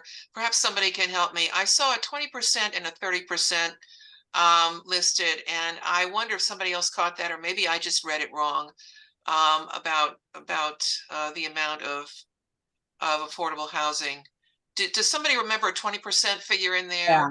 There on question 2, on 4, we have maybe it's question 4 and 6, but I think they're kind of referencing different things. I think Yeah, that's possible. 20% is a proposed zoning along the core, I think on the adjacent sites.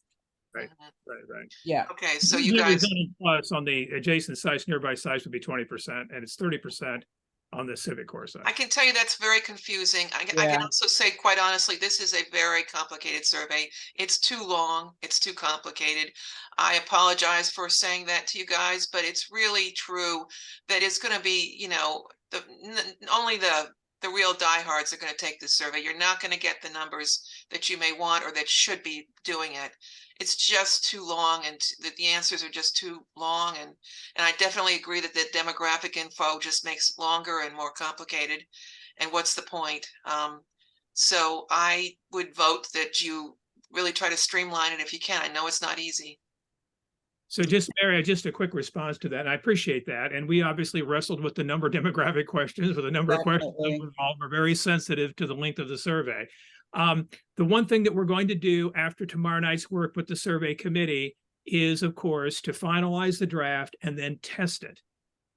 And that test is going to help us assess the very questions, the comments you're raising about, is it too long? Is it too complicated? Do people not understand the questions? So forth and so on. So there's obviously a significant amount more to go to get to the place where, and it's going to happen quickly, but we have that more to go to get to a place where we'd have a survey that we would then release publicly. Okay. In other words, it may come down in size and scope. Yeah. We may have to make a number of changes when folks come back to us and say, I wasn't able to finish it. I had trouble. I didn't understand, or, you know, all those. What's the point of the survey, actually? Who's going to take this information? Is it just the ANC? It sounds to me like the ANC is the most vested into this, and that the DEMPED people aren't going to pay any attention to it. What's the point of doing this survey? To basically... Well, there are 2 points. First of all, we want to be sure that we give the community an opportunity to express their views about the proposed redevelopment. And then secondly, as the city moves forward and the city wants input from the community, that we give our community a chance beyond the DEMPED survey that happened in February and March, an opportunity to do that. As to what DEMPED's going to listen to or OP is going to listen to, they have said they are going to listen and they welcome the input. Now, we have to take them at their word on that, Mary. We have to go through with that and provide the input from the community. I, speaking for one commissioner, think we would be completely remiss in not giving our community an opportunity to weigh in on this, given that the ANC is meant to represent the neighborhood voice. Absolutely. I agree with you, but I think the surplus question is missing. And I think that out of respect to this community and out of respect to all the people that showed up in January and all the people that wrote comments to the city who live within Chevy Chase, DC, out of respect to the unanimous group of people who voted against surplusing the lot, you should ask a question about that, because that's part of the story. That's part of this profile of this community. Right. That needs to be included in this profile. If what you're doing is trying to assuage our, you know, sense of whatever here, I think it's not fair to leave it out, because that's a huge part of it. So, Mary, let me just ask this question, since this has come up now a number of times about surplusing. And we've responded in that we understand that, and we've wrestled with that, and we've wrestled with how to capture surplusing in a way that the average resident of Chevy Chase could understand without going into long explanation about what surplusing even means. Is it inadequate? And I take it is, but just tell me that on each of the questions, in particular the first question, anyone taking this can say, I don't support the redevelopment, which implies I don't support surplusing. Or is there, you believe, an added value in having a standalone question on surplus? It's an added, absolutely, it's a legal question, as Andrea Rosen pointed out earlier. It's a legal process that the city council is going to have to go through. We cannot ignore it. Nobody can ignore it. Nobody can rename it. DEMPED has to acknowledge that it's a process that they have glossed over and have ignored the community's wishes on. And so I think that it's something that it's disrespectful to this community to leave it out. It's a separate issue, and it should be not assumed to be part of any of the other questions. Okay. Thank you. All right. Thank you. So with that said, commissioners, we will reconvene on a survey tomorrow. All right. And everybody, by the way, is welcome to join the conversation. Yes, please. It's open. The link is on our website. I'll repost it again tomorrow morning. But the survey committees are open to everyone. Please come if you want to further discuss it. But just as a recap, our RFP process first meeting for the community is October 14th.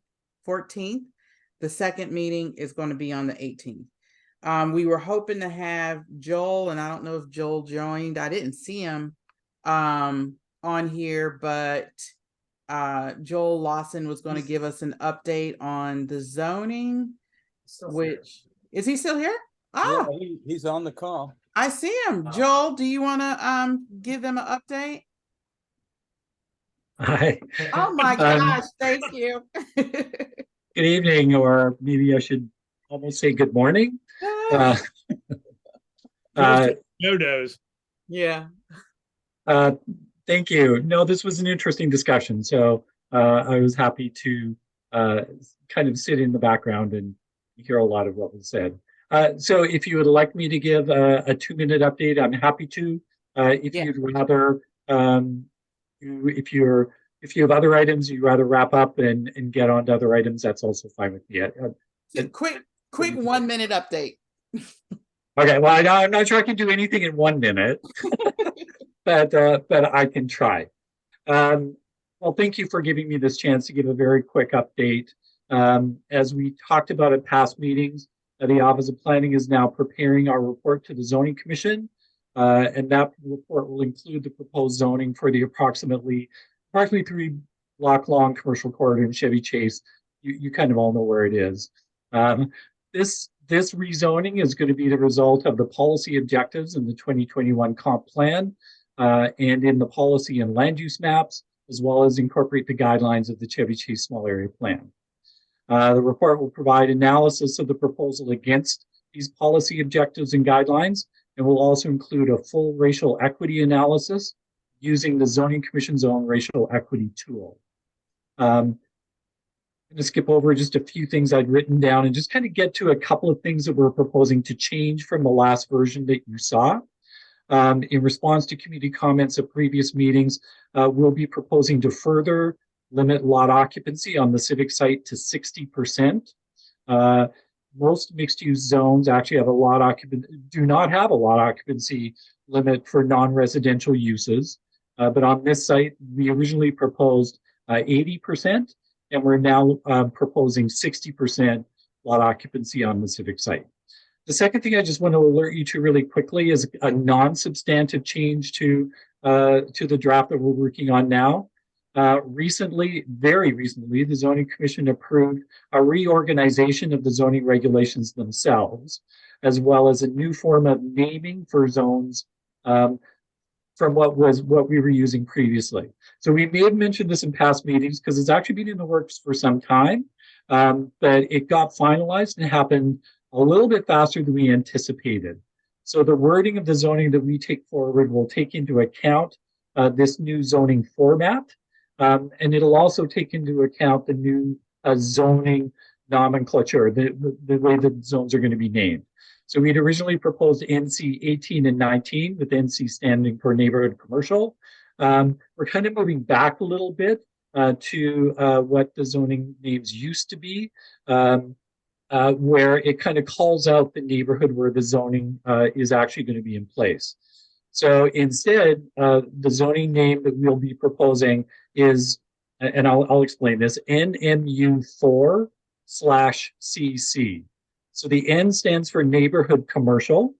The MU4 is the mixed use zone that the new zones are based on, have always been based on ever since, very early in this process.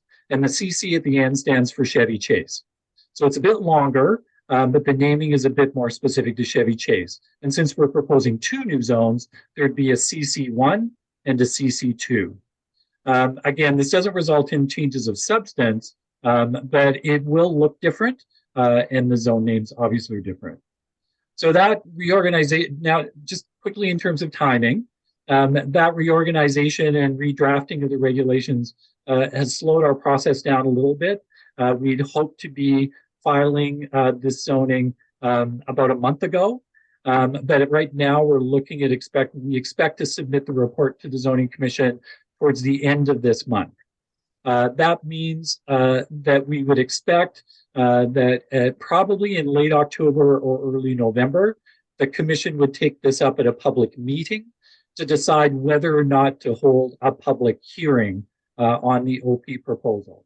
So the first meeting in October or November would just be whether or not to move forward.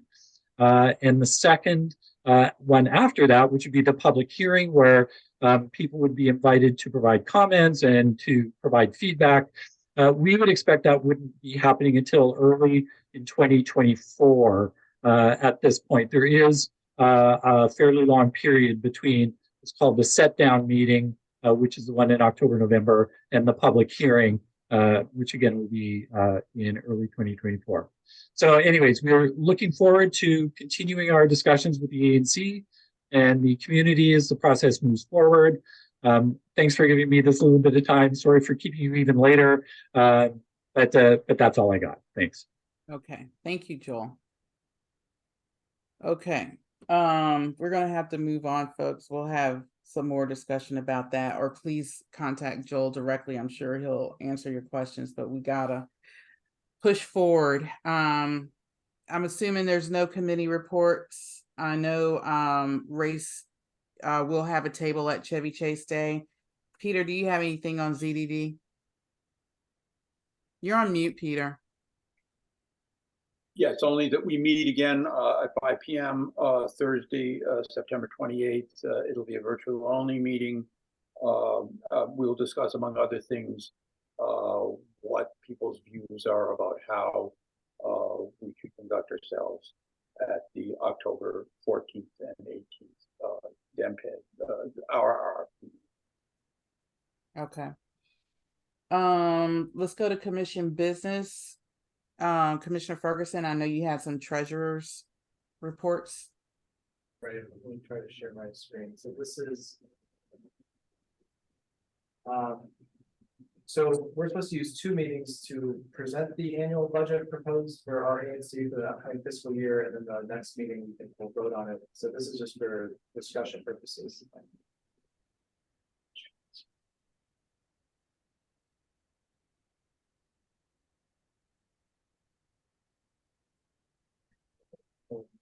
Everyone see that? Yep. Okay, so we are starting with about $55,000 in our checking account. That's unusually large for ANCs. We've been trying to hire paid staff, so I think the previous year we were hoping we'd get a dedicated large portion of that to salary, to wages. That didn't happen, so that's why we have an accumulation. We're getting an additional $19,000, $381, spread out over 4 component quarters.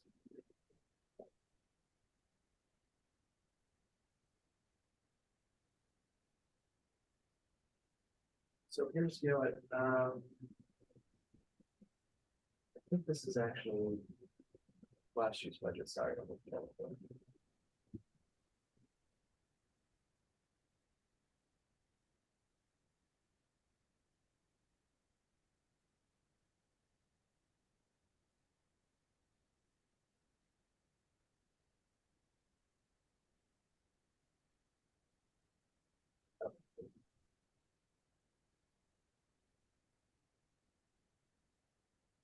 Okay, so as I said, we're starting with about $54,000. We're getting about 19,000 split evenly over 4 quarters. If we didn't spend any money, that would leave us with quite a substantial amount, $73,000. But you know, we spend money on Zoom. You know, we're paying for this right now. We have a few other costs, but generally they're pretty low. So here's the proposed budget I sent around, I think about a week ago, to commissioners. An important thing to know is this is not binding. It's not saying you have to spend any of this money. It's just saying this is what you would, a maximum you could spend without, you know, a vote. You're authorizing it, so it kind of gives us flexibility. You know, I don't anticipate any bank charges, but I think we keep this on here every year just in case. So that's what we have. You'll see I put a 15,000 for grants. We have a list that I'm on. You can allocate towards that. Now I'll open up to for feedback. Thoughts? I really don't have any questions on this. Just hopefully we can get this number down, especially with personnel. We could also think about in terms of purchase of service, in terms of the website, things like that, because beyond December, I will not be doing this website. So we want to be thinking about that. And I don't have anything else on the 24 budget. No.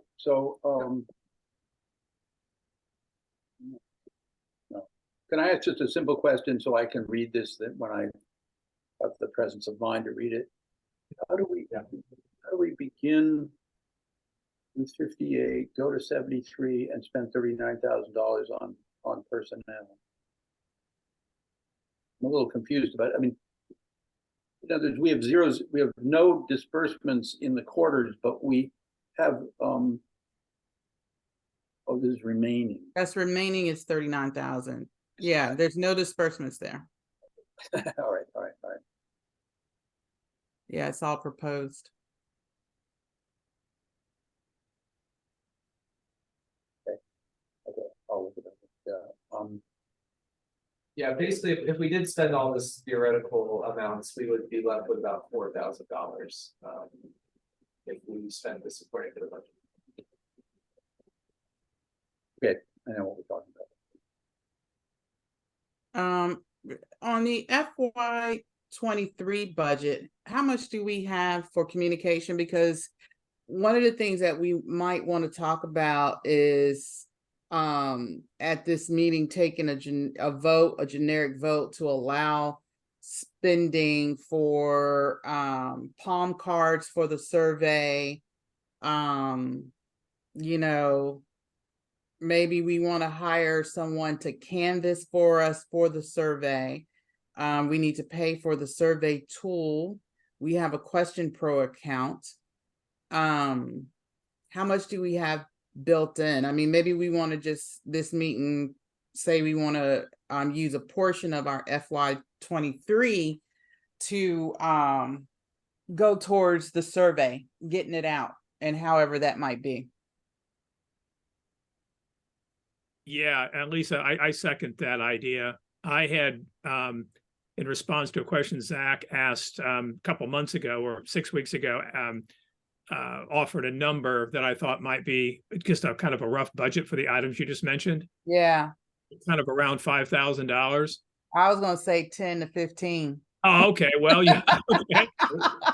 10 on it. Yeah. I heard 1,000, so this is all news to me. Oh, okay. All right. Well, think about that. I've been trying, as treasurer, I've been trying to get numbers the entire survey thing, and they've been elusive on hard costs for the survey. So, but to the point about flexibility, you know, these categories are quite vague, you know, like purchase of service, communication, you know, if we're sending out mailers or we're hiring someone to do canvassing, you know, that could be communication, that could be service. So we can move these numbers around as much as we want to see fit. You know, I'm skeptical we're going to be able to pay anyone $39,000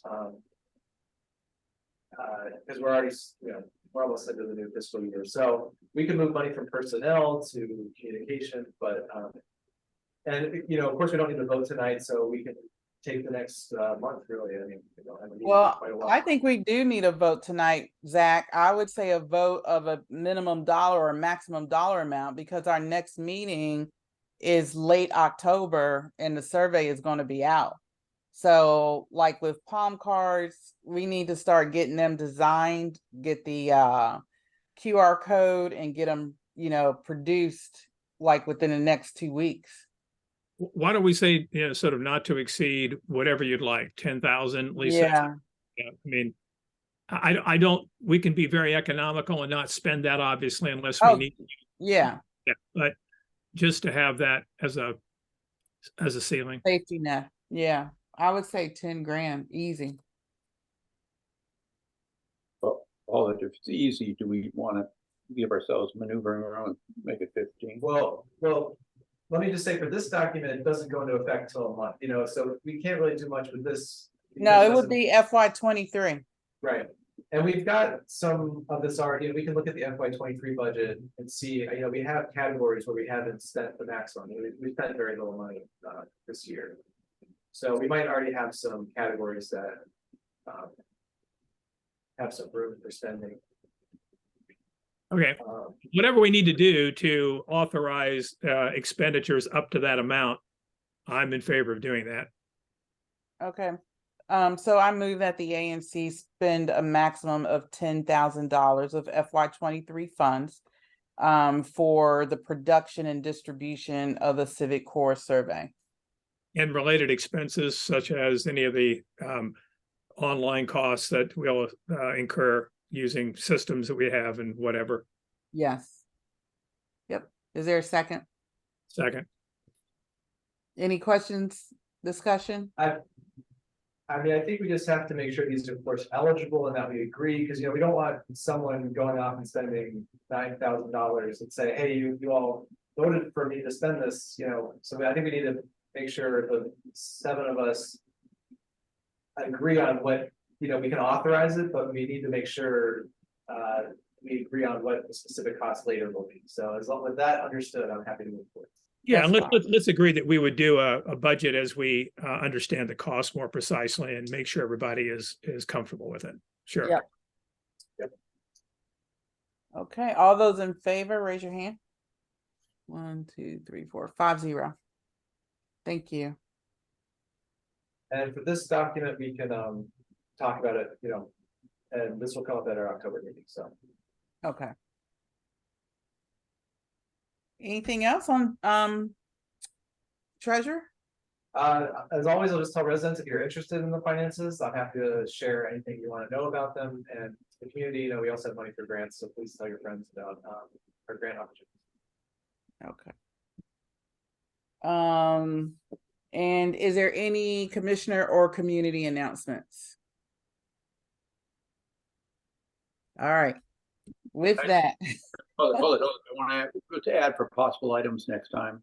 I'm just yeah. Report on street light issue.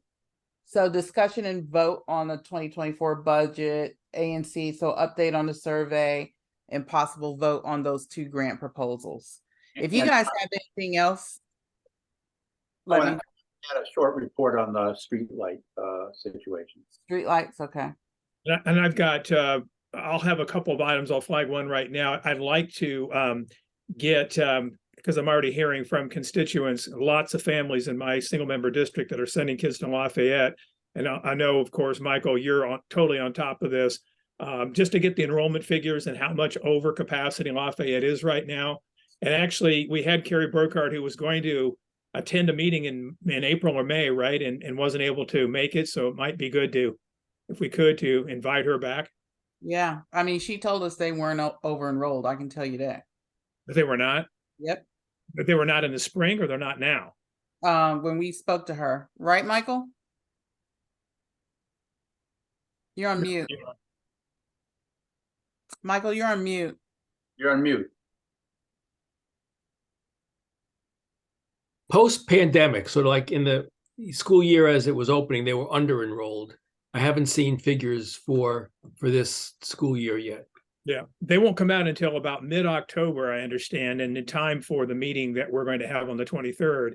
I've just heard some anecdotal reports about 7 fourth grade classes and having to occupy quarters in the basement and all kinds of things, but that's just hearsay. We need to hear from Carrie Brocard and then have the actual enrollment numbers. I just welcomed a whole bunch of new families to the neighborhood here, and they all have kids in Lafayette. I mean, that's just totally anecdotal, though, and we need to get the data. Yeah. Well, it was over-enrolled before, when we were doing the military road school, they were over-enrolled. Then the pandemic came around and they got under-enrolled. Right. And I expect they'll return to pre-pandemic, if not this academic year, next year. Yeah. Well, if we could just, I'm just flagging that to see if we could put that on the agenda. I think it'd be good and timely to get an update. Yeah. Michael, can you invite her to October 23rd? I can. She doesn't like me, but yeah. Okay. Zach? I would just want to add the electric vehicle charging station that could be a public space. I've been working with a constituent, Commissioner Lynch's, and a local DC-owned company does this. It would basically bring, an EV charger to a public space working with DDOT. And they're really excited about public engagement. They want to do curbside events where we walk with residents multiple times. They're happy to come to our meeting. So I think we could maybe either put a little bit of space in our October meeting, or they're happy to do a special meeting if we want to just get people who are only interested in that issue. But I'd also just like the ANC to kind of approve kind of just a curbside event where it's just purely informational. We're not everything at this stage is purely informational. We're not to the point where they're applying for any permits yet. Okay. And under community announcements, Cal, you got 1 minute. Oh, this is 10 seconds. Come to Chevy Chase Day, everybody. Saturday after next, 1 to 4. Right. Thank you. Very important announcement. When is it? The 23rd. 23rd, 1 to 4. September 23rd. Yeah. Saturday after next. Okay. With that, it's 11:30. We're adjourned. Thank you so much, commissioners. Record. Yep, I'll get it. Okay. Good night, everybody. Thank you all. Good night. Thanks. Bye-bye.